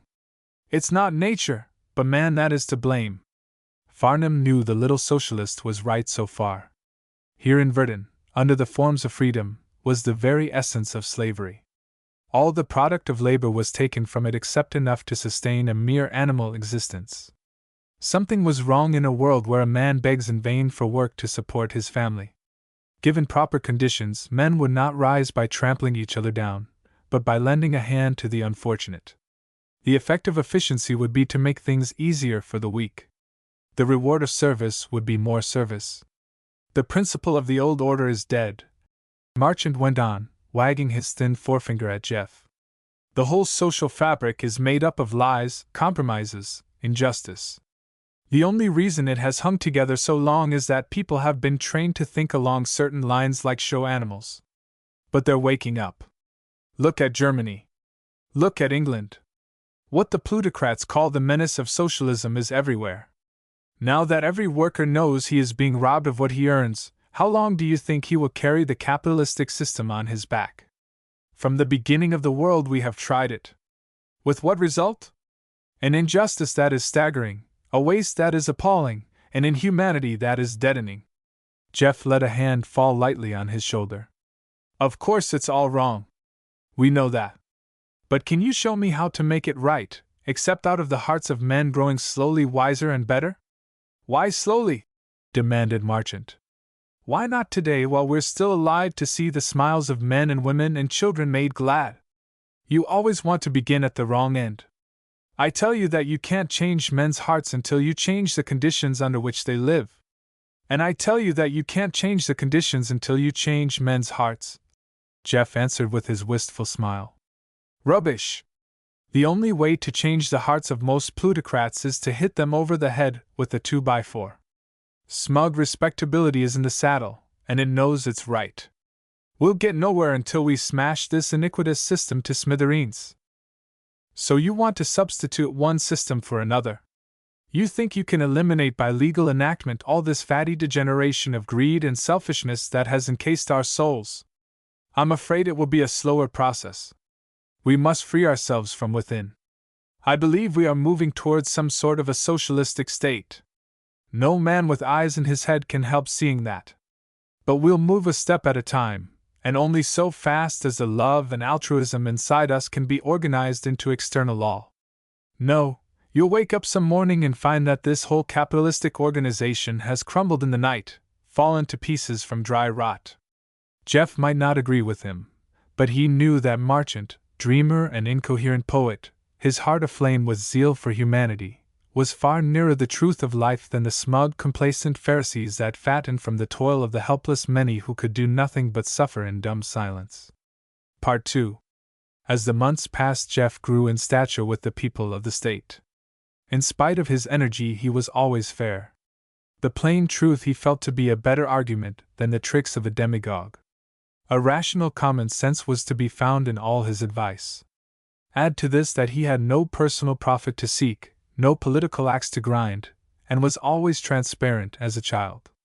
More and more Verdun recognized him as the one most conspicuous figure in the state dedicated to uncompromising war against the foes of the Republic. Those who knew him best liked his humility, his good humor, the gentleness that made him tolerant of the men he must fight. His poise lifted him above petty animosities, and the daily sand stings of life did not disturb his serenity.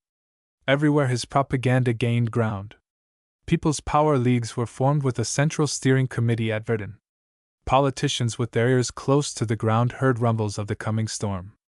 They began to notice that reputable businessmen, prominent lawyers not affiliated with corporations, and even a few educators who had shaken away the timidity of their class were lining up to support Jeff's freak legislation.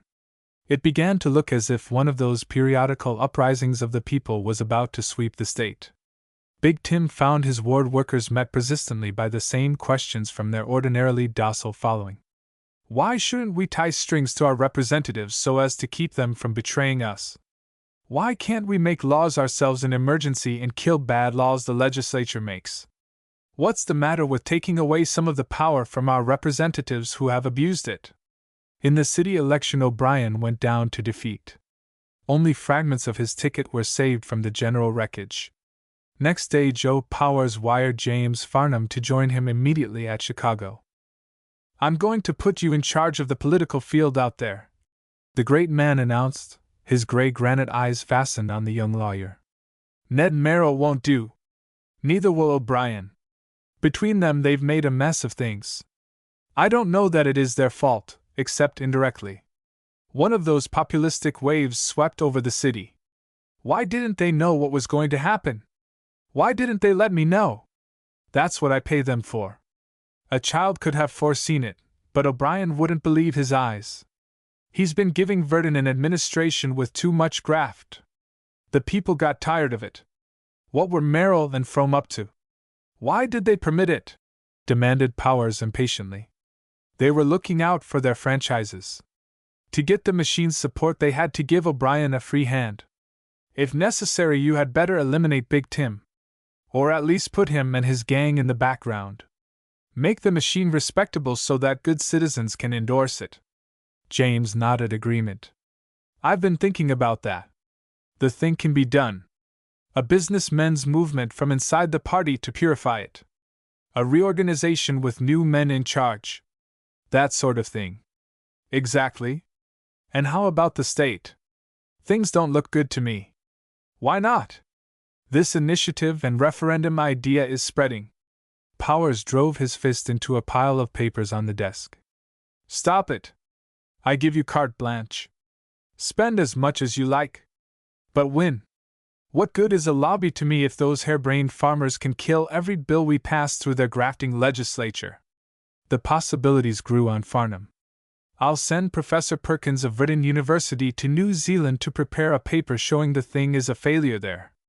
I'll have every town in the state thoroughly canvassed by lecturers and speakers against the bill. I'll bombard the farmers with literature. What about the newspapers? We control most of them. At Virden only the world is against us. Buy it. Can't be bought. Its editorial columns are not for sale. Anything can be bought if you've got the price. Who owns it? A Captain Chun. He made his money in Alaska. My cousin is the editor. He is the real force back of it. Does the paper have any influence? A great deal. I've heard of your cousin. A crack-brained socialist, I understand. You'll find he's a long way from that. James denied. Whatever he is, buy him, ordered Powers curtly. The young man shook his head. Can't be done. He doesn't want the things you have to offer. Every man has his price. Find his and buy him. James shook his head decisively.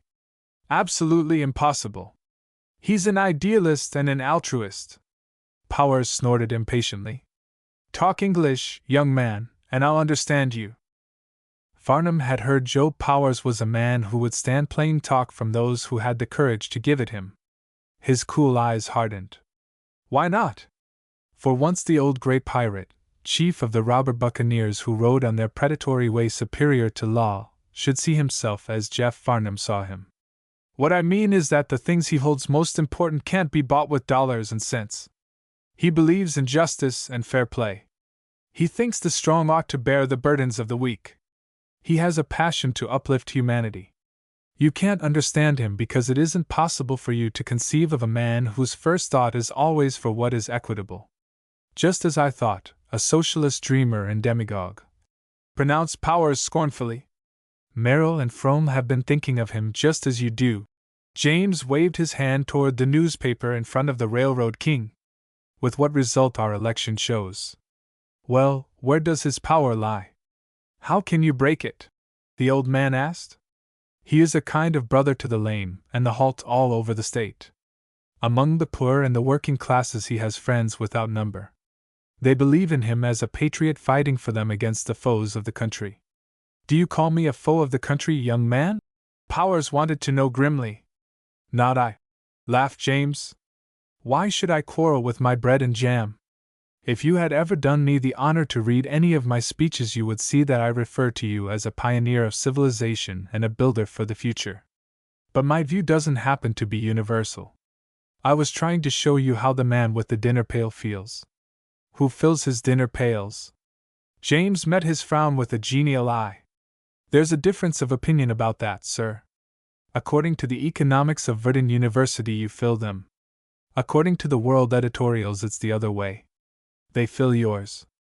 HMP. And what's your personal opinion? Am I a robber of labor? I think that the price of any success worthwhile is paid for in the failure of others. You win because you're strong, sir. That's the law of the game. It's according to the survival of the fittest that you're where you are. If you had hesitated, some other man would have trampled you down. It's a case of wolf eat wolf. The old railroad builder laughed harshly. This was the first time in his experience that a subordinate had so analyzed him to his face. So I'm a wolf, am I? In one sense of the word, you're not that at all, sir. You're a great builder. You've done more for the Northwest than any man living. You couldn't have done it if you had been squeamish. I hold the end justifies the means. What you've got is yours because you've won it. Men who do a great work for the public are entitled to great rewards. Glad to know you've got more sense than that fool cousin of yours. Now go home and beat him. I don't care how you do it, just so that you get results.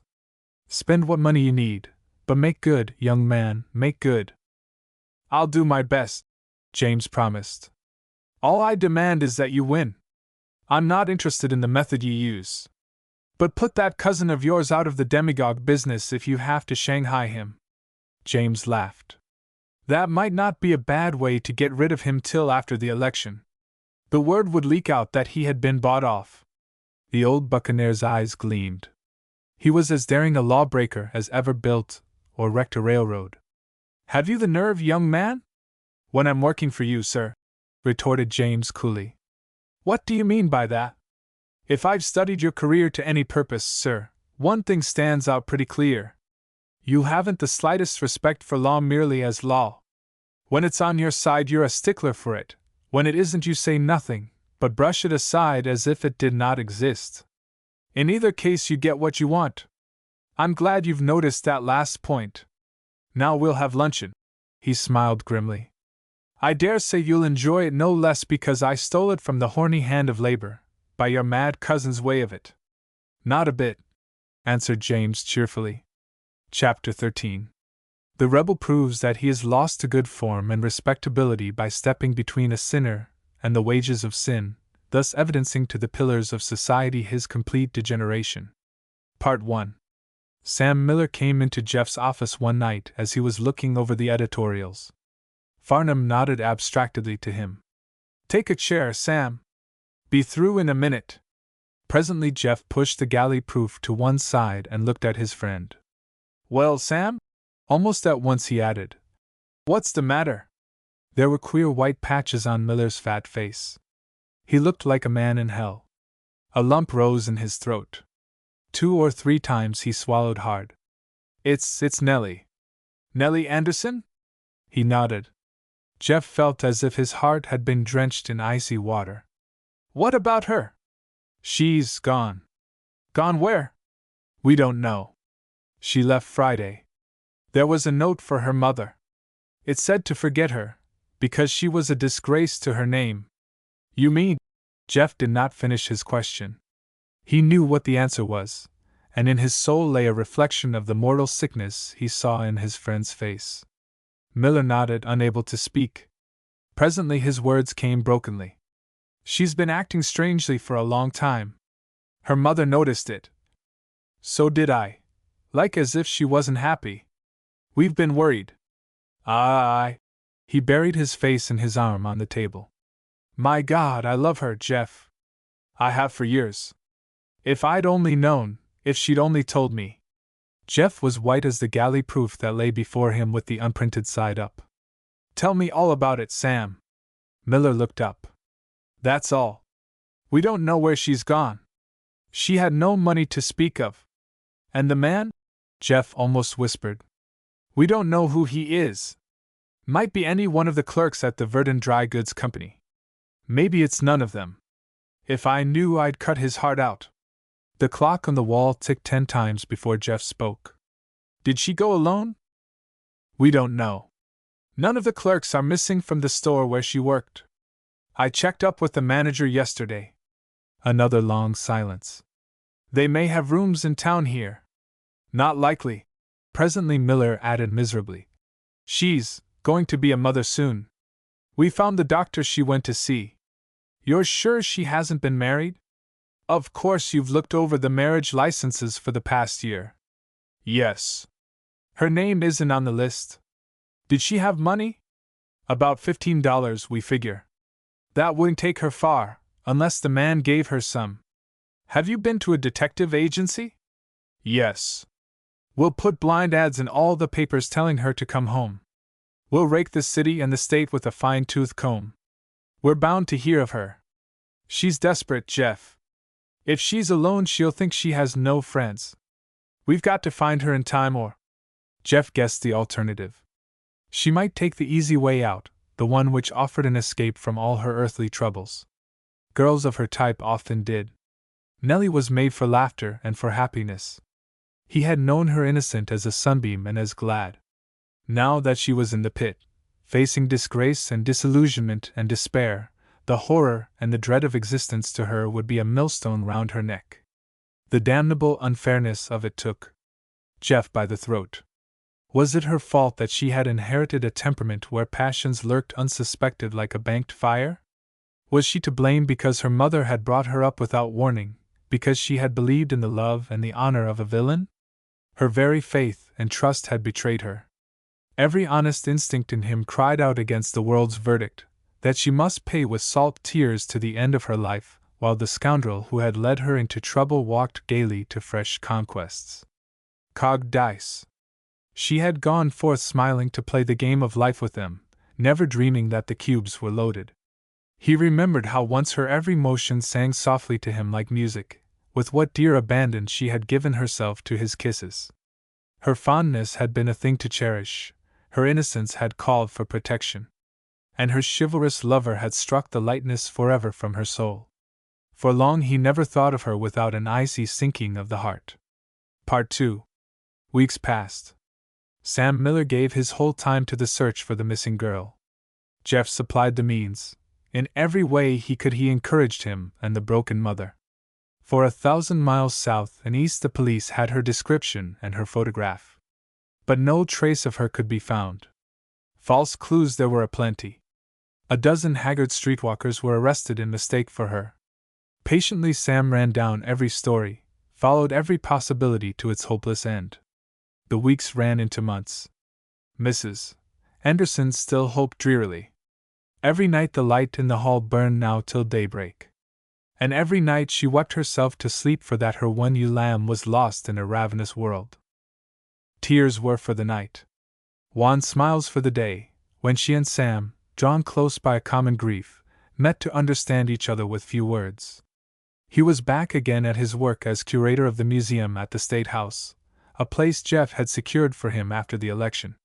Outside of Nellie's mother, the one friend to whom Sam turned now was Jeff. He came for comfort, to sit long hours in the office while Farnham did his night work. Sometimes he would read, more often sit brooding with his chin in his hands.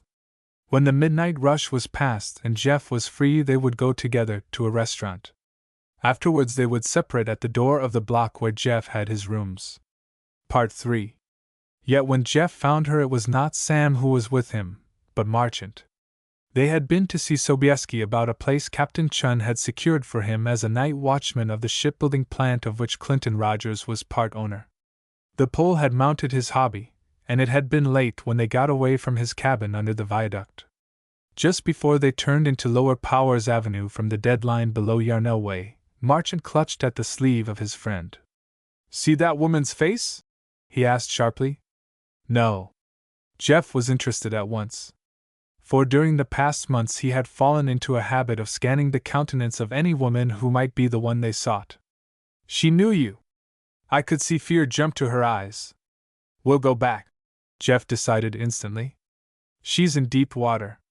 Death is written on her face." Already Jeff was swinging back, almost on the run. But she had gone swallowed up in the darkness of the night. They listened, but could hear only the steady splashing of the rain. While they stood hesitating, the figure of a woman showed at the other end of the alley, and was lost at once down Pacific Avenue. Jeff ran toward the lights of the other avenue, but before he reached it she had again disappeared. Marchant joined him a few moments later. The little socialist leaned against the wall to steady himself against the fit of coughing that racked him. "Nuisance, this, being a lunger. What's it all about, Jeff?" "I know her. We'll cover the waterfront. Take from Coffee Street up. Don't miss a wharf or a boathouse. And if you find the girl, don't let her get away." The editor crossed to the Pacific and Alaska dock, his glance sweeping every dark nook and cranny that might conceal a huddled form. Out of a sodden sky rain pelted in a black night. He was turning away when an empty banana crate behind him crashed down from a pyramid of them. Jeff whirled, was upon her in an instant before she could escape. She was shrinking against the wall of the warehouse, her face a tragic mask in its haggard pallor, a white outline clenched hard against the driving rain. One hand was at her heart, the other beat against the air to hold him back. "Nellie!" he cried. "What do you want? Let me alone! Let me alone!" She was panting like a spent deer, and in her wild eyes he saw the hunted look of a forest creature at bay.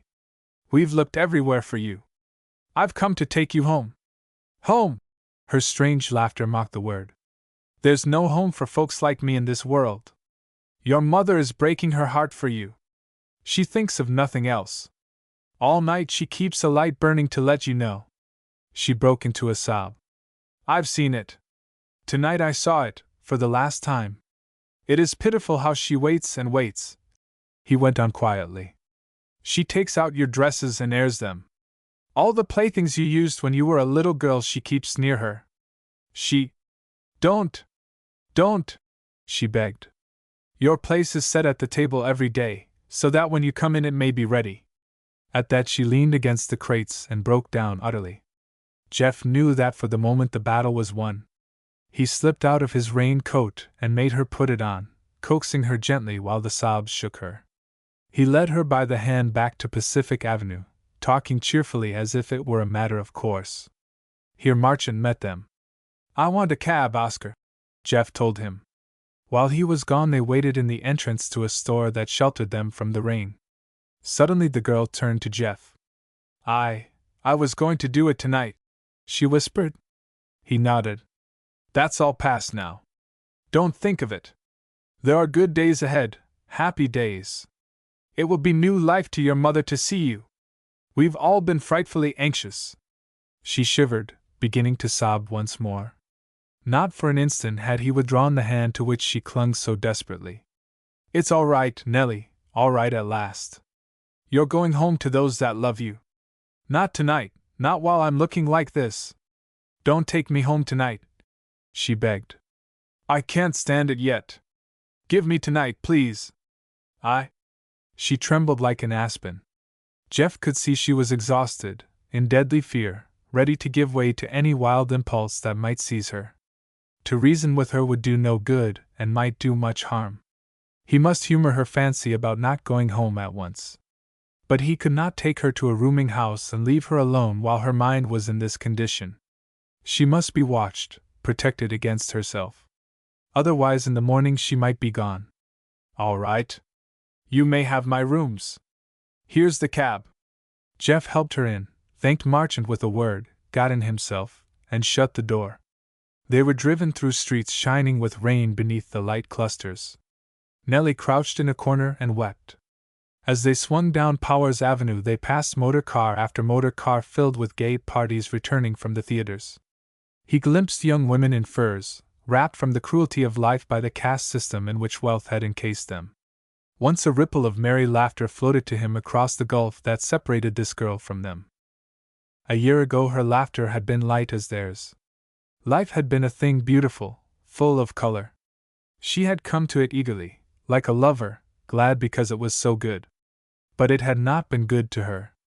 By the cluster lights he could see how fearfully it had mauled her, how cruelly its irony had kissed hollows in her young cheeks. All the bloom of her was gone, all the brave pride and joy of youth, gone beyond hope of resurrection. Why must such things be? Why so much to the few, so little to the many? And why should that little be taken away? He saw as in a vision the infinite procession of her hopeless sisters who had traveled the same road, saw them first as sweet and carefree children bubbling with joy, and again, after the world had misused them for its pleasure, haggard, tawdry, with dragging steps trailing toward the oblivion that awaited them. Good God, how long must life be so terribly wasted? How long a bruised and broken thing instead of the fine, brave adventure for which it was meant? Across his mind flashed Riaf's words. Part 4. As Jeff helped her from the cab in front of the block where he lived, a limousine flashed past. It caught his glance for an instant, long enough for him to recognize his cousin James, Mrs. Van Tuyl and Alice Frome. The arm which supported Nellie did not loosen from her waist, though he knew they had seen him and would probably draw conclusions. The young woman was trembling violently. My rooms are in the second story. Can you walk? Or shall I carry you? Farnham asked. I can walk, she told him almost in a whisper. He got her upstairs and into the big armchair in front of the gas log. Now that she had slipped out of his raincoat he saw that she was wet to the skin.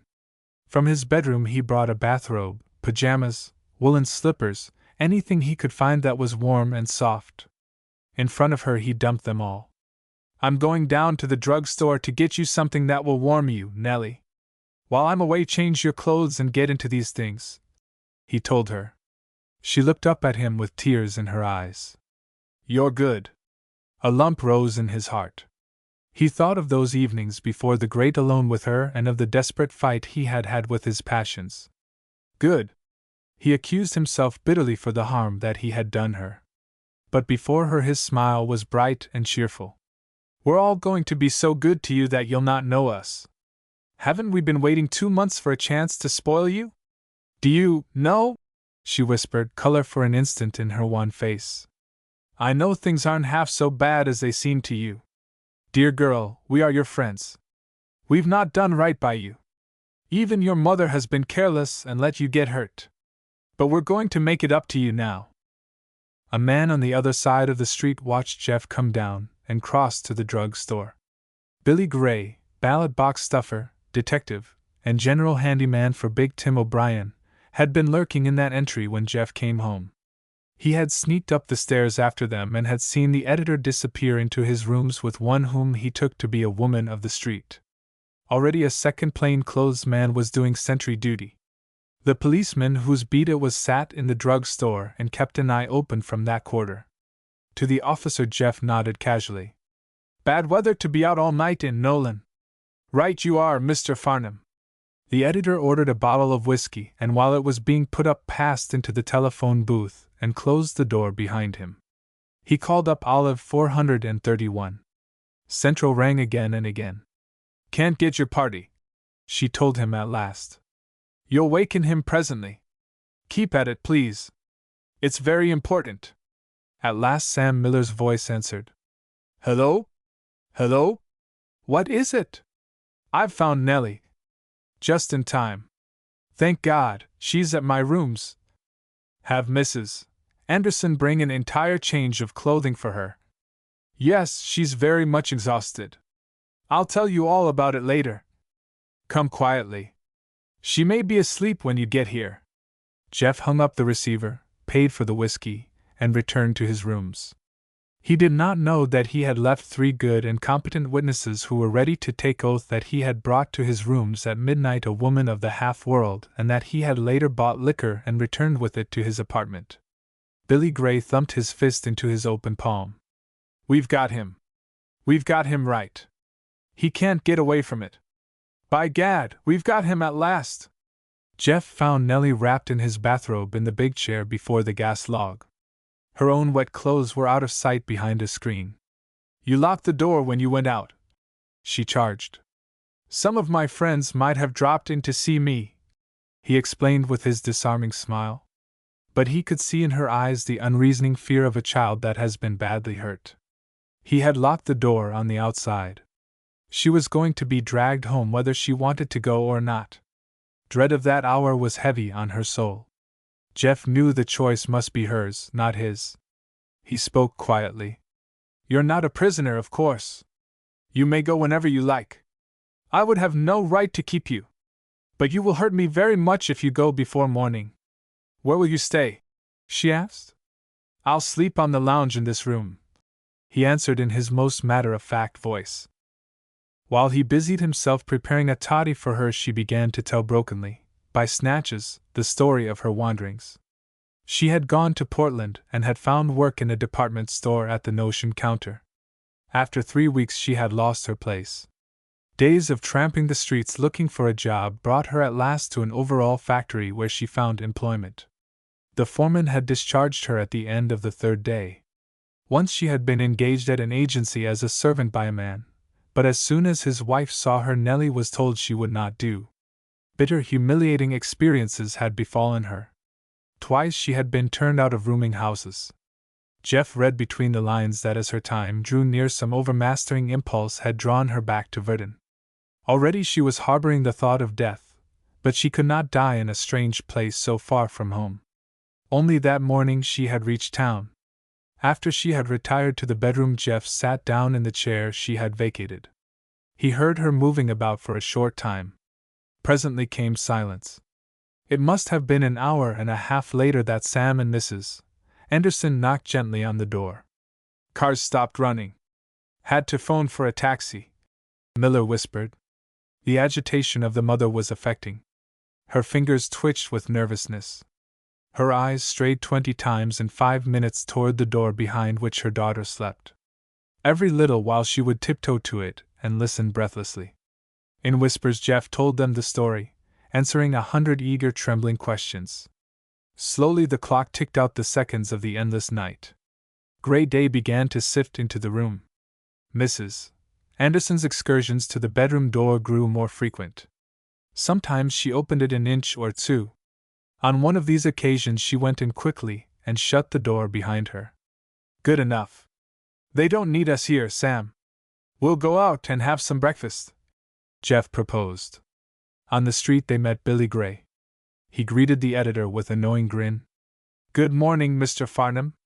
How's everything? Fine and dandy, eh?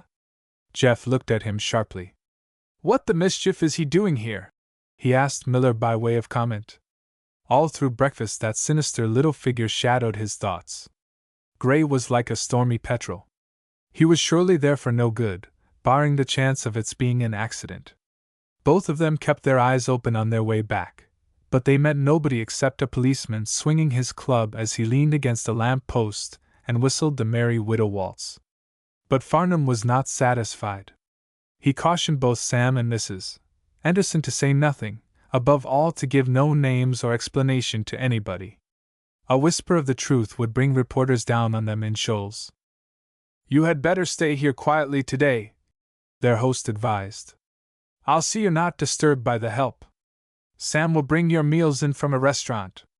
I'd say stay here as long as you like, but it can't be done without arousing curiosity, the one thing we don't want.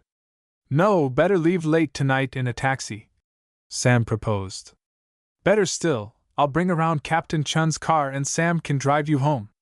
We can't be too careful. So it was arranged. Mrs. Anderson left it to them and went back into the bedroom where her wounded lamb lay. About midnight Jeff stopped a car in front of the stairway. The two veiled women emerged, accompanied by Sam. They were helped into the tonneau and Miller took the driver's seat. Just as the machine began to move, a little man ran across the street toward them. Jeff's forearm went up suddenly and caught him under the chin. Billy Gray's head went back and his heels came up. Farnham was on him in an instant, ostensibly to help him up, but really to see he did not get up too quickly. As soon as the automobile swung round the corner, Jeff lifted him to his feet. Sorry. Hope I didn't hurt you. He smiled. Smart trick, wasn't it? Snarled the detective. Never mind, Mr. Farnham. We've got your goat right. Again? Jeff asked with pleasant impudence. Got you dead to rights this trip? Gray fired another shot as he turned away. And we'll find out yet who your lady friends are. Don't you forget it. But Billy had overlooked a bet. He had been in the back of the drug store getting a drink when Sam and Mrs. Anderson arrived. The policeman on guard had not connected the coming of these with Jeff. None of the watchers knew that Jeff had not been alone with the girl all night. Part 5. Sam called on Jeff 2 days later. I want you to come round tonight at 7:15. We're going to be married, he explained. The newspaper man's eye met his in a swift surprise. You and Nellie? Yes. Miller's jaw set. Why not? You're not going to spring that damned cant about. I thought you knew me better, his friend interrupted. Miller's face worked. I'll ask your pardon for that, Jeff. You've been the best friend she has. Well, we've thrashed it all out. She fought her mother and me 2 days. Didn't think it right to let me give my name to her, even though she admits she has come to care for me. You can see how she would be torn 2 ways. It's the only road out for her and the baby that is on the way, but she couldn't bring herself to sacrifice me, as she calls it. I've hammered and hammered at her that it's no sacrifice. She can't see it, just cries and cries. Of course she would be unusually sensitive. Her nerves must be all bare so that she shrinks as one does when a wound is touched. That's it. She keeps speaking of herself as if she were a lost soul. At last we fairly wore her out. After we are married, her mother and she will take the 8 o'clock for Kenton. Nobody there knows them, and she'll have a chance to forget. You're a white man, Sam. Jeff nodded lightly. But his eyes were shining. I'm the man that loves her. I couldn't do less, could I? Some men would do a good deal less. Not if they looked at it the way I do. She's the same Nellie I've always known. What difference does it make to me that she stumbled in the dark and hurt herself, except that my heart is so much more tender to her it aches. If you hold to that belief, she'll live to see the day when she is a happy woman again. the journalist prophesied. I'm going to teach her to think of it all as only a bad nightmare she's been through. His jaw clenched again so that the muscles stood out on his cheeks. Do you know she won't say a word, not even to her mother, about who the villain is that betrayed her? I'd wring his coward neck off for him. He finished with a savage oath. Better the way it is, Sam. Let her keep her secret. The least said and thought about it the better. Miller looked at his watch. Perhaps you're right. I've got to go to work. Remember, 7:15 sharp. We need you as a witness. Just your business suit, you understand. No present, of course. The wedding took place in the room where Jeff had been used to drinking chocolate with his little friend only a year before.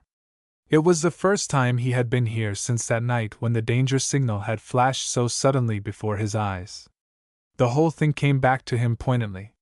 It was a pitiful little wedding, with the bride and her mother in tears from the start.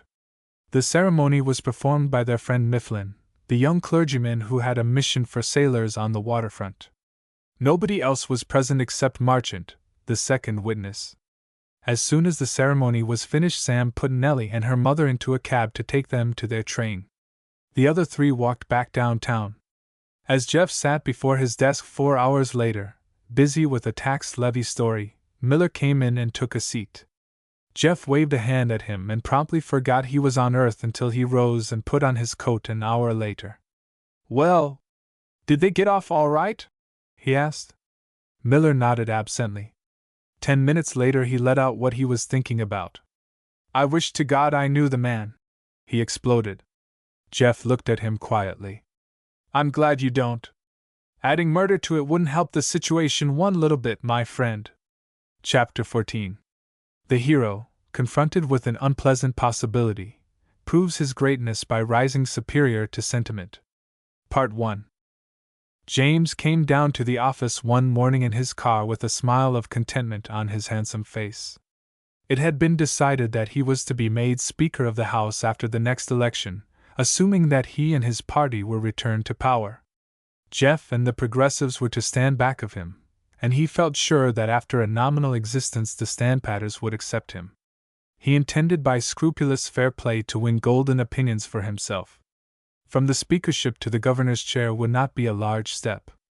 After that, well, there were many possibilities. He did not for a moment admit to himself that there was anything of duplicity in the course he was following. His intention was to line up with the Progressives during the campaign, to win his re-election on that platform, and to support a rational liberal program during the session. He would favor an initiative and referendum amendment not so radical as the one Jeff offered, a bill that would not cripple business or alarm capital. As he looked at it, life was a compromise. The fusion of many minds to a practical result always demanded this. And results were more important than any number of theories. As James passed into his office, the stenographer stopped him with a remark. A man has been in twice to see you this morning, Mr. Farnham. Did he leave his name? No, he said he would call again. James passed into his private office and closed the door. A quarter of an hour later his stenographer knocked. He's here again, Mr. Farnham. Who? The man I told you of. Oh. James put down the brief he was reading. Show him in. A figure presently stood hesitating in the doorway. James saw an oldish man, gray and stooped, with a rather wistful lost dog expression on his face. What can I do for you, sir? He questioned. Don't you know me? The stranger asked with a quaver in his voice. The lawyer did not, but some premonition of disaster clutched at his heart. He rose swiftly and closed the door behind his caller. A faint smile, doubtful of its right, touched the weak face of the little old man. So you don't know your own father, boy? A sudden sickness ran through the lawyer and sapped his strength. He leaned against the desk uncertainly. It had come at last. The whole world would learn the truth about him. The Merrills, the Fromes, Valencia Van Tile, all of them would know it and scorn him. What are you doing here? James heard himself say hoarsely. Why, I came to see my son. What for? Before so harsh and abrupt a reception the weak smile went out like a blown candle. I thought you'd be glad to see me, after so many years. Why should I be glad to see you? What have you ever done for me but disgrace me? Tears showed in the watery eyes. That's right. It's gospel truth, I reckon. And now, when I've risen above it, so that all men respect me, you come back to drag me down. No, no, I wouldn't do that, son. That's what you'll do. Do you think my friends will want to know a man who is the son of a convict? I've got a future before me. Already I've been mentioned for governor. What chance would I have when people know my father is a thief? Son, winced the old man. Oh, well. I'm not picking my words, James went on with angry impatience. I'm telling you the facts. I've got enemies. Every strong man has. They'll smash me like an empty eggshell. They don't need to know about me. I'll not do any talking. That's all very well. Things leak out. James grumbled a little more graciously. Well, you better sit down now you're here. I thought you were living in Arkansas. So I am. I've done right well there. And I thought I'd take a little run out to see you. I didn't know but what you might need a little help. He glanced aimlessly around the well-furnished office. But I expect you don't, from the looks of things. If you think I've got money, you're wrong, James explained. I'm just starting in my profession, and of course I owe a good deal here and there. I've been hard-pressed ever since I left college. His father brightened up timidly. I owe you money. We can fix that up. I've got a little mill down there and I've done well, though it was hard sledding at first. James caught at a phrase. What do you mean? Owe me money? I knew it must be you paid off the shortage at the Planters National. When I sent the money it was returned. You'd got ahead of me. I was that grateful to you, son. The lawyer found himself flushing. Oh, Jeff paid that. He was earning money at the time and I wasn't. Of course I intended to pay him back someday.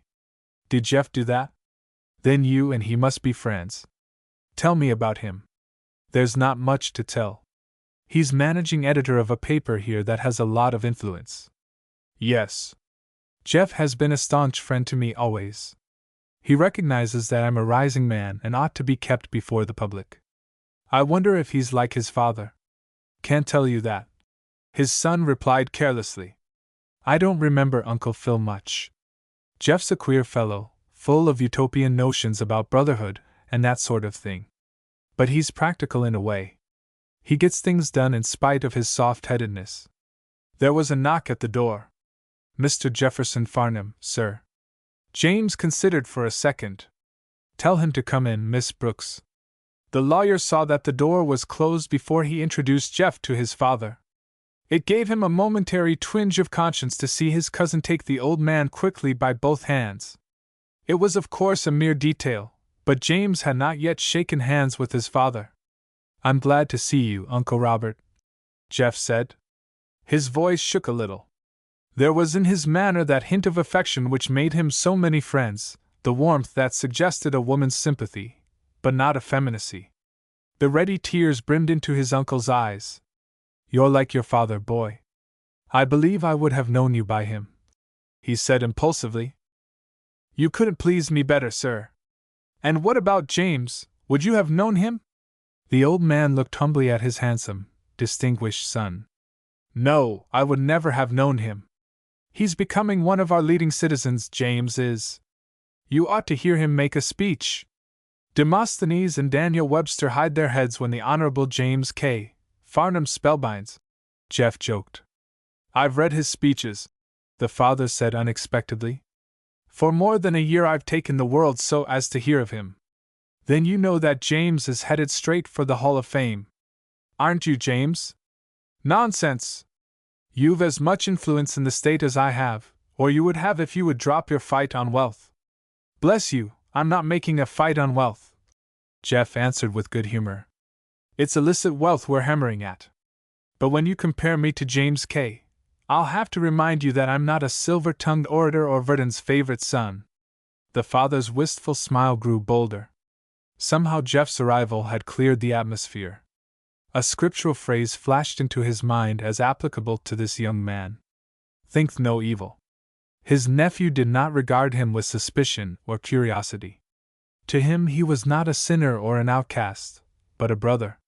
His manner had just the right touch of easy deference youth ought to give age. "Of course you're going to make us a long visit, Uncle Robert." The old man's propitiating gaze went to his son. "Not long, I reckon. I've got to get back to my business." "Nonsense! We'll not let you go so easily." James?" "No, of course not," the lawyer mumbled. He was both annoyed and embarrassed. "I don't want to be selfish about it, but I do think you had better put up with me, Uncle. James is at the University Club, and only members have rooms there. We'll let him come and see you if he's good," Jeff went on breezily. James breathed freer. "That might be the best way, if it wouldn't put you out, Jeff." "I wouldn't want to be any trouble," the old man explained. "And you won't be. I want you. James wants you too, but he can't very well arrange it. I can. So that's settled." In his rooms that evening, Jeff very gently made clear to his uncle that Verdon believed him to be his son. "If you don't mind, sir, we'll let it go that way in public. We don't want to hurt the political chances of James just now. And there are other things too. He'll tell you about them himself probably. That's all right. Just as you say. I don't want to disturb things. I adopted you as a father about a year ago without your permission. It won't do for you to give me away now." The nephew laughed. Robert Farnham nodded without speaking. A lump choked his throat. He had found a son after all, but not the one he had come to meet. Part 2. At the ensuing election, the Progressives swept the state in spite of all that the Allied corporations could do. James was returned to the legislature with an increased majority, and was elected Speaker of the House according to program. His speech of acceptance was the most eloquent that had ever been heard in the Assembly Hall. The most radical of his party felt that the committees appointed by him were in their personnel a little too friendly to the vested interests of Verdon, but the world took the high ground that he could render his party no higher service than absolute fair play, that the bills for the rights of the people ought to pass on their merits, and not by tricky politics. Never before had there been seen at the State House a lobby like the one that filled it now. The barrel was tapped so that the glint of gold flowed through the corridors, into committee rooms, and to out-of-the-way corners where legislators fought for their honor against an attack that never ceased. Sometimes the corruption was bold. More often it was insidious. To see how one by one men hitherto honest surrendered to bribery was a sight pathetic and tragic. The Farnham cousins were the centers around whom the reformers rallied. James directed their councils in the House, and Jeff pounded away in the world with vital trenchant editorials and news stories. Every day that paper carried to the farthest corner of the state bulletins of the battle. Farmers and miners and laboring men watched its roll of honor to see if the local representatives were standing firm. As the weeks passed, the fight grew more bitter. Now and again men fell by the wayside disgraced. But the pressure from their constituents was so strong that Jeff believed his bill would go through. His friends forced it through the committee and pushed it to a vote. House Bill 33, as the initiative and referendum amendment was called, passed the lower legislative body with a small majority. The pool rooms offered 5-4 that it would carry in the Senate. It was on the night of the 21st of December that the amendment passed the House. On the morning of the 23rd, the Herald sprang a front-page sensation. It charged that the editor of The World had ruined a girl named Nellie Anderson at a house where he had boarded, and that she had subsequently disappeared. It featured also a story of how he had been seen to enter his rooms at midnight with a woman of the street, who remained there until morning reveling with him. Attached to this were the affidavits of 2 detectives, a police officer, and the druggist who had furnished the liquor. The story exploded like a bombshell in the camp of the Progressives. Rawson tried at once without success to get Jeff on the telephone. He was not at the office, nor had he reached his rooms at all after leaving the World building on the previous night. None of his friends had seen or heard of him. The afternoon papers had a sensation of their own. Jefferson Farnham had left Verdon secretly without leaving an address. Evidently he had been given a hint of the exposure that was to be made of his life and had decamped rather than face the charges. Rumor had 100 tales to tell. The waivers at the State House chose to believe that Jeff had sold them out and fled with his price. It was impossible to deny the stories of his immorality, since it happened that Sam Miller, the only man who knew the whole story, was far up in the mountains arranging for a shipment of Rocky Mountain sheep to the State Museum. Farnham's friends could only affirm their faith in him or surrender. Some gave way, some stood firm.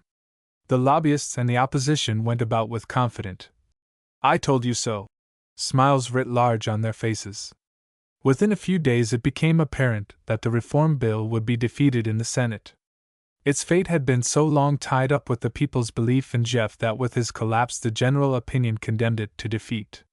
Its friends hung back, unwilling to risk a vote as yet. The situation called for a leader and developed one. James Farnham stepped into the breach and took command. In a ringing speech he called for a new alignment. He would yield to none in the devotion he had given to House Bill No. 33. But it needed no prophet to see that now this amendment was doomed. Better half a loaf than no bread. He was a practical man and wanted to see practical results. Rather than see the will of the people frustrated, he felt that House Bill I-7 should be passed. While not an ideal bill, it was far better than none. The principle of direct legislation at least would be established. H.B. No. I-7 was brought hurriedly out of committee. It had been introduced as a substitute measure to defeat the Rio reform. According to its provision, legislation could be initiated by the people, but to make it valid as a law the legislature had to approve any bill so passed. The people could advise. They could not compel. The speech of the Speaker of the House precipitated a bitter fight. The more eager friends of H.B. No. 33 accused him of treachery, but many felt that it was the best possible practical politics under the circumstances. For weeks the issue hung in doubt, but gradually James gathered adherents among both progressives and conservatives. It became almost a foregone conclusion that H.B. No. I-7 would pass. Chapter 15. Bully Green preserves discipline and the rebel learns to say sir. Part 1. On the night of the 22nd of December, Jeff left the World Building and moved down Powers Avenue to the all-night restaurant he usually frequented. The man who was both cook and waiter remembered afterwards that Farnham called for coffee, sausage, and a waffle. Before the editor left the Waffle House, it was the morning of the 23rd. He had never felt less sleepy. Nor did a book and a pipe before his gas log seem quite what he wanted. The vagabond streak in him was awake, the same potent wanderlust that as a boy had driven him to the solitude of the forests and the hills. This morning it sent him questing down Powers Avenue to that lower town where the derelicts of the city floated without a rudder. A cold damp mist had crept up from the waterfront and enwrapped the city so that its lights showed like blurred moons. Some instinct took him toward the wharves. He could hear the distant cough of a tug as it fussed across the bay, and as he drew near the big transcontinental wharves of Joe Powers, the black hulk of a Japanese liner rose black out of the gray fog shadow. But the freighters, the coasters, tramps that went hither and thither over the earth wherever fat cargoes lured them, they were either swallowed in the mist or shadowed to a ghost-like wraith of themselves so tenuous that all detail was lost in the haze. Jeff leaned on a pile and let his imagination people the harbor with the wandering children of the earth who had been drawn from all its seafaring corners to this mecca of trade. He knew that here were swarthy little Japanese with teas and silks, dusky Kanakas with copra, and Alaskan liners carrying gold and returning miners. There would be brigs from Buenos Aires and schooners that had nosed into Robert Louis Stevenson's magic South Sea Islands. Puffy London steamers, Nome and Skagway liners condemned long since on the Atlantic coast, queer-rigged hybrids from Rio and other South American ports, were gorging themselves with lumber or wheat or provisions according to their needs. Here truly lay before him the romance of the nations. The sound of a stealthy footfall warned him of impending danger. He whirled, and faced three men who were advancing on him. A vague suspicion that had oppressed him more than once in the past week leaped to definite conviction in his brain. He was the victim of a plot to waylay, perhaps to murder him. One of these men was a huge Swede, another a swarthy Italian with rings in his ears. He had seen them before, lurking in the shadows of an alley outside the World Building. Last night he had come out from the office with Jenkins, which no doubt had saved him for the time. This morning he had played into the hands of these men, had obligingly wandered down to the waterfront where they could so easily conceal murder in a tide running out fast. Strangely enough, he felt no fear, rather a fierce exultant drumming of the blood that braced him for the struggle. His eyes swept the wharf for a weapon and found none. "What do you want?" he demanded sharply. The man in command ignored his question. "Stand by and down him." The Italian crouched and leaped. Jeff's fist caught him fairly between the eyes. He went down like a log, rolled over once and lay still. The others closed instantly with Farnham, and the three swayed in a fierce, silent struggle. Both of his attackers were more powerful than Jeff, but he was far more active. The darkness, too, aided him and hampered them. The Swede he could have managed, for the fellow was awkward as a bear. But the leader stuck to him like a burr. They went down together over a cleat in the flooring, rolling over and over each other as they fought. Somehow Jeff emerged out of the tangle. He dragged himself to his knees and hammered with his fist at an upturned face beside him. Battered, bleeding, and winded, he got to his feet and shook off the hands that reached for him. Dodging past, he lurched along the wharf like a drunken man. The Italian had gathered himself to his knees. When Jeff came opposite him, he dived like a football tackle and threw his arms around the moving legs. The newspaper man crashed heavily down to unconsciousness. When Farnham opened his eyes upon a world strangely hazy, he found himself lying in a rowboat, his head bolstered by a man's knees. "Drink this, mate," ordered a voice that seemed very far away. The neck of a bottle was thrust between his lips and tilted so that he could not escape drinking. "That dope'll hold him for a while. Say, Johnny Dago, put your back into them oars," he heard indistinctly. Faintly there came to him the slap of the waves against the side of the boat. These presently died rhythmically away. It was daylight when he awakened again. His throbbing head slowly definitized the vile hole in which he lay as the forecastle of a ship. Gradually the facts sifted back to him. He recalled the fight on the wharf and the drink in the boat. In this last he suspected knockout drops. That he had been shanghaied was beyond suspicion. Laboriously he sat up on the side of his bunk and in doing so became aware of a sailor asleep in the crib opposite. His stertorous breathing stirred a doubt in Jeff's mind. Perhaps the crimps had taken him too. The ship was rolling a good deal, but by a succession of tacks Jeff staggered to the scuttle and climbed the hatchway to the deck. A wintry sun was shining, and for a few moments he stood blinking in the light. She was a three-masted schooner, and was plunging forward into the choppy seas outside the jaws of the harbor.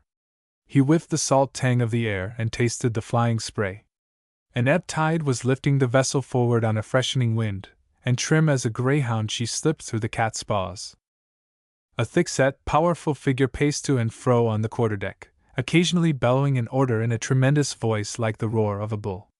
He was getting canvas set for the fresh breeze of the open seas that was catching him astern, and the sailors were jumping to obey his orders. The pounding sails and the singing cordage, the rattling blocks and the whipping ropes, would have told Jeff they were scudding along fast, even if the heeling of the schooner and its swift forward leaps had not made it plain. "By God, Jones, she's walking!" he heard the captain boom across to the mate. Just then a figure cut past him and made straight for the captain. Farnham recognized in it the sailor whom he had left asleep in the forecastle, and even in that fleeting glance was aware of the man's livid fury. Up the steps he went like a wild beast. "What kind of a boat is this?" he panted hoarsely. The captain turned toward him. His eyes were shining wickedly, but his voice was ominously suave and honeyed. "This boat, son, is a three-masted schooner, name of Nancy Hanks, Master Joshua Green, bound for the Solomon Islands with a cargo of Oregon fur. I've been shanghaied. This is a nest of crimps," the man screamed. Joshua Green's salient jaw came forward. "Been shanghaied, have you? And we're a nest of crimps, are we? Son, the less I hear of that line of talk the better. Put that in your pipe and smoke it." The man turned loose a flood of profanity, and swore he would rot in hell before he would touch a rope on that ship. Out went Green's great gnarled fist. The seaman shot back from the quarterdeck and struck a pile of rope below. He was up again and down again almost quicker than it takes to tell. 3 times he hit the planks before he lay still. The captain stood over him, his eyes blazing. He looked the savage, barbaric slave driver he was. "Me, I'm Bully Green, and don't you forget it. Been shanghaied, have you? Not going to touch a rope? Then, by thunder, you white-livered beachcomber, a rope will touch you till you're flayed. Get this in your coconut. You'll walk chalk, you lazy son of a sea cook, or I'll haze you till you wish you'd never been born." He punctuated his remarks with vigorous kicks. "Bully Green runs this tub, strike me dead if he don't. Now you hump for'ard and clap a hand to them sheets. Walk, you Shanghai Dutchman!" The sailor crawled away, completely cowed. For one day he had had more than enough. The captain watched him for a moment, his great jaw thrust grimly out. Then, as on a pivot, he whirled toward Jeff. "Come here, you! Step lively, sport!" Farnum wondered whether he was about to undergo an experience similar to that of the sailor. "Do you want to know what kind of a ship this is?" "No, sir. I'm perfectly satisfied about that," smiled his victim. "Got no opinions you want to hand out free, son? Think I'll keep them bottled?" "Say, sir, sport." "Yes, sir," answered Farnum, his quiet eyes steady and unafraid. "When I give an order, you expect to jump?" "Jump isn't the word." "Sir!" thundered Green, and "sir," the newspaper man corrected himself. "Got no story to spiel about being shanghaied, son? Would it do any good, sir? Not unless you're aching to get what that son of a Dutchman got. See here, sport. You walk the chalk line, and Bully Green, and you'll get along fine. I'm a lamb, I am, when I'm not riled. But get gay, and you'll have a hectic time. I'll rough you till you're shark food. Get that through your teeth?" "Yes, sir." "Now you trot down to the FOC celly and dive into them slops you find there. You got just 3 minutes to do the dress suit act." Jeff, as he passed below, could hear the great bull voice roaring orders to the men. "Set wire topsails. Jam her down hard, Johnny Dago. Stand by, you lubbers! Now then, easy does it, easy!" Within the allotted 3 minutes, Farnum had climbed into the foul oilskin coat and tarry breeches he found below, and was ready for orders. "Clap on to that windlass, sport! No loafing here. Hump yourself. D'ye hear me? Hump!" Jeff threw his 150 pounds of bone and muscle against the crank of the windlass. Some men would have fought first as long as they could stand and see. Others would have begged, argued, or threatened. But Jeff had schooled himself to master impulses of rage. He knew when to fight and when to yield. Nor did he give way sullenly or passionately. It was an outrage, high-handed tyranny, but at the worst it was a magnificent adventure. As he flung his weight into the crank, he smiled. Part 2. Before the trade winds, the Nancy Hanks foamed along day after day, all sails set, making excellent time. But for his anxiety as to the effect his disappearance would have upon the political situation, Jeff would have enjoyed immensely the wild, rough life aboard the schooner. But he could not conceal from himself the interpretation of his absence the machine agents would scatter broadcast. He foresaw a reaction against his bill, and its probable defeat. The issue was on the knees of chance. The fact that could not be obliterated was that he had been wiped from the slate until after the legislature would adjourn. For every hour was carrying him farther from the scene of action. His only hope was that the Nancy Hanks might put in at the Hawaiian Islands, from which place he might get a chance to write, or, better still, to cable the reason of his absence. Captain Green himself wiped out this expectation. He jocosely intimated to Farnum one afternoon that he had no intention of calling the islands. "When we get through this 6 months' cruise, you'll be a first-rate sailorman, son, and you'll get a sailorman's wages," he added genially. The shanghaied man met his eye squarely. "I think I could arrange to draw on Verdun for $1,000 if you would drop me at the islands." "Not for 20,000. You're going to stay with us till we get to the Solomon Islands, and don't you forget it." Bully Green had taken rather a fancy to this amiable young man who had taken so sensible a view of the little misadventure that had befallen him, but of course business was business. He had been paid to keep him out of the way, and he intended to fulfill the contract. Here I'm educating you, making an able-bodied seaman out of you, son. You had ought to be grateful. He grinned. Oh, I am, Jeff agreed with a twinkle. But Captain Green had reckoned without the weather. The Nancy Hanks drifted into 3 days of calm and sultry heat. At the end of the 3rd day she began to rock gently beneath a murky sky. Dirty weather, predicted the mate, the same who had assisted at the Shanghaiing. When you see a satin sea turn indigo and that peculiar shade in the sky, you want to look out for squalls, he explained to Jeff. It came on them in a rush. The sun went out of a black sky like a blown candle, and the sea began to whip itself to a froth. The wind quickened, boomed to a roar, and sent the schooner heeling to a squall across the leaden waters. The open sea closed in on them. Before they could get in sail and make secure, the sheets ripped with a scream, braces parted, and the topmasts snapped off. The Nancy went pitching forward into the yawning deeps with drunken plunges from which it seemed she would never emerge. Great combing seas toppled down and pounded the decks, while the sailors clung to stays or whatever would give them a hold. The squall lasted scarce an hour, but it left the schooner dismantled. Her sheets were in ribbons, her topmasts and bowsprit gone. There was nothing for it but a crippled beat toward the islands. 4 days later she made an offing in the harbor at Honolulu just as a liner was nosing her way out. Bully Green ranged up beside Farnham and cast a speculative eye on him. Sport, I had ought to iron you and keep you in the FOC Sully until we leave here. It's the only square thing to do. Jeff's gaze was on the advancing steamer. She was scarce 200 yards away now, and he could plainly read the name painted on her side. She was the Bellingham of Verdun. I don't see the necessity, sir, he answered. I reckon you do, son. Samuel Green stands by his word to a finish. Now I've promised to keep you safe, and you can bet your last dollar I'm going to do it. His prisoner turned from the rail against which he was leaning to the captain. Pinpoints of light were gleaming in the big eyes.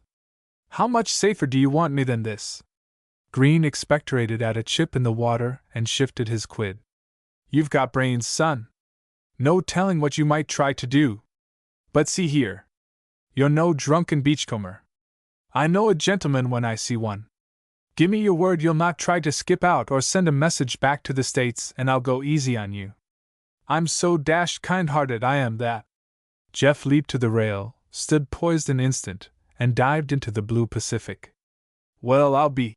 Bully Green interrupted himself to roar an order to lower a boat. Chapter 16. Under strange circumstances the rebel makes his bow to polite society. Taking an apple as a text, he preaches on the rise of Adam. Part 1. Man overboard! Somebody on the liner sang it out. Instantly there was a rush of passengers to the side.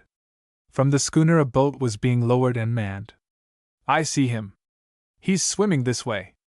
I believe he's trying to escape, one slender young woman cried.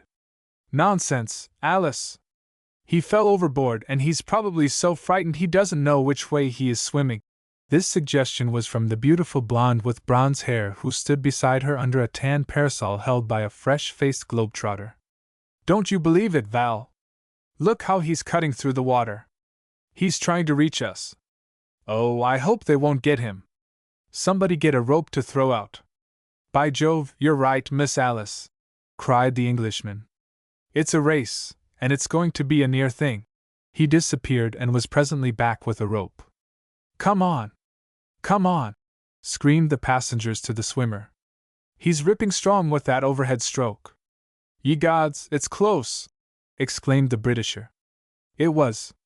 The swimmer reached the side of the ship not 4 yards in front of the pursuing boat. He caught at the trailing rope and began to clamber up hand over hand, while the Englishman, a man standing near, and Alice Frome dragged him up. The mate of the Nancy Hanks, standing up in the boat, caught at his foot and pulled. The man's hold loosened on the rope. He slid down a foot, steadied himself. Suddenly the left leg shot out and caught the grinning mate in the mouth. He went over backward into the bottom of the boat. Before he could extricate himself from the tangle his fall had precipitated, the dripping figure of the swimmer stood safely on the deck of the Bellingham. In his wet foul slops the man was a sight to draw stares. The cabin passengers moved back to give him a wide circle, as men do with a wet retriever.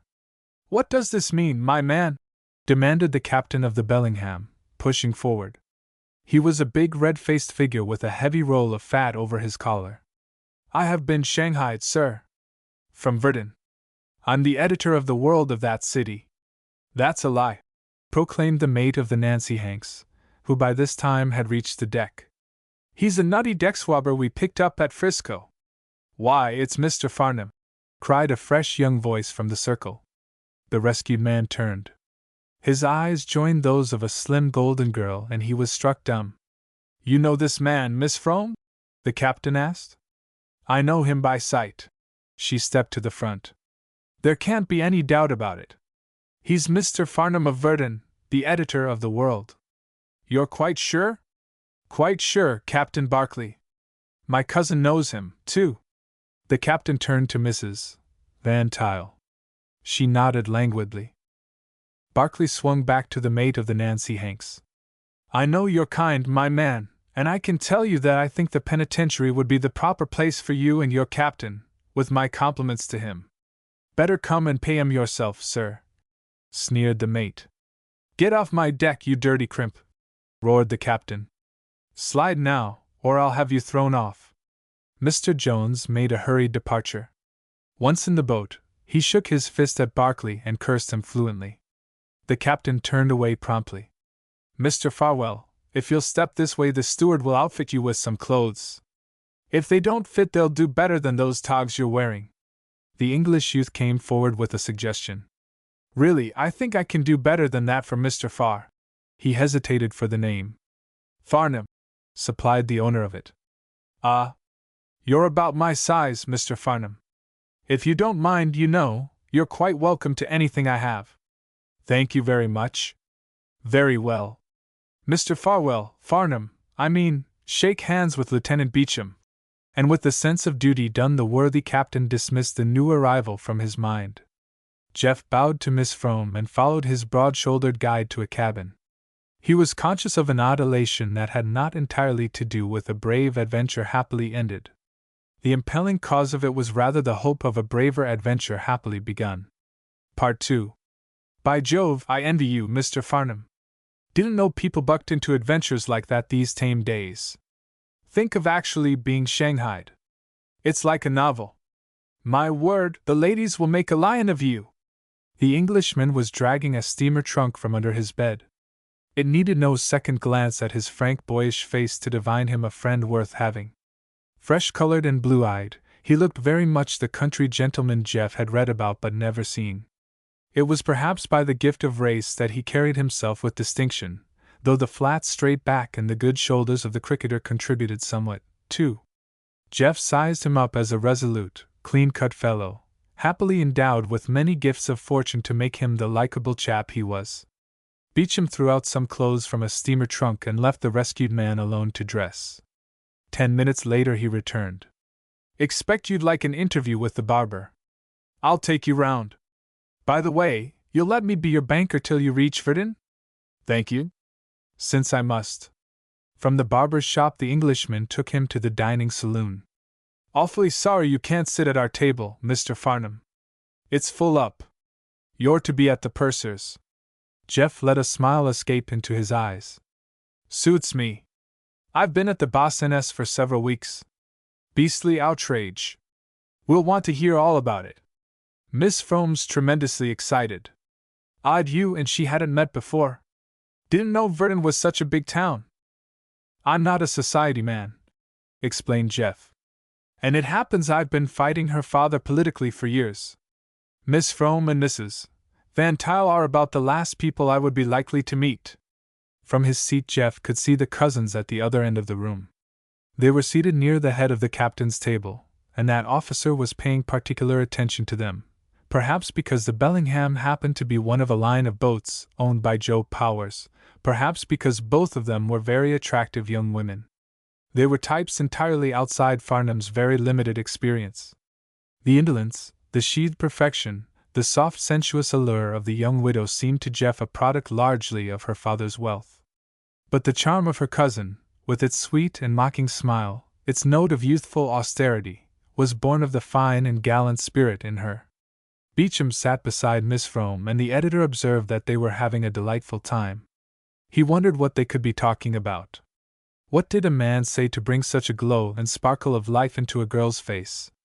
It came to him with a wistful regret for his stolen youth that never yet had he sat beside a young woman at dinner and entertained her in the gay, adequate manner of Lieutenant Beecham.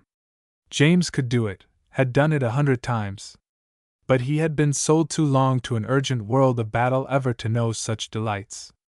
Part 3. After dinner, Jeff lost no time in waiting upon Miss Frome to thank her for her assistance. It was already dark. When he found her, it was not in one of the saloons, but on deck. She was leaning against the deck railing in animated talk with Beecham, the while Mrs. Van Tuyl listened lazily from a deck chair. "I like the way that red head of his came bobbing through the water," Beecham was saying. "Looks to me as if he would take a lot of beating. He's no quitter. Since I haven't the pleasure of knowing Mr. Powers or Senator Frome, I think I'll back Farnham to win." "It's very plain you don't know Joe Powers. He always wins," contributed his daughter blandly. "But Mr. Farnham is a remarkable man just the same," Alice added. Then, with a little cry to cover her flushed embarrassment, "Here he is. We do hope you're a little deaf, Mr. Farnham. We've been talking about you. You may say anything you like about me, Miss Frome, except that I'm not grateful for the lift aboard you gave me this afternoon," Jeff answered. He found himself presently giving the story of his adventure. He did not look at Alice, but he told the tale to her alone and was aware of the eagerness with which she listened.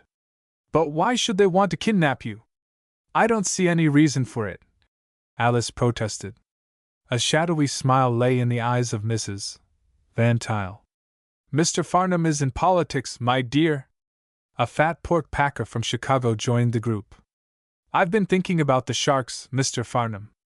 You played in great luck to escape them." "Sharks!"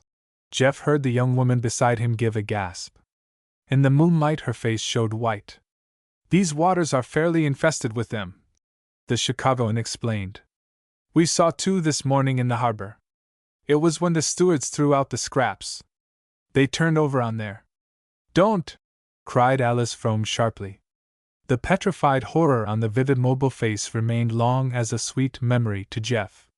It had been for him that she had known the swift heart clutch of terror. Part 4. Farnham, pacing the deck as he munched at an apple, heard himself hailed from the bridge above. He looked up, to see Alice Frome, caught gloriously in the wind like a winged victory. Her hair was parted in the middle with a touch of Greek simplicity, and fell in wavy ripples over her temples beneath the jaunty cap. She put her arms on the railing and leaned forward, her chin tilted to an oddly taking boyish piquancy. "I say, give a fellow a bite." By no catalogue of summarized details could this young woman have laid claim to beauty, but in the flashing play of her expression, the exquisite golden coloring, one could not evade the charm of a certain warm witchery, of the passionate beat of innocent life. The wonder of her lay in the sparkle of her inner self. Every gleam of the deep true eyes, every impulsive motion of the slight supple body, expressed some phase of her infinite variety. Her flying moods swept her from demure to daring, from warm to cool. And for all her sweet derision her friends knew a heart full of pure, brave enthusiasms that would endure. "I don't believe in indiscriminate charity," Jeff explained, and he took another bite. "Have you no sympathy for the deserving poor?" she pleaded. "Besides, since you're a socialist, it isn't your apple any more than it is mine. Bring my half up to me, sir. Your half is the half I've already eaten. And if you knew as much as you pretend to about socialism, you'd know it isn't yours until you've earned it." Her eyes danced. He noticed that beneath each of them was a sprinkle of tiny powdered freckles. "But haven't I earned it? Didn't I blister my hands pulling you aboard?" He promptly shifted ground. "We're living under the capitalistic system. You earn it and I eat it," he argued. "The rest of this apple is my reward for having appropriated what didn't belong to me. But that's not fair. It's no better than stealing. SHH. It's high finance. Don't use that other word," he whispered. "And what's fair hasn't a thing to do with it. It's my apple because I've got it. But, he waved her protest aside blandly. Now try to be content with the lot a wise Providence has awarded you. I eat the apple. You see me eat it. That's the usual division of profits. Don't be an agitator or an anarchist. Don't I get even the core? She begged. I'd like to give it to you, but it wouldn't be best. You see, I don't want to make you discontented with your position in life. He flung what was left of the apple into the sea and came up the steps to join her. Laughter was in the eyes of both, but it died out of hers first. Mr. Farnham, is it really as bad as that? Before he could find an answer, she spoke again. I've wanted for a long time to talk with someone who didn't look at things as we do. I mean, as my father does, and my uncle does, and most of my friends. Tell me what you think of it, you and your friends. That's a large order, Miss Frome. I hardly know where to begin. Wait. Here comes Lieutenant Beecham to take me away. I promised to play ring toss with him, but I don't want to go now. She led a swift retreat to a spot on the upper deck shielded from the wind and warmed by the two huge smokestacks. Dropping breathless into a chair, she invited him with a gesture to take another. Little imps of mischief flashed out at him from her eyes. In the adventure of the escape she had made him partner. A rush of warm blood danced through his veins. Now, sir, we're safe. Begin the propaganda. Isn't that the word you use? Tell me all about everything. You're the first real live socialist I ever caught, and I mean to make the most of you. But I'm unfortunately not exactly a socialist. An anarchist will do just as well. Nor an anarchist. Sorry. Oh, well, you're something that's dreadful. You haven't the proper bump of respect for Father and for Uncle Joe. Now why haven't you? And before he knew it, this young woman had drawn from him glimpses of what life meant to him. He talked to her of the pressure of the struggle for existence, of the poverty that lies like a blight over whole sections of cities, spreading disease and cruelty and disorder, crushing the souls of its victims, poisoning their hearts and bodies. He showed her a world at odds and ends, in which it was accepted as the natural thing that some should starve while others were waited upon by servants. He made her see how the tendency of environment is to reduce all things to a question of self-interest, and how the great triumphant fact of life is that love and kindness persist. Her interest was insatiable. She poured questions upon him, made him tell her stories of the things he had seen in that strange underworld that was farther from her than Asia. So she learned of Oscar Marchant, coughing all day over the shoes he half soled, and going out at night to give his waning life to the service of those who needed him. He told her, without giving names, the story of Sam Miller and his wife, of shop girls forced by grinding poverty to that easier way which leads to death, of little children driven by wanting to factories which crush the youth out of them. Her eyes with the star flash in them never left his face. She was absorbed, filled with a strange emotion that made her lashes moist. She saw not only the tragedy and waste of life, but a glorious glimpse of the way out. This man and his friends set the common good above their private gain. For them a new heart was being born into the world. They were no longer consumed with blind greed, with love of their petty selves. They were no longer full of cowardice and distrust and enmity. Life was a thing beautiful to them. It was flushed with the color of hope, of fine enthusiasms. They might suffer. They might be defeated. But nothing could extinguish the joy in their souls. They walked like gods, immortals, these brothers to the spent and the maimed. For they had found spiritual values in it that made any material profit of small importance. Alice got a vision of the great truth that is back of all true reforms, all improvement, all progress. Love, she said almost in a whisper, is forgetting self. Jeff lost his stride and pulled up. He thought he could not have heard aright. I beg your pardon? Nothing. I was just thinking out loud. Go on, please. But she had broken the thread of his talk. He attempted to take it up again, but he was still trying for a lead when Alice saw Mrs. Van Tuyl and Beecham coming toward them. She rose. Her eyes were the brightest Jeff had ever seen. They were filled with an ardent tenderness. It was as if she were wrapped in a spiritual exaltation. Thank you. Thank you. I can't tell you what you've done for me. She turned and walked quickly away. To be dragged back to the commonplace at once was more than she could bear. First, she must get alone with herself, must take stock of this new emotion that ran like wine through her blood. A pulse throbbed in her throat, for she was in a passionate glow of altruism. I'm glad of life, glad of it, glad of it, she murmured through the veil she had lowered to screen her face from observation. It had come to her as a revelation straight from heaven that there can be no salvation without service. And the motive back of service must be love. Love! That was what Jesus had come to teach the world, and all these years it had warped and mystified his message. She felt that life could never again be gray or colorless. For there was work waiting that she could do, service that she could give. And surely there could be no greater happiness than to find her work and do it gladly. Chapter 17. The chaperone explains that the rebel is impossible, and the chaperone begs leave to differ. Part 1. And why mustn't I? Alice demanded vigorously. Her cousin regarded her with indolent amusement. My dear, you are positively the most energetic person I know. It is refreshing to see with what interest you enter into a discussion. Miss Frome, very erect and ready for argument, watched her steadily from the piano stool of their joint sitting room. Well? I didn't say you mustn't, my dear. I know better than to deal in imperatives with Miss Alice. What I did was mildly to suggest that you are going rather far. It's all very well to be civil, but… Mrs. Van Tuyl shrugged her shoulders and let it go at that. She was leaning back in an easy chair, and across its arm her wrist hung. Between the fingers, polished like old ivory to the tapering pink nails, was a lighted cigarette. Why shouldn't I be pleasant to him? I like him.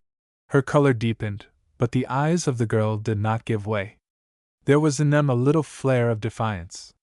Be pleasant to him if you like, and if it amuses you. But… Again Valencia stopped, but after a puff or two at her cigarette she added presently, don't get too interested in him. I'm not likely to. Alice returned with a touch of scorn. Can't I like a man and admire him without wanting to marry him? I think that's a hateful way to look at it. It's your interpretation, not mine. Mrs. Van Tuyl answered with perfect good humor. Of course you couldn't want to marry him under any circumstances. His station in life, his anarchistic ideas, his reputation as a confirmed libertine, all of them make the thought of such a thing impossible. Miss Frome's mind seized on only one of the charges. I don't believe it. I don't believe a word of it. Anybody can throw mud, and some of it is bound to stick. He's a good man. You can see that in his face. You can perhaps. I can't. Valencia studied her beneath a droop of eyelids behind which she was very alert. Those things aren't said about a man unless they are true. Moreover, it happens we don't have to depend on hearsay. What do you mean? Do you remember that night we saw the Russian dancers? Yes. On the way home our car passed him. He was helping a woman out of a cab in front of the building where he rooms. She was intoxicated, and his arm was round her waist. I don't believe it. It was somebody else. The young woman flamed. His cousin recognized him.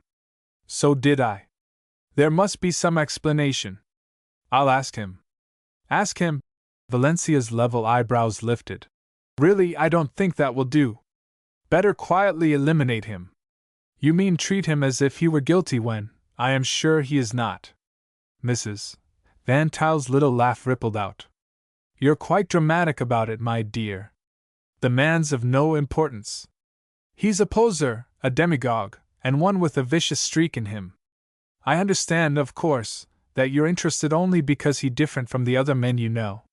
That merely a part of his pose. I'm sure it isn't. You're romantic, my dear. I'll admit his arrival on this ship was dramatic. No doubt you're imagining him a knight going back to save gallantly a day that is lost. He's only a politician, and so far as I can understand they are almost all a bad lot. Including Father and Uncle Joe and Ned Merrill? Alice asked acidly. They are not politicians, but business men. They are in politics merely to protect their interests. But I didn't intend to start a discussion about Mr. Farnham. I ask you to remember that as your chaperone I'm here to represent your father. Would he wish you to be friendly with this man?" Alice was silent. What her father would think was not a matter of doubt. "The man's impossible," Mrs. Van Tuyl went on pleasantly. "And it's just as well to be careful. Not that I'm very prudish myself. But if you're going to marry Ned Merrill—" She had struck the wrong note. Like a flash, Alice answered. "I'm not. That's definitely decided." "Really? I thought it was rather arranged." Valencia smiled blandly. It was all very well for Alice to protest, but in the end she would be a good girl and do as she was told. Not that her cousin objected to her having a little fling before the fatal day. But why couldn't the girl do her flirting with Beecham instead of with this wild socialist? Valencia reflected that at any rate she had done her duty. Part 2. Jeff was tramping the deck, his hands in his coat pockets, waiting for the trumpeter to fling out the 2 bars of music that would summon him to breakfast. He walked vigorously, drawing in deep breaths of the salt sea air. His thoughts were of Alice Frome. He was a lover, and in his imagination she embodied all things beautiful. Her charm flowed through him, pierced him with delight. When he heard music his mind flew to her. It voiced the rhythm of her motions and the sound of her warm laughter. The sunshine but reflected the golden gleams of light in her wavy hair. As he swung round the smoking saloon, Jeff came face to face with Alice. He turned and caught step with her. The coat she wore came to her ankles, but it could not conceal her light, strong tread nor the long lines of the figure that gave her the grace of a captured wood nymph. "Only 500 miles from Verdun. By night we ought to be in wireless communication," he suggested. Her glance flashed at him. "You'll be glad to get home." "I will and I won't. There's work for me to do there. But it's the first real vacation I ever had in my life that lasted over a week. You can't think how I've enjoyed it." "So have I, more than anything I can remember." They stopped to look at a steamer which lay low on the distant horizon line. After they had fallen into step again, she continued at the point where they had been interrupted. "And after we reach home? Are you going to come and see me? Are you going to let me meet your friends, those dear people who are giving themselves to make life less hideous and harsh for the weak? Shall I meet Mr. Mifflin, and Mr. Miller, and your little socialist poet? Or are you going to desert me?" He smiled a little at her way of putting it, but he was troubled nonetheless. "Are you sure that your way is our way? One can give service on the hill just as much as down in the bottoms. There's no moral grandeur in rags or in dirt. Isn't your place with your friends? Haven't I a right to take hold of life for myself at first hand? Haven't I a right to know the truth? What have I done that I should be walled off from all these people who earn the bread I eat? But your friends, your father." Her ironic smile derided him. "So after all you haven't the courage of your convictions. Because I'm Peter C. Frome's daughter I'm not to have the right to live. No, it's your right to take hold of life with both hands. But surely you must live it among your own people. I've got to learn how to live it first, haven't I? Most of my friends are not even aware they're a problem of poverty. They thrust the thought of it from them. Our wealthy class has no social consciousness. Take my father. He thinks the submerged are lost because they are thriftless, and that all would be right if they wouldn't drink. To him they are just a waste product of civilization. But can you study the life of the people without growing discontented with the life you must lead? There is a divine discontent, you know. I've got to see things for myself. Why should all my opinions, my faith, be given to me ready-made? Why must I live by a formula I have never examined? If it isn't true, I want to know it. And if it is true, I want to know it." She had been looking straight before them toward the rising sun, but now her gaze swept round on him. "Don't blame yourself for giving me new thoughts. I suppose all new ideas are likely to make trouble. But I've been working in this direction for years. Ever since I've been a little girl, my heresies have puzzled my father. Meeting you has shown me a short-cut. That's all." Something she had said recalled to him a fugitive memory. "Do you know, I think I saw you once when you were a little bit of a thing?" "Where?" "On the doorstep of your old place. I was rather busy at the time fighting Edward Merrill." She stopped, looking at him in surprise. Were you that boy? I was that boy. You fought him to help a little ragged girl. She was a foreigner. I've forgotten why I fought him. The reason I remember the occasion is that I met then for the first time two of my friends. She claimed a place immediately. Who was the other one? Captain Chun. Presently she bubbled into a little laugh. How did the fight come out? My nurse dragged me into the house. Don't remember. I know the school principal licked me next day. I had been playing hooky. They made another turn of the deck before she spoke again. So we're old acquaintances, and I didn't know it. That was nearly 18 years ago. Isn't it strange that after so long we should meet again only last week? Jeff felt the blood creep into his face. We met once before, Miss Frome. Oh, on the street. I meant to speak. So did I. When? With his eyes meeting hers steadily, Jeff told her of the time she had found him in the bushes and mistaken him for a sick man. He could see that he had struck her dumb. She looked at him and looked away again. Why do you tell me this? She asked at last in a low voice. It's only fair you should know the truth about me. They tramped the circuit once more. Either of them spoke. The trumpeter's bugle call to breakfast rang out. At the bow she stopped and looked down at the waters they were furrowing. It was a long time before she raised her head and met his eyes. The color had whipped into her cheeks, but she put her question steadily. Are you telling me that I must lose my friend? Isn't that for you to say? I don't know. She faltered for words, but not the least in her intention. Are you what I have always heard you are? Can you be a little more definite? He asked gently. Well, dissipated. You're not that? No, I've trodden down the appetite. I'm a total abstainer. And you're not, those worst things that the papers say? No. I knew it. Triumph rang in her voice. She breathed a generous trust. To know him for a true man, it was necessary only to look into his fearless eyes set deep in the thin tanned face. It was impossible for anything unclean to survive with his humorous humility, and his pervading sympathy, and his love of truth. I didn't care what they said.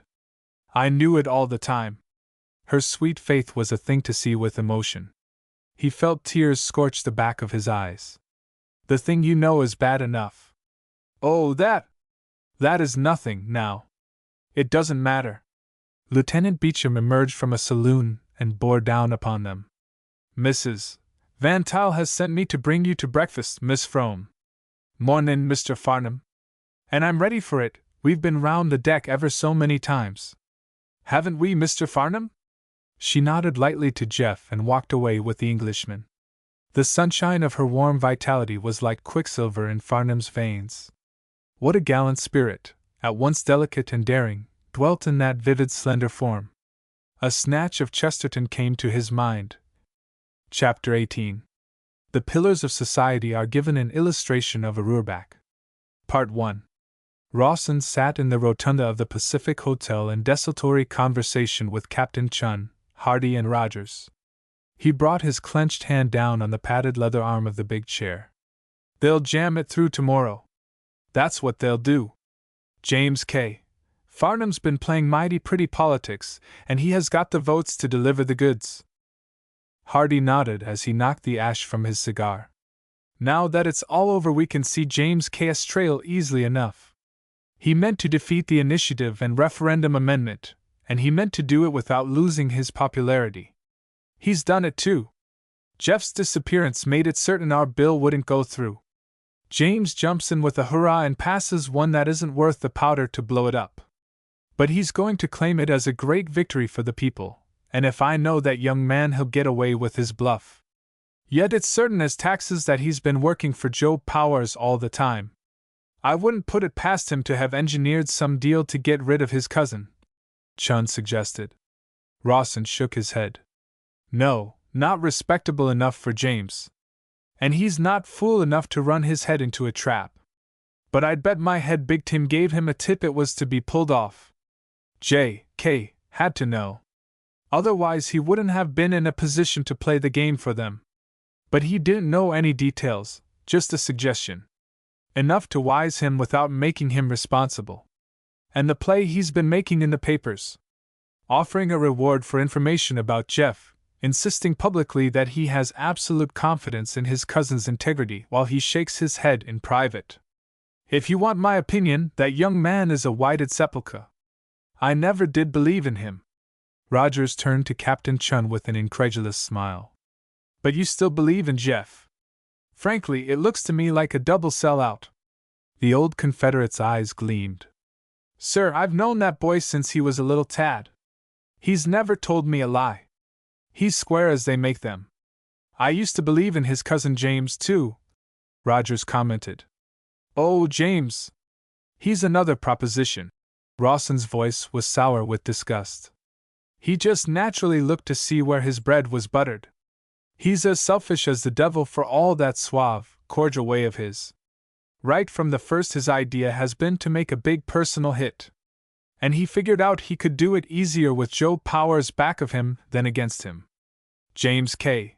is the smoothest fraud on the Pacific coast. But Jeff, why, every hair of his head is straight. He's 1 out of 1,000,000, believe me.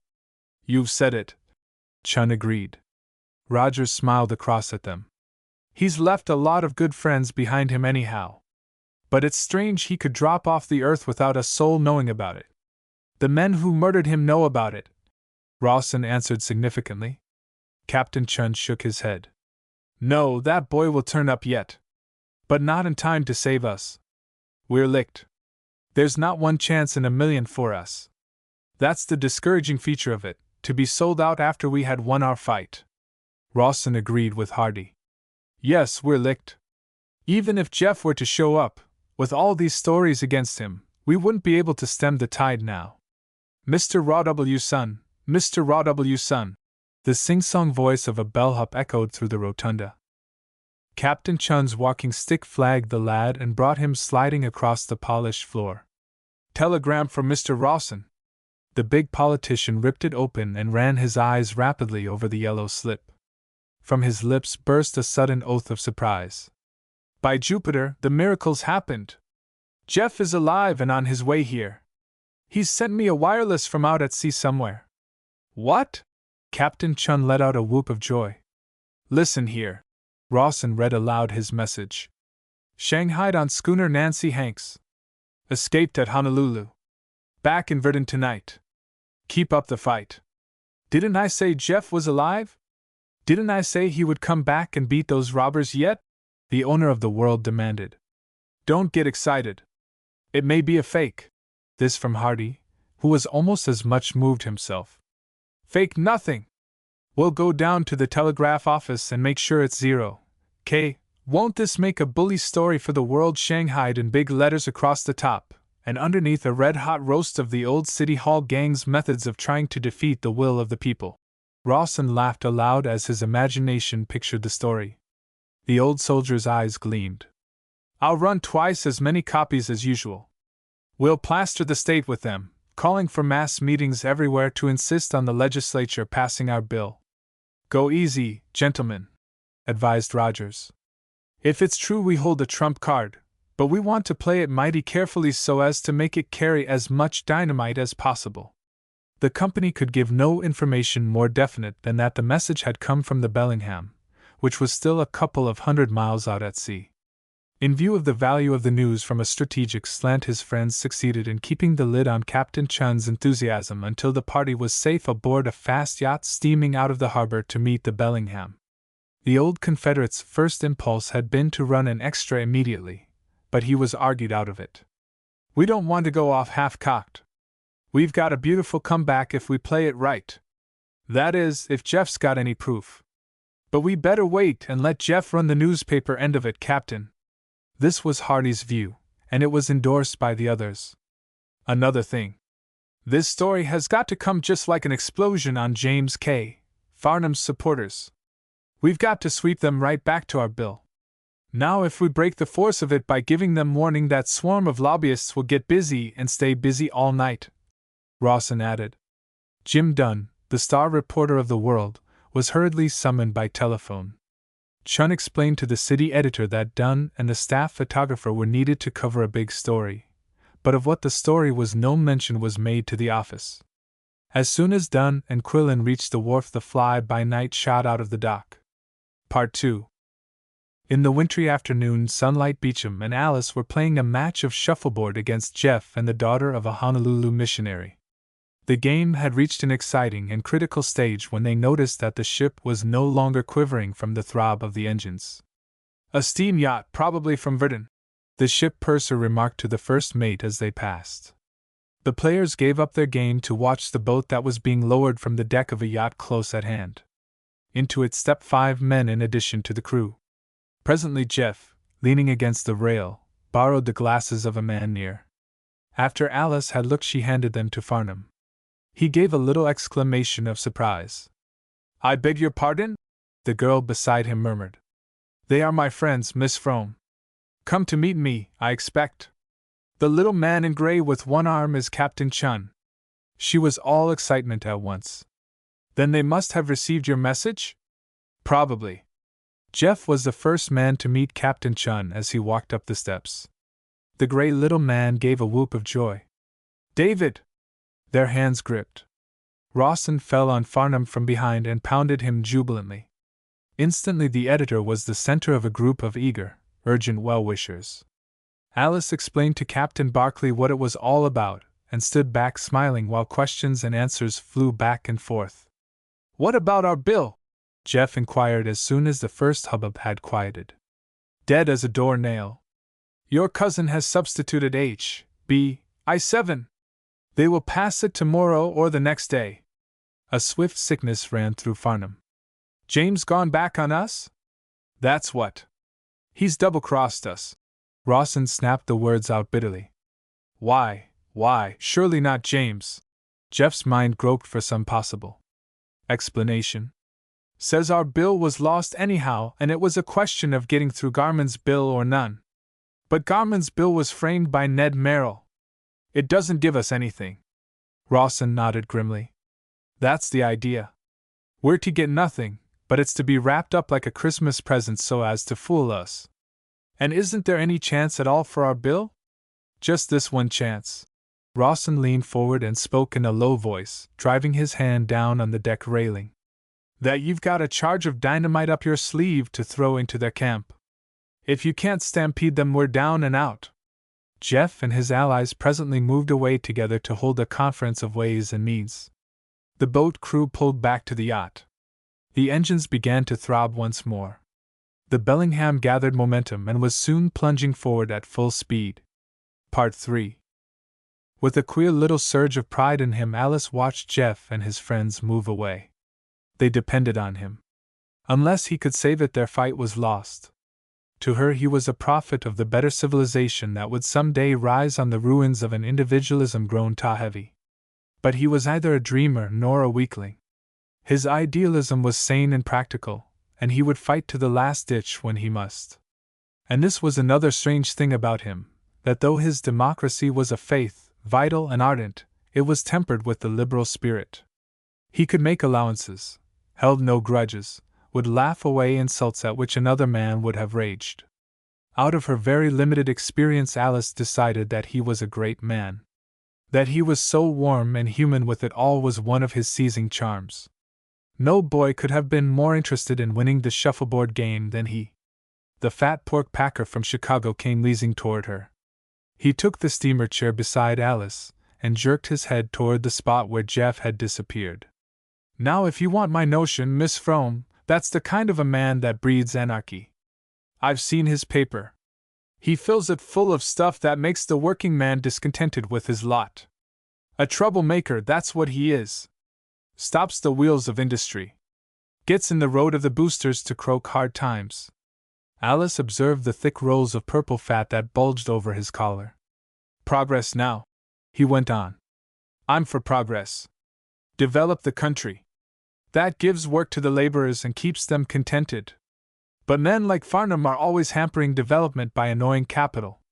Now that's foolish because capital employs labor." The young woman suggested another possibility. "Or else labor employs capital." "What?" The fat little man sat bolt upright in surprise. I guess you never heard your Uncle Joe Powers talk any such foolishness. He snorted indignantly. HMP. The best friend labor has got is capital. If I had the say-so, I'd crush every labor union, for the good of the working people themselves. Alice decided that the mental indigestion of the rich sat heavily upon him. She felt her temper rising and took advantage of the approach of Beecham to leave quickly. "Oh, Lieutenant! Have you seen Valencia?" The Englishman showed surprise. It happened that Alice had at that moment a view of Mrs. Van Tuyl stretched on a deck chair some 30 feet away. Miss Frome hurried him along. Presently, with a low laugh, she explained. "I wanted to get away from him. Carelessly, I dropped a new idea there. It's likely to go off.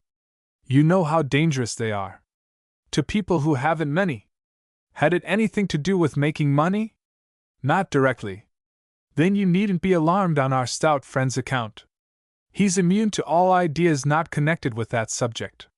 The double blast of a trumpet invited them to dinner downstairs. Part 4.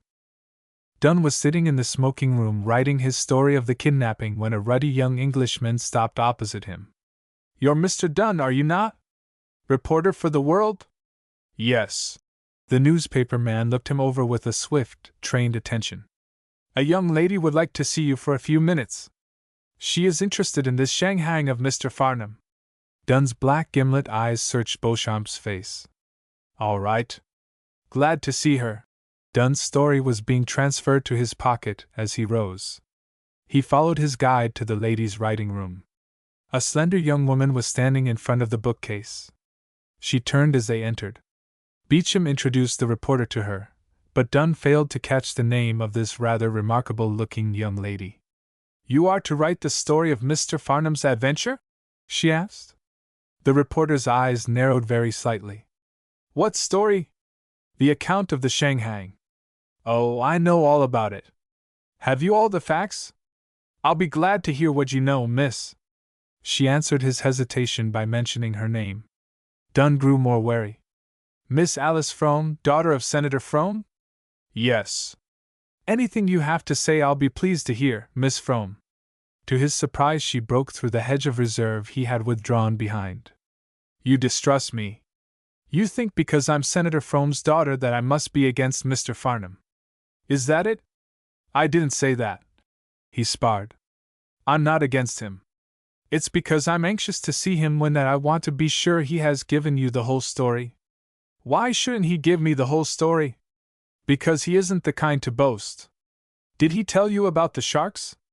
Or how Miss Frome helped pull him aboard just in time to save him from the crimps?" The reporter's eyes gleamed. "What's that?" he snapped quickly. "And all about the race from the schooner to the Bellingham. It was the most exciting thing I ever saw." "Great guns! What's the matter with Jeff Farnham?" "He didn't say a word about that. Missed the cream of the story." Alice smiled. "I thought perhaps he might have. He said he saw a chance to swim across to the Bellingham. That made a pretty good story.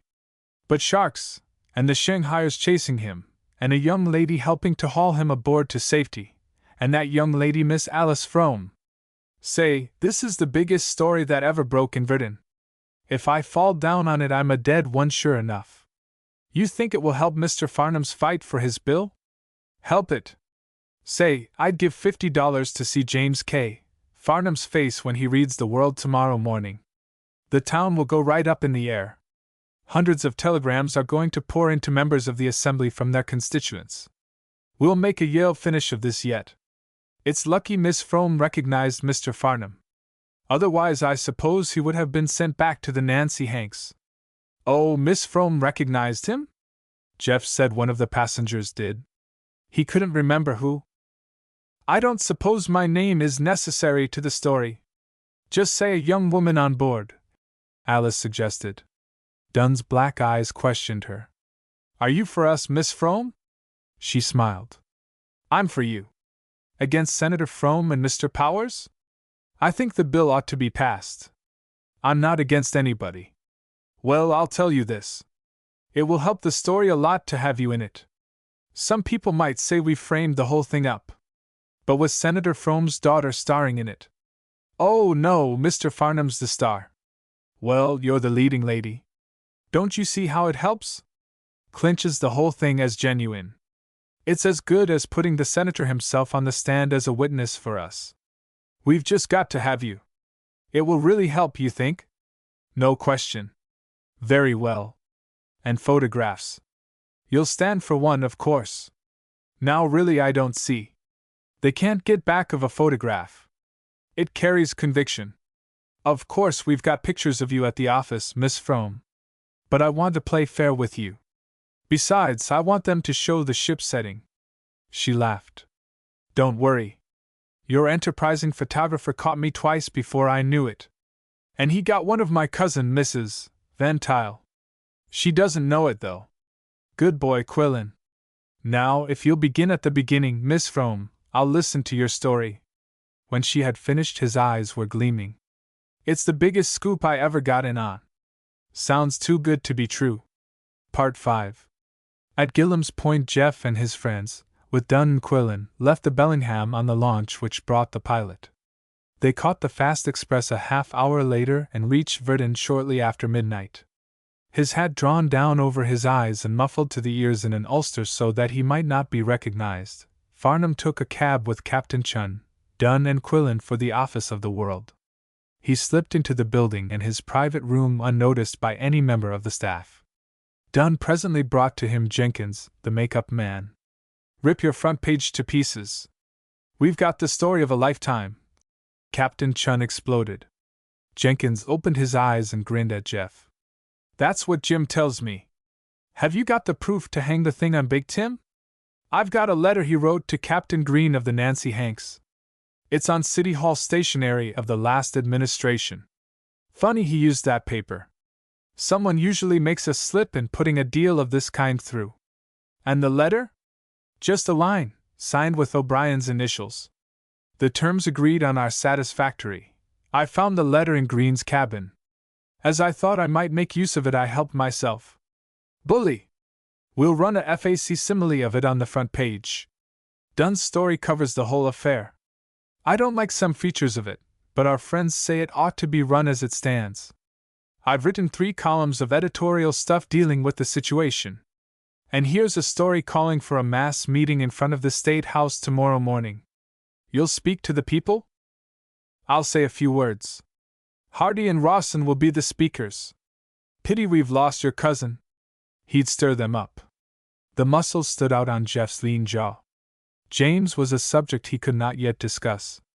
We're nailing the no-compromise flag to our masthead, Jenkins. We've got to prevent them from forcing through Garman's bill tomorrow. After that, every day will be in our favor. Unless I'm mistaken, the state will waken up as it never has before. The people will see how nearly they've been euchred out of what they want. Jenkins came bluntly to another point. This story would carry a lot more weight if those charges made against your character by the other papers had been answered. Then we'll answer them. The night editor looked at him dubiously. They've got 4 affidavits to back their story. Only 4? A gay smile was dancing in Jeff's eyes. Both the Herald and the Advocate have been playing it strong. Every day they rehash the story and challenge a denial. It will all be free advertising for us if we can make them eat crow. If we can. Jenkins did not see how any effective answer was possible, and he knew that in the present state of public opinion an unsupported bluff would be fatal. How would this do for a starter? Jeff handed him 2 typewritten sheets. The night editor read them through. He looked straight at Jeff. Can you back this up? I can. But what about those affidavits? Farnham grinned. We'll take care of them when we come to them. It's your funeral, Jenkins admitted. The whole front page of the World next morning was filled with the Farnham story.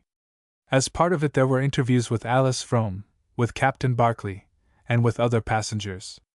The deadly note from O'Brien to Green of the Nancy Hanks occupied the place usually held by the cartoon.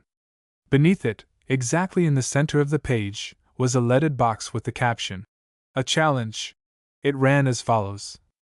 The editor of the World does not think his reputation important enough to protect it at the expense of a woman.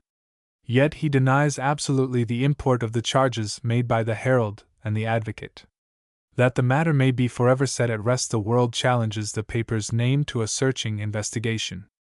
It proposes 1. That the names of 5 representative citizens of Verdun be submitted to Governor Hawley by each of the 3 papers, and that from this number be select a committee of 5 to sift thoroughly the allegations. 2. That the meetings of the committee be held in secret, no members of the press being admitted, and that those composing it pledge themselves never to divulge the names of any witnesses who may appear to give evidence. 3. That the Herald, the Advocate, and the World severally agree to print on the front page for a week the findings of the committee as soon as received and exactly as received, without any editorial or other comment whatsoever. By the decision of this committee, Jefferson Farnham pledges himself to abide. If found guilty, he will at once resign from the editorial charge of the World and will leave Verdun forever. Chapter 19. The Safe Man Furnishes Diversion. Part 1. For once the machine had overplayed its hand. Caught unexpectedly by Jeff's return, no effective counter-attack was possible. Dunn's story in the World swept the city and the state like wildfire. It was a crouched dramatic narrative, and its effect was telling. From it only one inference could be drawn. The big corporations, driven to the wall, had attempted a desperate coup to save the day. It was all very well for Big Tim to file a libel suit. The mind of the public was made up. The mass meeting at the State House drew an enormous crowd, one so great that overflow meetings had to be held. Every corridor in the building was full of excited, jostling people. They poured into the gallery of the Senate room and packed the rear of the floor itself. Against such a demonstration, the upper house did not dare pass the Garment Bill immediately. It was held over for a few days to give the public emotion a chance to die. Instead, the resentment against machine and corporate domination grew more bitter. Stinging resolutions from the back counties were wired to members who had backslidden. Committees of prominent citizens from upstate and across the mountains arrived at Verdun for heart-to-heart talks with the assemblymen from their districts. At a hurried meeting of the managers of the public utilities companies, it was decided that the challenge of the World must be accepted. For many who had believed in the total depravity of Jefferson Farnham were beginning to doubt. Unless the man's character could be impeached successfully, the day was lost. And with 4 witnesses against him, how could the troublemaker escape? The committee of investigation consisted of Senator Frome, Clinton Rogers, the shipbuilder, Thomas Elliott, a law partner of Hardy, James Moran, a wholesale wheat shipper, and the leading clergyman of Verdun. It sat behind locked doors, adjourning from one office to another to obtain secrecy. For the defense appeared as witnesses Marchant, Miller, Mrs. Anderson, and Nellie. To doubt the truth of the young wife's story was impossible. The agony of shyness and shame that flushed her, the simple broken words of her little tragedy, bore the stamp of minted gold. It was plain to see that she was a victim of betrayal, being slowly won back to love of life by her husband and her child. The committee in its report told the facts briefly without giving names. Even P.C. Frome could find no excuse for not signing it. The effect was instantaneous. On this one throw the machine had staked everything. That it had lost was now plain. In a day Jeff was the hero of Verdun, of the state at large. His long fight for reform, the dramatic features of the Shanghaiing and his return, the collapse of the charges against his character, all contributed to lift him to dizzy popularity. He was the very much embarrassed man of the hour. All the power of the Transcontinental, of the old City Hall gang, of the money that had been spent to corrupt the legislature, was unable to roll back the tide of public determination. White-faced assemblymen sneaked into offices at midnight to return the bribe money for which they dared not deliver the goods. 2 days after the report of the investigating committee, Jeff's bill passed the Senate. Within 3 hours it was signed by Governor Hawley. That it would be ratified by a vote of the people, and so become a part of the state constitution, was a foregone conclusion. Jeff and his friends had forged the first of the tools they needed to rescue the government of the state from the control of the Allied plunderers. Part 2. In the days following her return to Verdun, Alice Frome devoured the newspapers as she never had before. They were full of the dramatic struggle between Jeff Farnham and the forces which hitherto had controlled the city and state. To her the battle was personal. It centered on the attacks made upon the character of her friend and his pledge to refute them. When she read in the Advocate the report of the committee, Alice wept. It was like her friend, she thought, to risk his reputation for some poor lost wanderer of the streets. Another man might have done it for the girl he loved or for the woman he had married. But with Jeff it would be for one of the least of these. There flashed into her mind an old Indian proverb she had read. I met 100 men on the road to Delhi, and they were all my brothers. Yes. None were too deep sunk in the mire to be brothers and sisters to Jeff Farnham. Ever since her return, Alice had known herself in disgrace with her father and that small set in which she moved. Her part in the big world story had been most regrettable. It was felt that in letting her name be mentioned beside that of one who was a thoroughly disreputable vagabond, she had compromised her exclusiveness and betrayed the cause of her class. Her friends recalled that Alice had always been a queer girl. Her father and Ned Merrill agreed over a little luncheon at the Verdant Club that girls were likely to lose themselves in sentimental foolishness, and that the best way to stop such nonsense was for one to get married to a safe man. Pending this desirable issue, she ought to be diverted by pleasant amusements. The safe man offered to supply these. Part 3. The farthest thing from Merrill's thoughts had been to discuss with her the confounded notions she had somehow absorbed. The thing to do, of course, was to ignore them and assume everything was all right. After all, of what importance were the opinions of a girl about practical things? How the thing cropped up he did not afterward remember, but at the 13th green he found himself mentioning that all reformers were out of touch with facts. They were not practical. The smug finality of his verdict nettled her. This may or may not have been the reason she sliced her ball, quite unnecessarily. But it was probably due to her exasperation at the wasted stroke that she let him have it. I'm tired of that word. It means to be suicidally selfish. There's not another word in the language so abused. Didn't catch the word that annoys you? The young man smiled. Practical. You used it yourself. It means to tear down and not build up, to be so nearsighted you can't see beyond your reach. Your practical man is the least hopeful member of the community. He stands only for material progress. His own, of course. You sound like a Farnham editorial, Alice. Do I? She flashed.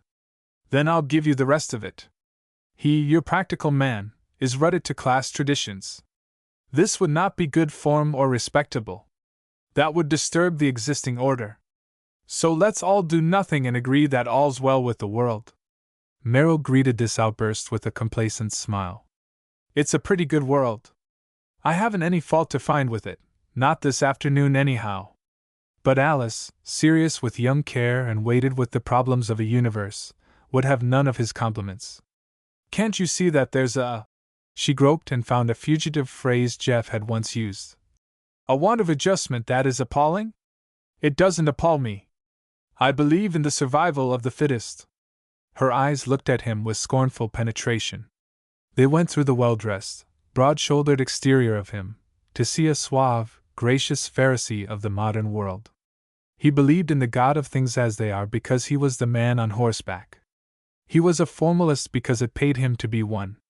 That was why he and his class looked on any questioning of conditions as almost atheistic.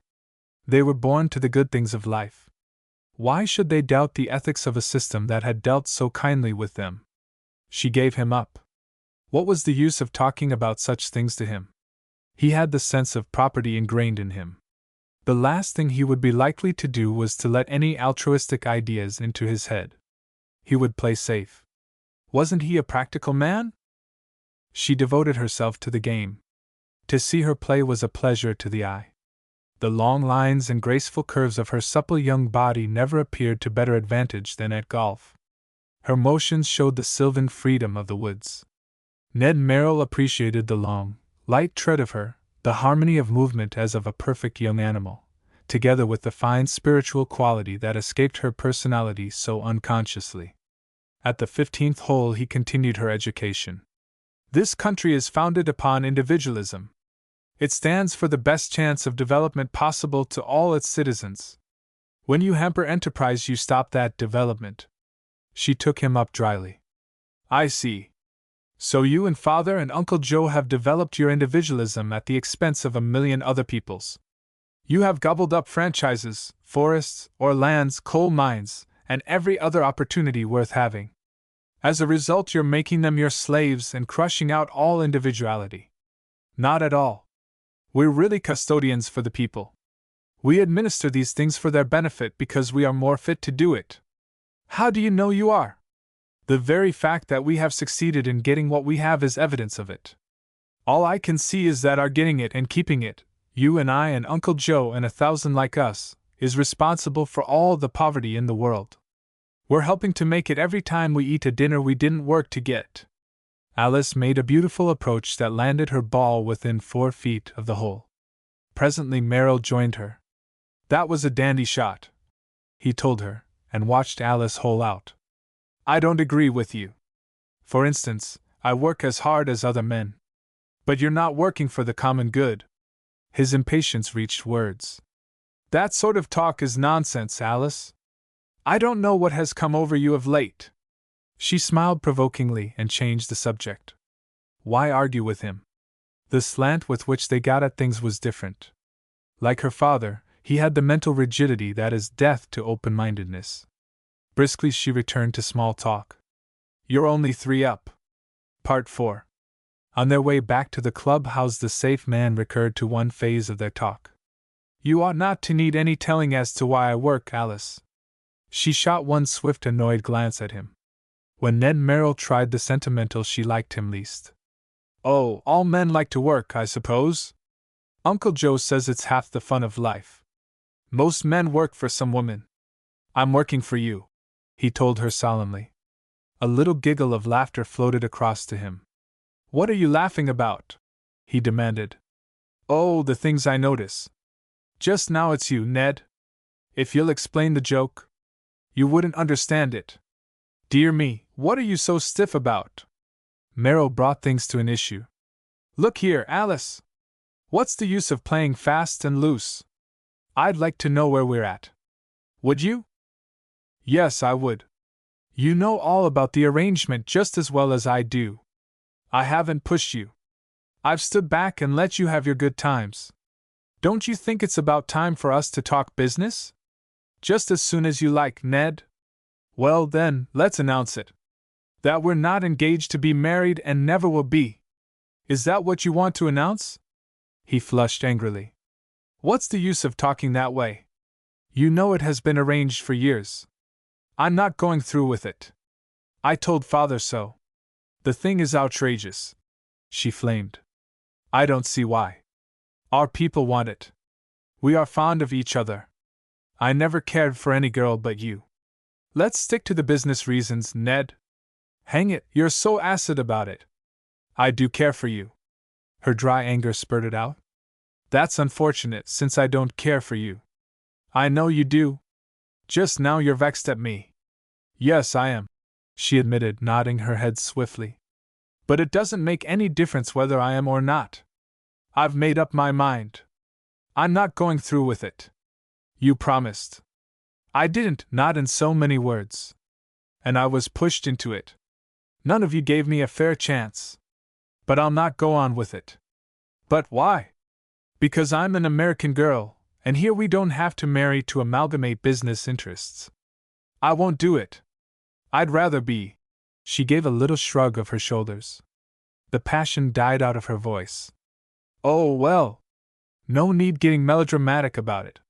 Just the same, I won't do it. My mind's made up. A pretty figure I'll cut, after all these years, he complained sulkily. Everyone will know you jilted me. Alice turned to him, mischief sparkling in her eyes. I wouldn't stand it if I were you. Show your spunk. He stared. What do you mean? Why don't you jilt me? Jilt you? Her head went up and down in a dozen little nods of affirmation. Yes. Marry Pauline Gillam. You know you'd like to, but you haven't had the courage to give me up. Now that you've got to give me up anyhow. I'm very much obliged, Miss Frome. But I don't think it will be necessary for you to select another wife for me. Have you been married once? I didn't know it. You know what I mean. He was stiff as a poker. I believe I do. She was in a perfectly good humor again now. But you better take my advice, Ned. Think what a joke it will be on me. Everybody will say you could have had me. We'll not discuss the subject if you please. Nevertheless, Alice knew that she had dropped a seed on good ground. Chapter 20. The hero is lured to an adventure into the unconventional and hears much that is painful to a well-regulated mind. Near the close of a fine spring afternoon, James Farnham and Alice Frome were walking at the lower end of Powers Avenue. In the conventional garb he affected since he had become a man of substance, the lawyer might have served as a model of fashion to any aspiring youth. His silk hat, his light trousers, the double-breasted coat which enfolded his manly form, were all of the latest design. The weather, for a change, was behaving itself so as not to soil the chaste glory of Solomon thus displayed. There had been rain and would be more, but just now they passed through a dripping world shot full of sunlight. Of course I'm no end flattered at being allowed to go with you. But I'm dying of curiosity to know where we are going. The young woman gave James her beguiling smile. We're going to call on a sick man. I'm taking you along as chaperone. You needn't be flattered at all. You're merely a convenience, like a hat pin or an umbrella. But I'm not sure this is proper. Now, as your chaperone. You're not that kind of a chaperone, Mr. Farnham. You haven't any privileges. Nothing but duties. Unless it's a privilege to be chosen. That gives you a chance to say something pretty. They crossed Yarnell Way. James, looking around upon the wrecks of humanity they began to meet, was very sure that he did not enjoy this excursion. An adventure with Miss Frome outside of the conventions was the very thing he did not want. What in the world did the girl mean anyhow? Her vagaries were beginning to disturb her relatives. So much he had gathered from Valencia. Before he had got as far as a protest, Alice turned in to the entrance of a building and climbed a flight of stairs. She pushed a button. A woman of rather slatternly appearance came to the door. Good afternoon, Mrs. Maloney. I've come to see how Mr. Marchand is.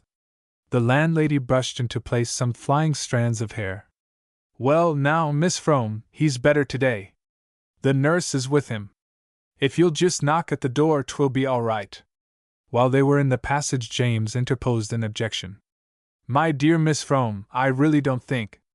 She interrupted brightly. I'm glad you don't. You're not expected to, you know. I'm commanding this expedition. Yours not to answer why.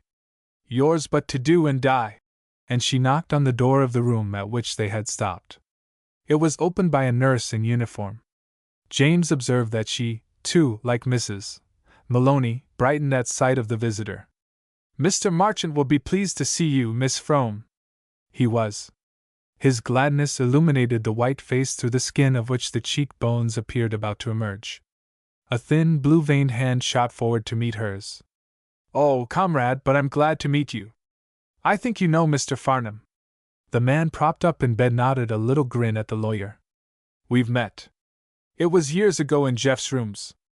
Oh, yes. Yes, I remember. Presently Jeff and Sam Miller dropped in to see the invalid. From chance remarks the lawyer gathered that the little cobbler had brought himself so low by giving his overcoat one bitter night to a poor girl he had found shivering in the streets. The frankness with which they discussed before Alice Frome things never referred to in good society shocked James. It appeared that the story of this little factory girl who had been led astray was still urgent in Marchand's mind. At the time of their arrival he had just finished scribbling some verses hot from his heart. Jeff read them aloud, in spite of the poet's modest insistence that they were only a first draft. "'Fraid it doesn't always scan. They seldom do," apologized the author of the verses. Jeff rapped for order. "The sense of the meeting is that the blushing poet will please not interrupt." There was a moment's silence after Jeff had finished. "What are you going to call your verses?" the nurse asked. "I'll call them, She Pays, that's the idea of it." James was distinctly uneasy. There was positively something indecent about this. He had an aversion to thinking about unpleasant things. Every well-regulated mind ought to have. He would like to make a protest, but he could not very well do that here. He promised himself to let Alice Frome know as soon as they were alone what he thought about her escapades into this world below the dead line. He moved uncomfortably in his chair, and in doing so his gaze fell full into the eyes of Sam Miller. The fat librarian was staring at him out of a very white face. Before James could break the spell, an unvoiced question had been asked and answered. Marchant was already riding the hobby that was religion to him. $4 a week. That's what she was getting. And her employer is worth $2 millions. Think of it. All her youth to be sold for $4 a week. Just enough to keep body and soul together. And when she went to the head of her department to ask for a raise, he leered at her and said a good-looking girl like her could always find someone to take care of her. 8 months she stuck it out, getting more ragged every day. Then enter the man, offering her some comfort and pleasure and love. Do you blame her? You must give me her address, Alice said softly. Oscar nodded. Good enough, comrade. Jeff has looked out for her, but she needs a woman friend. With a sweep of the hand, he went back to the impersonal. Her trouble was economic, just as ours is. Look at it. We've got a perfect self-regulating system that adjusts itself automatically to bring hard times when we're most prosperous. Give us big crops and boom times, and we head straight for a depression. Why? He interrupted himself with a fit of coughing, but presently began again, talking also with his swift, supple hands. Because then the foreign market will be glutted. Surplus goods won't sell abroad. The manufacturer, unable to dispose of his produce, will cut down his force or close his plant. Labor, out of work, cannot buy. So every branch of industry suffers because we're too well off. It's a vicious, absurd circle born of the system under which we live. Under socialism, the remedy would be merely to work less for a time until the surplus was used. It would affect nobody injuriously. The whole thing's as simple as ABC. It had been plain to the first casual glance of James that the little socialist was far gone. The amazing thing was the eagerness with which his spirit dominated the body in such ill case. He was alive to the fingertips, though he was already in the valley of the shadow. To the lawyer there was something eerie about it all. Marchant was done with the business of living. Why didn't he lie down and accept the verdict? But to Alice it was godlike, a thing to stand uncovered before. His remedies might be all wrong. Probably they were. None the less his vital courage for life took her by the throat. Jeff nodded at the invalid cheerfully. We're going to change all that, Oscar. Into this little old world a new soul is being born. Or perhaps the old soul is being born again. The socialist caught at this swiftly. Yes, we're going to change this terrible waste of human lives. I see a new world, where men will live like brothers and not like wolves rending each other. Their poverty will be blotted out, and disease and all mean and cruel things that hamper and destroy life. Law and justice will walk hand in hand through a land of peace and plenty. Our cities, the expression of our social life, will be clean and sunny and beautiful because the lives of the common people are so. Their strong men and deep-breasted women will work for the joy of working, since all is for the common good. Their children will be free and happy and well-fed, yes, and equal to each other. From that highly socialized state, because it is tied together by love, will come that restrained freedom which is the most perfect individualism. The nurse forced him gently back upon the pillows. There! You've talked enough today. He lay coughing, a hectic flush above the high cheekbones.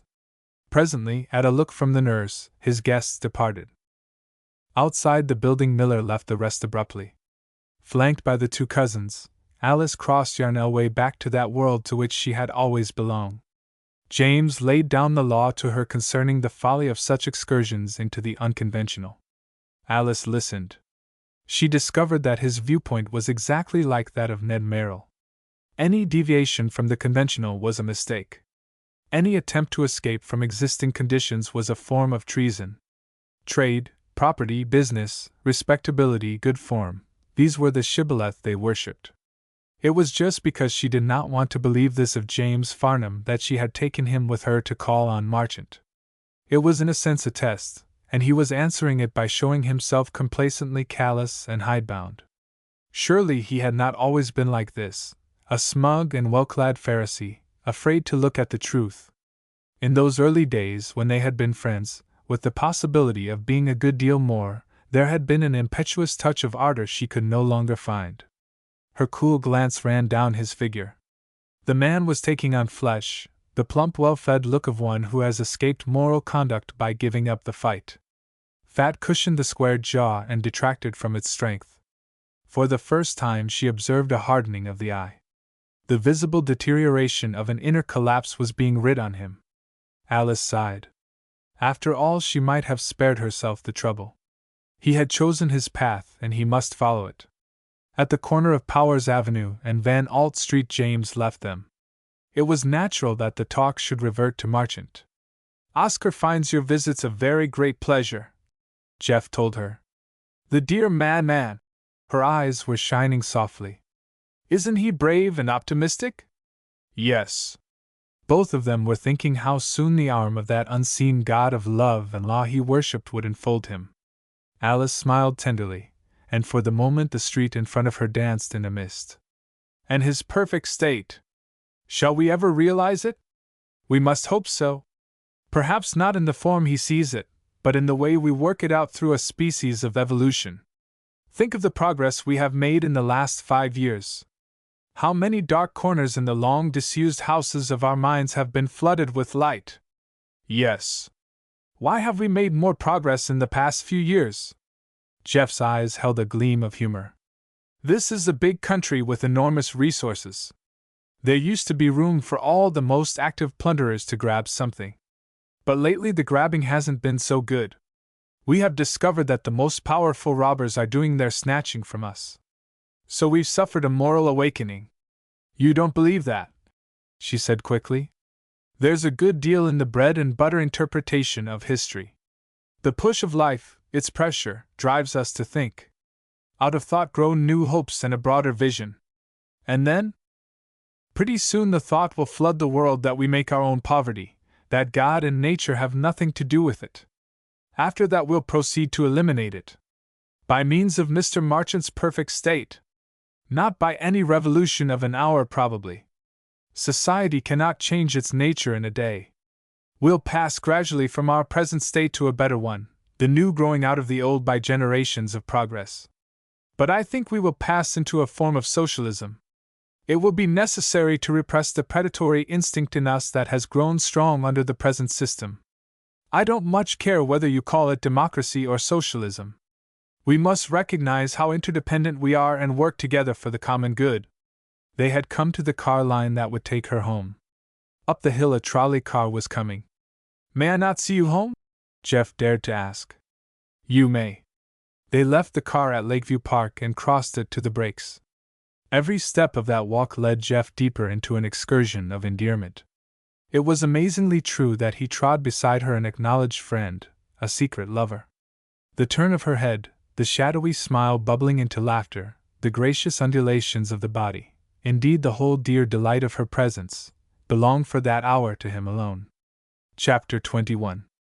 The hero is pained to find that even in a well-regulated world the gods are just, and of our pleasant vices make instruments to plague us. Going back across the park, Jeff trod the hilltops. He was not thinking about society, except that small unit of it represented by a slender, golden girl who had just bidden him goodbye. And because his heart sang within him, his footsteps turned toward the office of his cousin. There had been between them of late an estrangement. Since the lawyer had been appointed general attorney for the Transcontinental and had formed a partnership with Scott, thus bringing to the firm the business of the public utility corporations, James had not found much time for Jeff. He was a member of the most important law firm on the Pacific Coast, judged by the business it was doing, and he had definitely cut loose politically from his former associates. His cousin blamed himself for the change in their personal relations, and he meant to bring things back to the old basis if he could.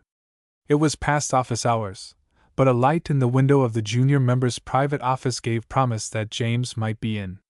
Leaving the elevator at the 4th floor, he walked down the corridor toward the suite occupied by the firm. Before he reached the door, Jeff stopped. Something unusual was happening within. There came to him the sounds of shuffling feet, of furniture being smashed, of an angry oath. Almost at once there was a thud, as if something heavy had fallen. The listener judged that a live body was thrashing around actively. The impact of blows, a heavy grunt, a second stifled curse, decided Farnham. Pushing through the outer office, he entered the one usually occupied by James. 2 men were on the floor, one astride of the other.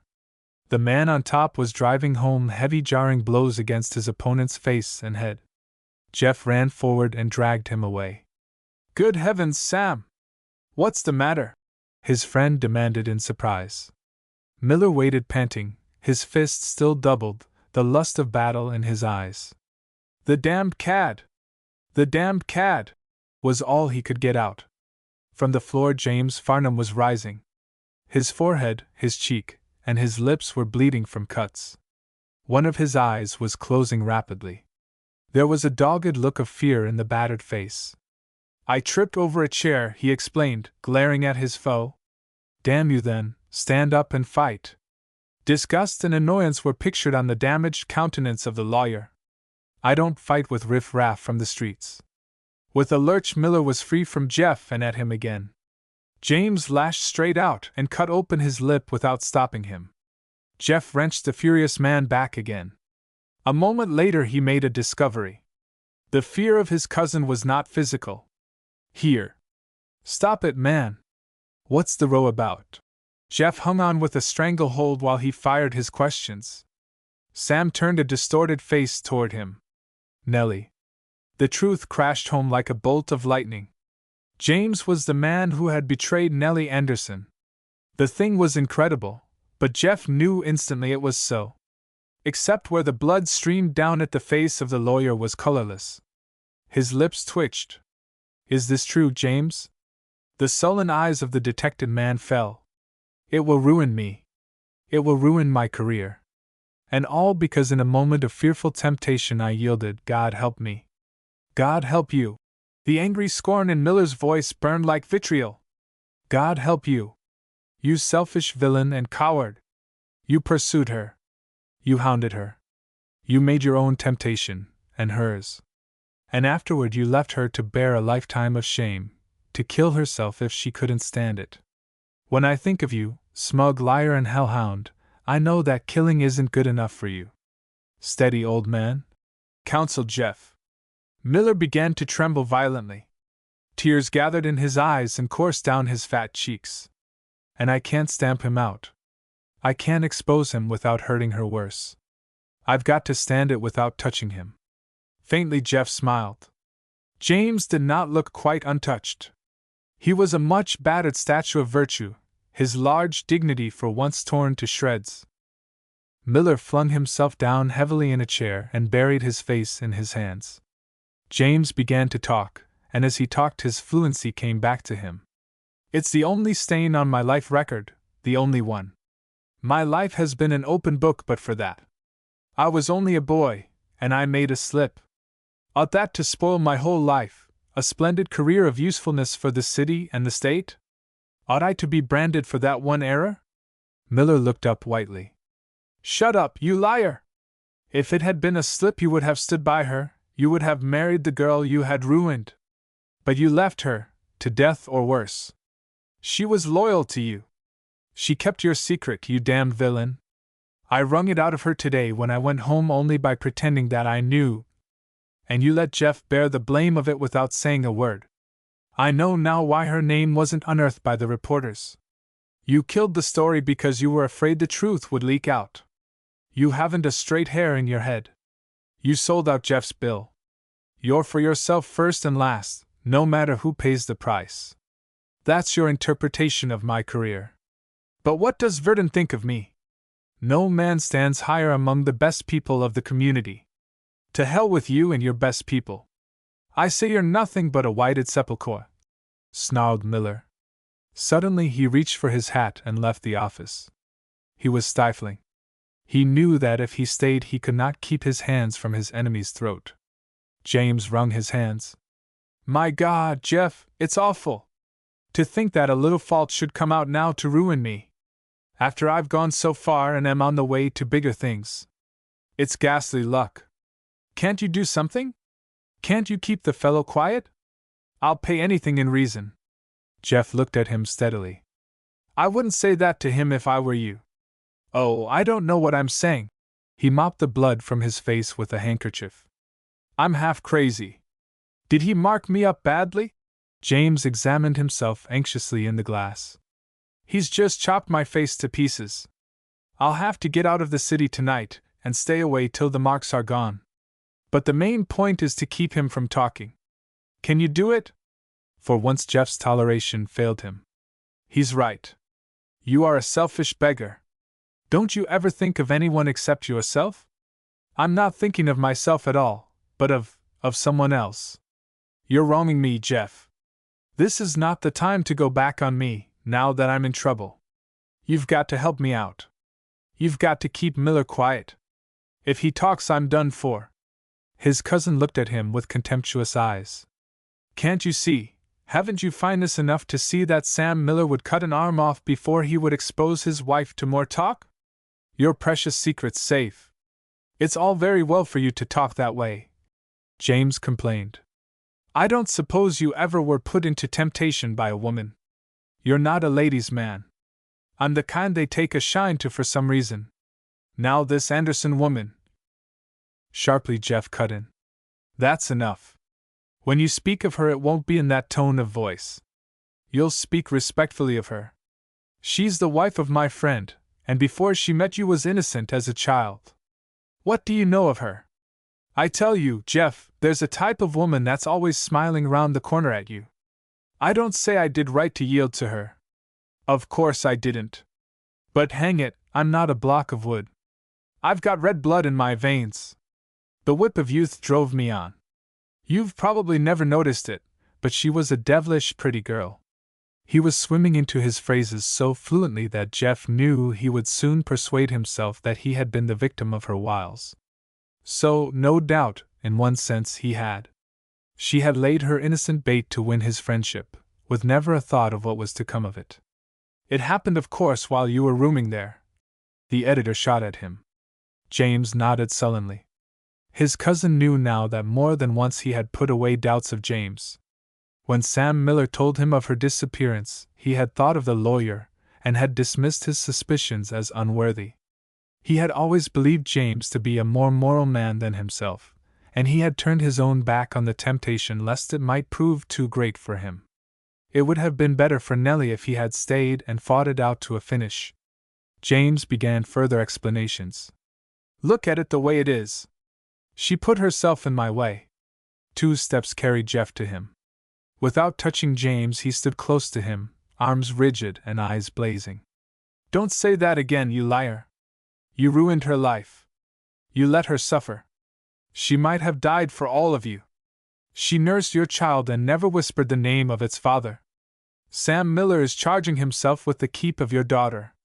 Do you think she hasn't paid 100 times for her mistake? Now, by God, keep your mouth shut. Be decent enough not to fling mud at her, you of all men. James shrugged his shoulders and turned away in petulant disgust. I see. You've heard her side of it, and you've made up your mind. All right.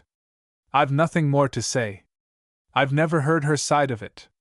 Her own mother doesn't know the truth. Sam didn't know not till today. But I know her, and now I know you. That's no way to talk, Jeff. I admit I did wrong. Can a man say more than that? Do you want me to crawl on my hands and knees? It's easy for you to forgive yourself. Maybe you think I haven't suffered too. I've lain awake nights worrying over this. Yes. For fear you might be found out. I intended to look out for the girl, but she disappeared without letting me know where she was going. What could I do? The lawyer was studying his face very carefully in the glass. My face is a sight. It will be weeks before that eye is fit to be seen. Jeff turned away and left him. He walked to his rooms and found his uncle waiting for him. Robert Farnham had sold out his interests in Arkansas and returned to Verdun with the intention of buying a small mill in the vicinity. Meanwhile, he had the apartment next to the one used by his nephew. Seen anything of James lately? He inquired as they started down the street to dinner. Yes. I saw him today. He's leaving town for a week or so. On business, I suppose? He didn't mention it when I saw him Wednesday. It's a matter that came up suddenly, I understand. The father agreed proudly.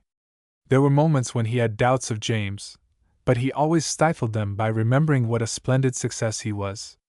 Probably something nobody else could attend to but him. Exactly. It's amazing how that boy gets along. His firm has the cream of the corporation business of Verdun. I never saw anything like it. The younger man assented, rather wearily. Somehow tonight he did not feel like sounding the praises of James. His uncle's kindly gaze rested on him. Tired, boy? I think I am a little. I'll be all right after we've had something to eat. Chapter 22. Canaries Sing for the Hero. Part 1. James Farnham had been back in Verdun 24 hours. A few little scars still decorated his handsome visage, but he explained them away with the story of a motor car accident. Just now he was walking to the bank, and he had spoken his piece 5 times in a distance of 3 blocks. From experience he was getting letter perfect as to the details. Even the idiotic joke about the clutch seemed now a necessary part of the recital. It was just as he was crossing Powers that a motor car whirled around the corner, and down upon a man descending from a street car. The chauffeur honked wildly and rammed the brakes home. Simultaneously James leaped, flinging his weight upon the man standing dazed in the path of the automobile. The two went down together, and for a moment Farnham knew only a crash of the senses. He was helped to his feet. Voices, distant and detached, asked whether he was hurt. Blood trickled into his eyes from a cut in the head. It came to him oddly enough that his story about the motor car accident would now be true. A slender figure in gray slipped swiftly past him and knelt beside the still shape lying on the asphalt. Bring water, Roberts! James knew that clear, sweet voice. It could belong only to Alice Frome. Are you much hurt, Mr. Farnham? No, I think not. A cut over my eye and a few bruises. I'm so glad. But this poor old man, I'm afraid he's badly hurt. Was he run over? No, you saved him from that. You don't know him, do you? The lawyer looked at the unconscious man and could not repress a start. It was his father. For just an eye beat he hesitated before he said, I've seen him before somewhere. We must take him to the hospital. Isn't there a doctor here? Someone run for a doctor. The young woman's glance swept the crowd in appeal. I'll take care of him. Better get away before the crowd is too large, Miss Frome. No, it was our machine did it. Oh, here's a doctor. A pair of lean, muscular shoulders pushed through the press after the doctor. Much hurt, James? Inquired their owner. No, for heaven's sake, get Miss Frome away, Jeff, implored his cousin. Miss Frome! Jeff stepped forward with an exclamation. The young woman looked up. She was kneeling in the street and supporting the head of the wounded man. Her face was almost as bloodless as his. We almost ran him down. Your cousin jumped to save him. He isn't dead, doctor, is he? Jeff turned swiftly to his cousin and spoke in a low voice. It's your father. The lawyer pushed forward with a manner of authority. This won't do, doctor. The crowd's growing and we're delaying the traffic. Let us lift him into the machine and take him to the hospital. Very good, Mr. Farnham. Doctor, will you go with him to the hospital? And Jeff, you too, if you please. A minute later the car pushed its way slowly through the crush of people and disappeared. James was left standing on the curb with Alice. He spoke brusquely. Someone call a cab, please. I'll send you home, Miss Frome. No, to the hospital, she corrected. I couldn't go home now without knowing how he is. Very well. Anything to get away from here. And you can have your cut attended to there. Oh, that's nothing. A basin of cold water is all I need. Here's the cab, thank heaven. The girl's gaze followed the automobile up the hill as she waited for the taxicab to stop. I do hope he isn't hurt badly, she murmured piteously. Probably he isn't. Just stunned, the doctor seemed to think. Anyhow, it was an unavoidable accident. The eyes of the young woman kindled. I'll never forget the way you jumped to save him. It was splendid. James flushed with pleasure. Nonsense. I merely pushed him aside. You merely risked your life for his. A bagatelle, don't mention it, the girl mocked. Farnham nodded, the old warmth for her in his eyes. All right, I'll take all the praise you want to give me. It's been a good while since you have thought I deserved any. Alice looked out of the window in a silence that appeared to accuse him. Yet once, she felt in his fine voice the vibration of feeling. Once we were friends. We met on the common ground of the spirit, he risked. Her eyes came round to meet his. Is it my fault that we are not still friends? I don't know. Something has come between us. What is it? If you don't know, I can't tell you. I think I know. He folded his handkerchief again to find a spot unstained. You wanted me to fit into some ideal of me you had formed. Am I to blame because I can't do it? Isn't the fault with your austerity? I've got to follow my own convictions, not Jeff's, not even yours. Life's a fight, and it's every man for himself. He has to work out his own salvation in his own way. Nobody can do it for him. The final test is his success or failure. I'm going to succeed. Are you? The compassion of her look he could not understand. But how shall we define success?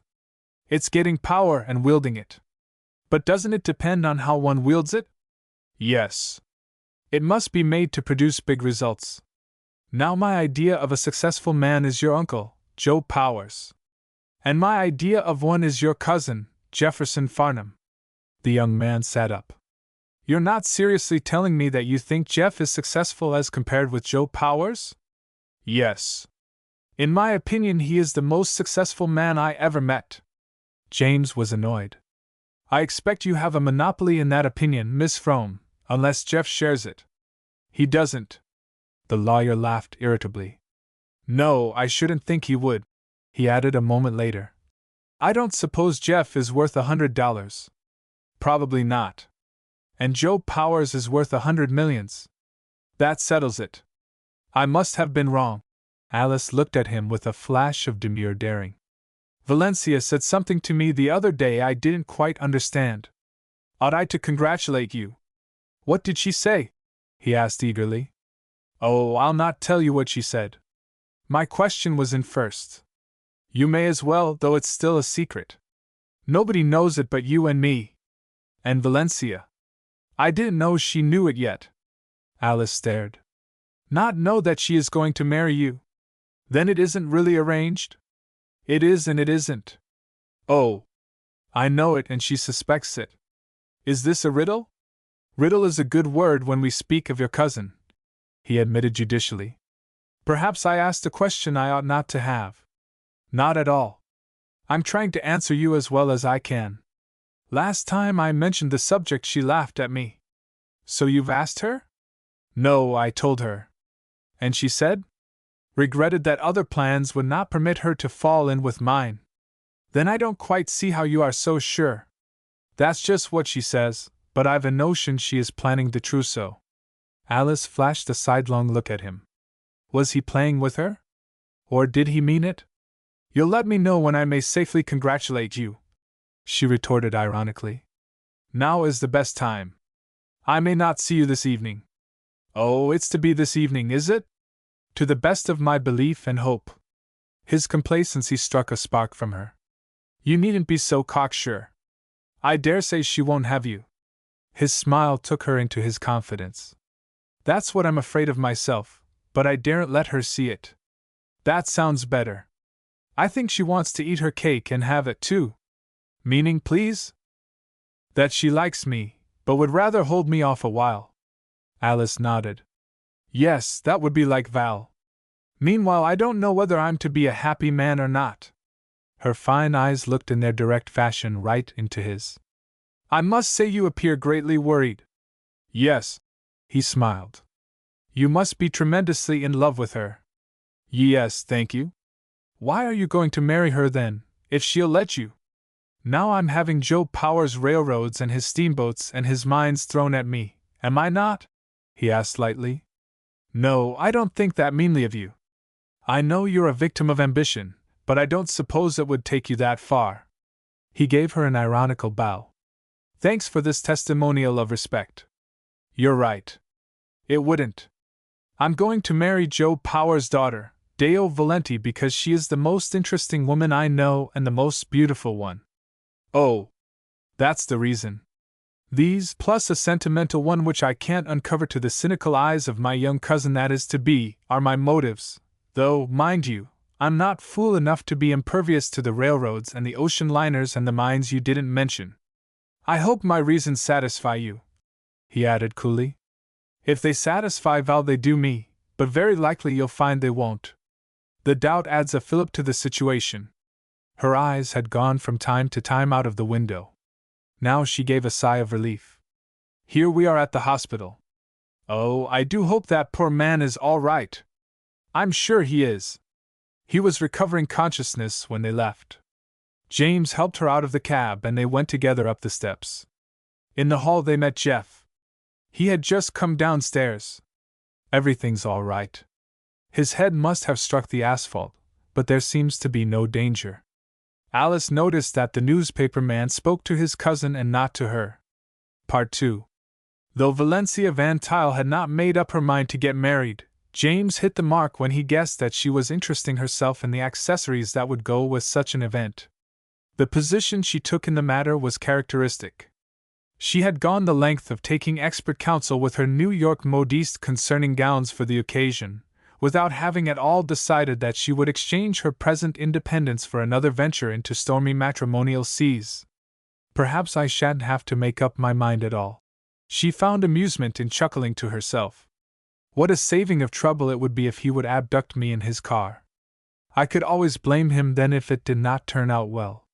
Something of this she expressed to James the evening of the day of the accident, watching him through half-shuttered eyes to see how he would take her first concession that she was considering him.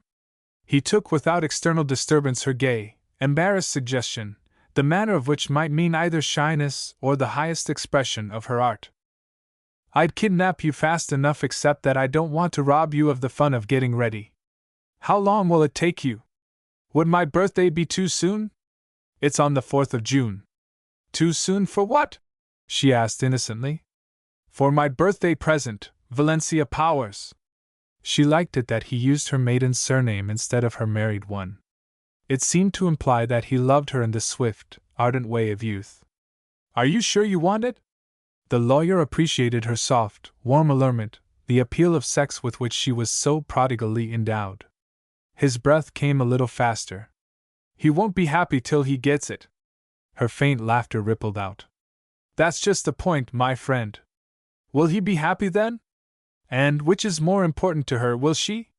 That's what I'm here to see. I'm going to make you happy. She laced her fingers behind her tawny head, not quite unaware perhaps that the attitude set off the perfect modeling of her soft, supple body. I don't doubt your good intentions, but it takes more than that to make marriage happy when the contracting parties are not heaven sent. But we are. Valencia shook her head. Oh, no!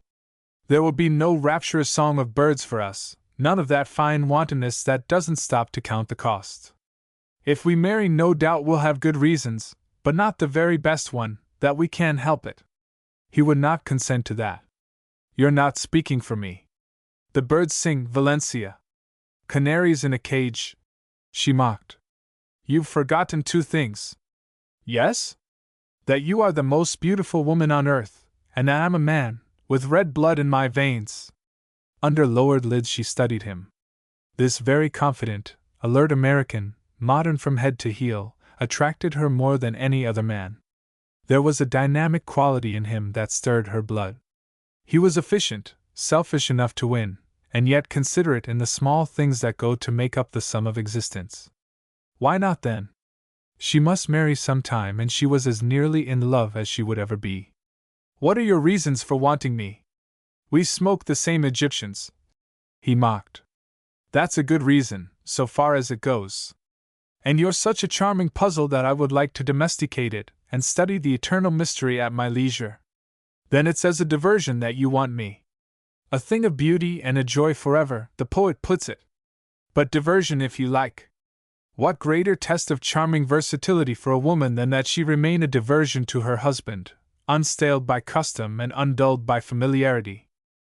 After all, her father would be pleased to have her marry an American businessman. The Powers' millions could easily buy for her a fine old dukedom if she wanted one. At present there was more than one available title holder on her horizon. But Valencia did not care to take up the responsibilities that go with such a position. She was too indolent to adapt her life to the standards of others, and perhaps too proud. Moreover, it happened that she had had enough of the club man type in the late lamented Van Tuyl. This man was a worker. He would not annoy her or interfere with her careless pleasures. Again she asked herself, why not? I suppose you really do like me. Her face was tilted in gay little appeal. I'm not going to tell you how much. It wouldn't be good for discipline in the house. Her soft little laugh bubbled over. We seemed to have quite settled it. And I hadn't the slightest notion of agreeing to anything so ridiculous when I ventured that indiscreet remark about an abduction. She looked up at him with smiling insolence. You're only an adventurer, you know. I dare say you haven't even paid for the car in which you were going to kidnap me. No, he admitted cheerfully. I wonder what Dad will think of it. He'll thank heaven you didn't present him with a French or Italian count to support. I believe he will. His objection to Gus was that he looked like a foreigner and never had done a day's work in his life. Poor Gus! He didn't measure up to Dad's idea of a man. Now I suppose you could earn a living for us. I'm not expecting you to take in sewing. Are you going to do the independent if Dad cuts up rough? She asked saucily. Independent is the word. He smiled with a sudden appreciation of the situation. And I take it he means to cut up rough.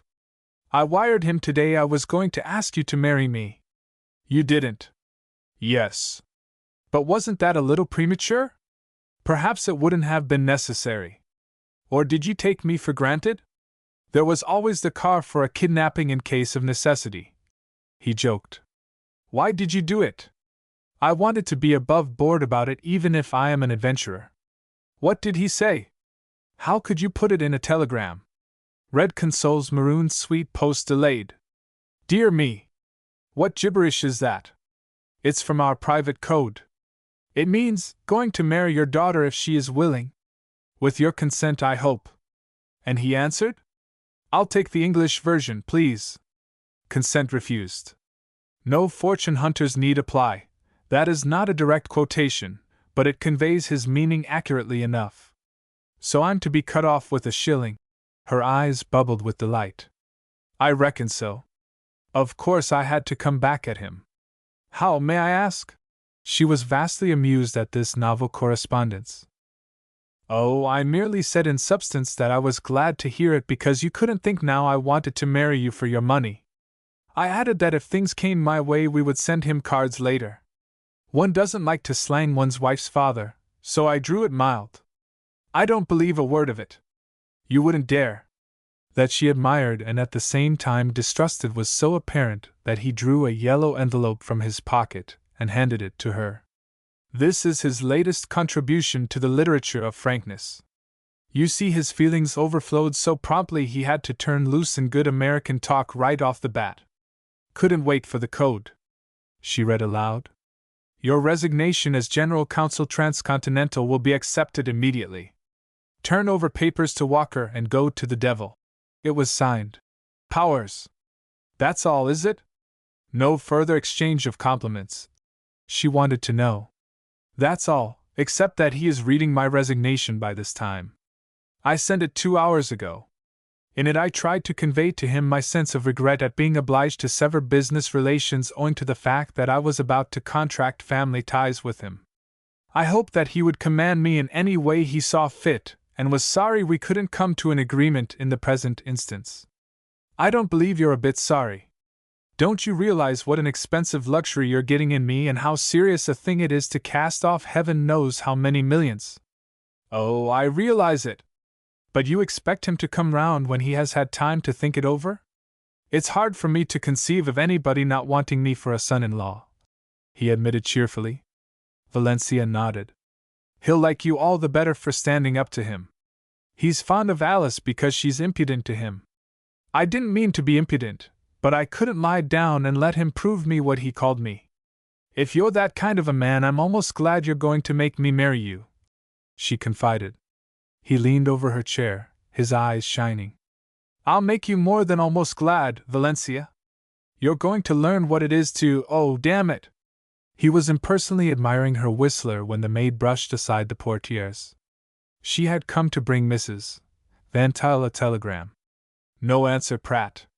After the maid had retired, her mistress called James to her side. Over her shoulder he read it. Glad he is an American and not living on his father. Didn't think you had so much sense. Tell that young man I want to see him in New York immediately. The message was signed with the name of her father. What do you suppose he wants with you in New York? James was radiant. He kissed the perfect lips turned toward him before he answered. Oh, to make me president of the Transcontinental, maybe. How should I know? It's an olive branch. Isn't that enough? When shall you go? He looked at his watch. The Limited leaves at 9:30. That gives me nearly an hour. You're not going tonight? I'm going tonight. I must, dear. Those are the orders and I've got to obey them. But suppose I give you different orders? Surely I have some rights, tonight of all nights. Why, we haven't been engaged 10 minutes. Business doesn't always come first. James hesitated. It's the last thing I want to do, but when Joe Powers says come, I know enough to jump. But when I say stay, she pleaded, then I stop the prettiest mouth in the world with kisses and run away before I hear the order. Gaily he suited the action to the word. But for once swift, she reached the door before him. Wait. Don't go, dear. The last word came faintly, unexpectedly. The enticement of the appeal went to his head. He had shaken her out of the indifference that was her pride. One arm slipped round her waist. His other hand tilted back her head until he could look into the eyes in which a new fire had been kindled. What about that almost glad? If I stay, will you forget all qualifying words and be just glad? She nodded quickly, laughing ever so softly. Yes, I'll help you listen to the birds sing. Do you know I can almost hear them? James drew a deep breath and caught her swiftly to him. New York will have to wait till tomorrow. The birds will sing tonight, and we will not count the cost. Yes, my lord, she answered demurely. For tonight she wanted to forget that their birds were only caged canaries. Chapter 23. And larks for the rebel. Beneath a sky faintly pink with the warning of the coming sunrise, Jeff walked an old logging trail that would take him back to camp from his morning dip. Ferns and blackberry bushes, heavy with dew, reached across the road and grappled with each other. At every step, as he pushed through the tangle, a shower of drops went flying. His was the incomparable buoyant humor of a lover treading a newborn world. A smile was in his eyes, tender, luminous, cheerful.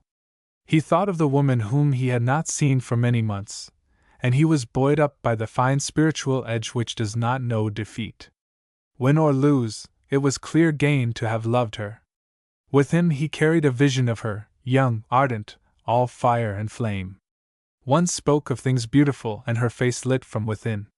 Her words, motions came from the depths, half revealed and half concealed dear hidden secrets. He recalled the grace of the delicate throat curve, little tricks of expression, the sweetness of her energy.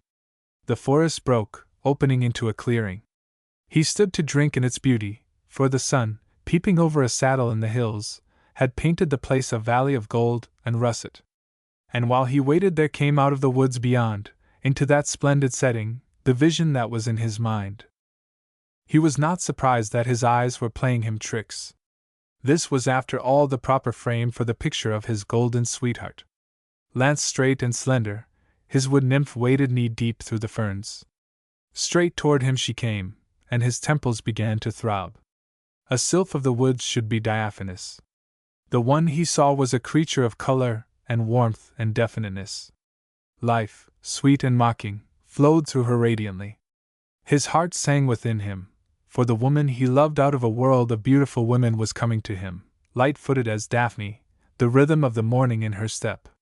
She spoke commonplace words enough. Last night I heard you were here. And I didn't know you were within 1,000 miles. We came back to Verdun Thursday and are up over Sunday, she explained. He was lost in the witchery of the spell she cast over him. Not the drooping maidenhair ferns through which she trailed were more delicate or graceful than she. But some instinct in him played surface commonplaces against the insurgent emotion of his heart. You like Washington? I like home better. But you were popular at the Capitol. I read a great deal in the papers about your triumphs. The dye in her cheeks ran a little stronger. There had been much gossip about a certain Italian nobleman who had wooed her openly and madly. They told a lot of nonsense. And some that wasn't nonsense. Not much. She changed the subject lightly. You read all about the wedding, of course. He quoted. Miss Alice Frome as maid of honor preceded the bride, appearing in a handsome gown of very delicate old rose satin with an overdress of. Very good. You may go to the head of the class, sir. Valencia was beautiful, and your cousin never looked more handsome. Which is saying a good deal. And we're all hoping they will live happy ever after. You know he is being talked of for United States Senator already. You will oppose him? She asked quickly. I shall have to. Still an irreconcilable. Her smile could be vivid, and just now it was. Still a demagogue and a troublemaker, he admitted. You've won the recall and the direct primary since I left. Yes. We've been busy. And our friends, how are they? You should see Jefferson Davis Farnham Miller. He's 2 months old and as fat as a dumpling. I've seen him. He's a credit to his godfather. Isn't he? That's one happy family. I wonder who's to blame for that, she said, the star flash in her eyes. Nellie told you? She told me. They exaggerate. Nobody could have done less than I. Or more. She did not dwell upon the subject. Tell me about Mr. Marchant. He went over for her the story of the little poet's gentle death. She listened till he made an end. Then it was not hard for him. No, he had one of his good, eager days, then quietly fell asleep. And passed to where, beyond these voices, there is rest and peace, she quoted, ever so softly. Yes. Perhaps he knows now all about his perfect state. Her wistful smile was very tender. Perhaps. They walked together slowly across the valley. It is nearly 6 months since I have seen you. 5 months and 27 days.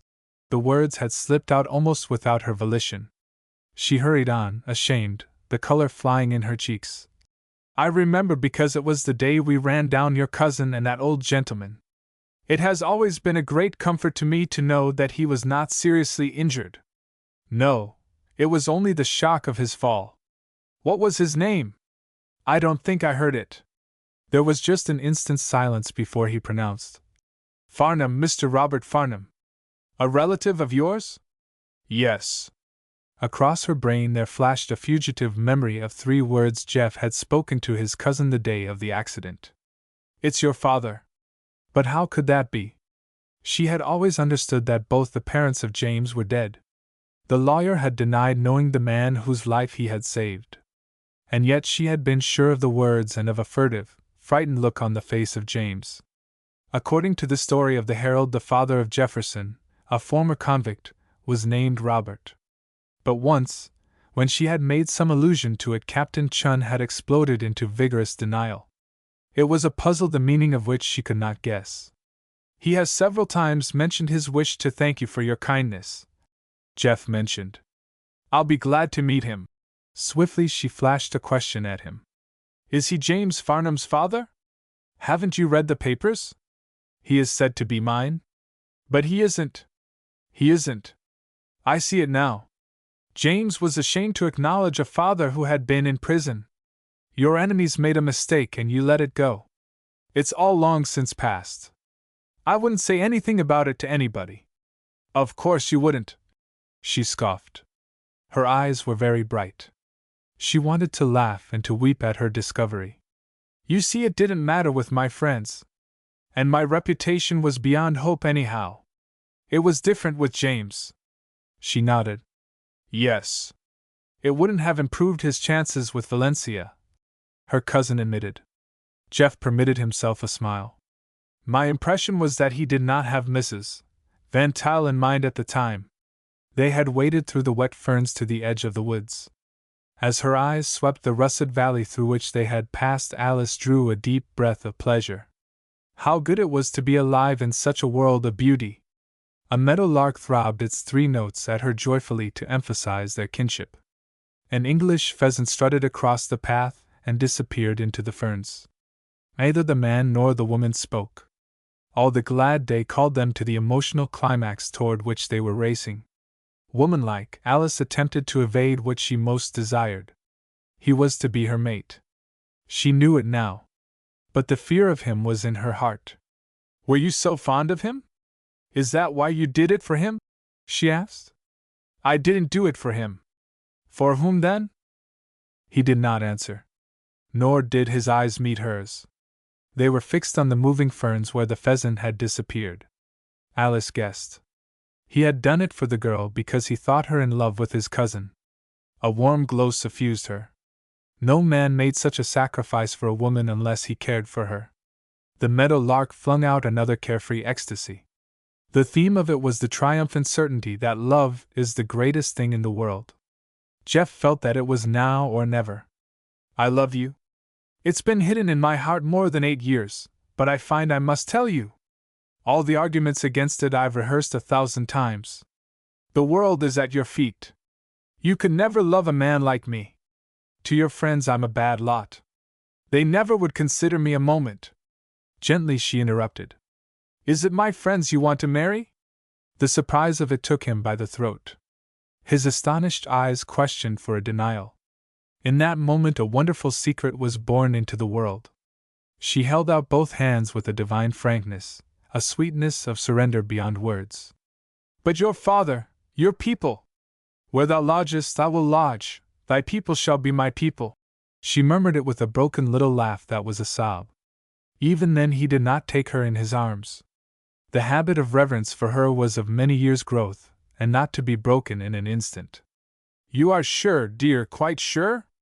"I've been sure ever since the day of our first talk on the Bellingham." Still he fought the joy that flooded him. "I must tell you the truth so that you won't idealize me, and the situation. I am enlisted in this fight for life. Where it will lead me I don't know. But I must follow the road I see. You will lose your friends. They will think me a crank, an enemy to society, and they will think you demented. But even for you I can't turn back." A tender glow was in her deep eyes. "If I did not know that, do you think I would marry you? But you've always had the best things. You've never known what it is to be poor." "No, I've never had the best things, never till I knew you, dear. I've starved for them and did not know how to escape the prison I was in. Then you came, and you showed me. The world is at my feet now. Not the world you meant, of idleness and luxury and ennui, but that better one of the spirit where you and I shall walk together as comrades of all who work and laugh and weep. If I could be sure of me, Jeff, that I can make you happy. After all, it's a chance. We all live on a chance. I'll take mine beside the man I love. There is one way under heaven by which men may be saved. I'm going to walk that way with you, dear." Jeff threw away the reins of a worldly wise prudence. "Forever and ever, Alice," he cried softly, shaken to his soul. As their lips met, the lark throbbed a betrothal song.